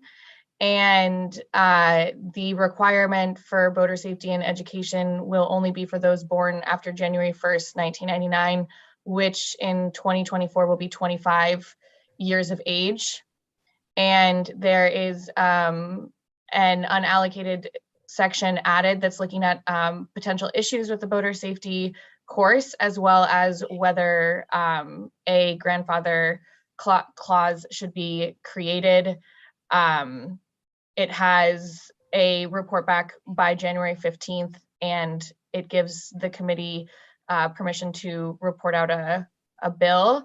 And then I'll go over the summary here if that's helpful for everyone. So beginning January 1st, 2024, it creates a mandatory boater safety and education for those born after January 1st, 1999 to operate a motorboat of more than 25 horsepower on inland waters of the state. It requires anyone after 1999 who's operating a personal watercraft on inland waters of the state to have a boater safety and education course. The supervision of someone under the age of 10 who is operating a motorboat that is more than 10 horsepower, that supervisor must be 16 years of age and have completed a boater safety and education course. And then the direction for the department to convene a stakeholder group and to provide a report to the committee. On number 3 there, Julia, did I hear you say under the age of 10, but it says 12 there? Oh, I'm sorry. No, I think I said 10 horsepower, but thank you for catching that if I did accidentally say that. Okay. I thought I heard, it might have been 10 horsepower I heard, so, but I thought you said the age of 10, but okay. I might have. So this is Representative Landry's 25-25 amendment, right? So 25 horsepower and 25 years of age, okay. Questions for Representative Landry or Julia? Representative Danny Martin. Thank you, Mr. Chair. Has the department provided input on this amendment? Representative Landry. Yeah, Commissioner Peabody. We reviewed it for the functionality in law and basically represent the intent that Representative Landry had in law. We worked on to see if it would function appropriately and we could explain it to people. That was our review.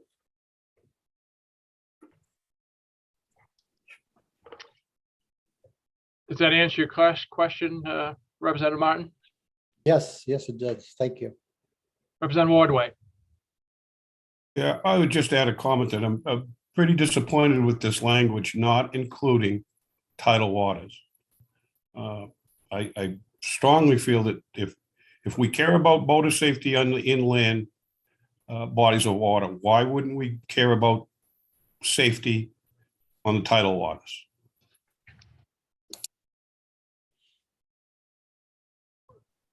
Colonel Peabody, Deputy Commissioner Peabody. Tim, you want to answer that one?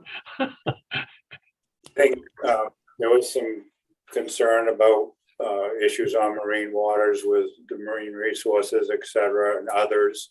And we figured if the stakeholder group analyzed the whole situation, they could actually report back and have something in place sooner than this law actually takes effect. So in other words, the next session of the legislature could adjust it, and at least it created a starting point, I think was the reason behind that.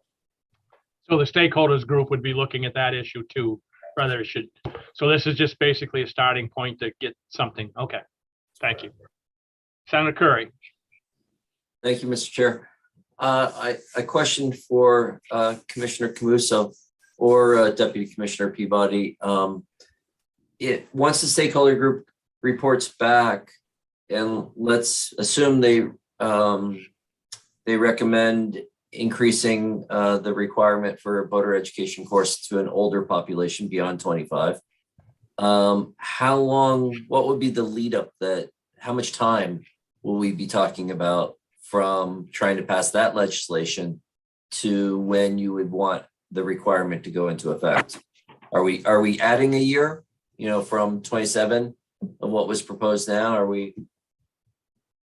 Can you address that? I think, Senator Curry, if I understand your question correctly, if we pass a bill this year with a enactment date of 5 years from now, 2027, and work on a stakeholder group over the next year, and come back with any recommended changes to the committee, if they made any changes to the bill that's enacted this year, whatever change would still be able to be enacted in 2027.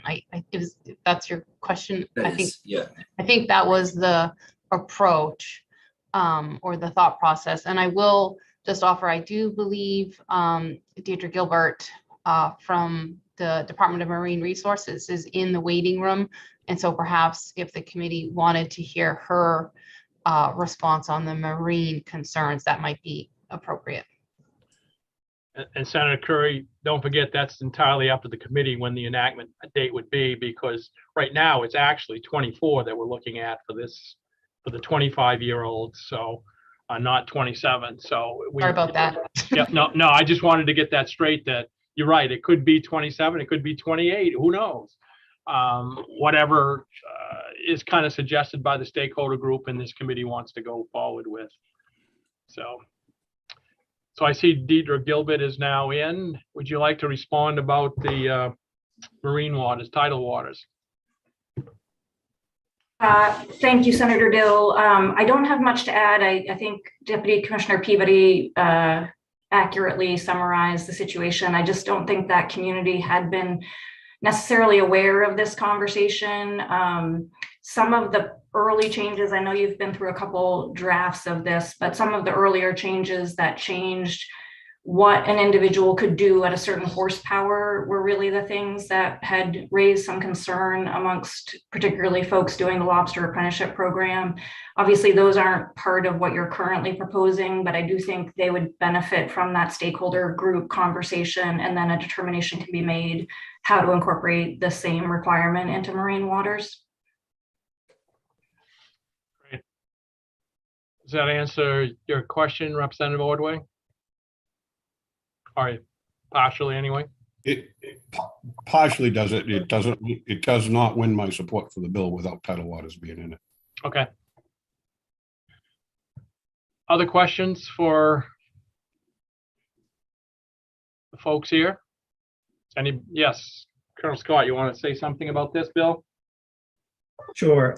Just two observations from some of the folks that we've had communications with, and probably mostly for Julia. One is we've talked to numerous people along the way that anytime we use the term horsepower, and we could pick this up in the stakeholder group too, we really should use the terminology or equivalent after that. I mean, there are electric motors that are now more than 25 horsepower available on the market, and that's just kind of the future of legislation. It's not all going to be measured in horsepower in the future, so just something to consider.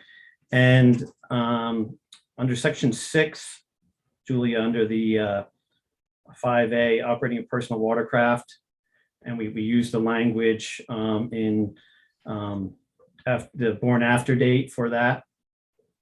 So that would make it basically, so anyone beginning January 1st, 2024, born after January 1st, 1999. Yeah, that language right there. So when you read that, obviously the title of the bill speaks to somebody who's over 16 years old. But the language speaks to anyone who takes a boater education course can operate a personal watercraft. Well, I think it should be born after January 1st, 1999, and who's over 16. Because the current language, current personal watercraft laws is you can't even operate one until you're 16 years old. And that current language is in contradiction to other laws that say you can't operate if you're under 16. So I think just for clarification, everything the same there, beginning January 1st, born after January 1st, 1999, a person over 16 may not operate a personal watercraft unless they completed the boater education course. Otherwise, that language allows, a 9-year-old to, if they took the boater ed class. And I don't think our intent is, maybe it is, but I don't think our intent is to change the age at which you can operate a personal watercraft from 16 down to no age limit. So just an observation. I think the title kind of speaks to it, but the language didn't. Just a question too on that. When we say born after, I mean, that means starting January 2nd. So if you happen to be lucky and be born on January 1st of 1999, even though you're 25 or younger, you don't have to be take an education course, right? It's just the wording again.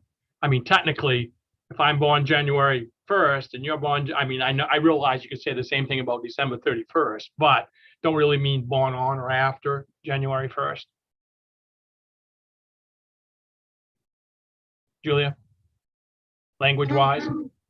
We usually, it's sort of just a commonplace to say born after, but I'm happy to change it to born on or after if that feels more But specific. I guess I'm just asking the question, if we say born after January 1st, does that include January 1st or not? I guess would be my answer, my question.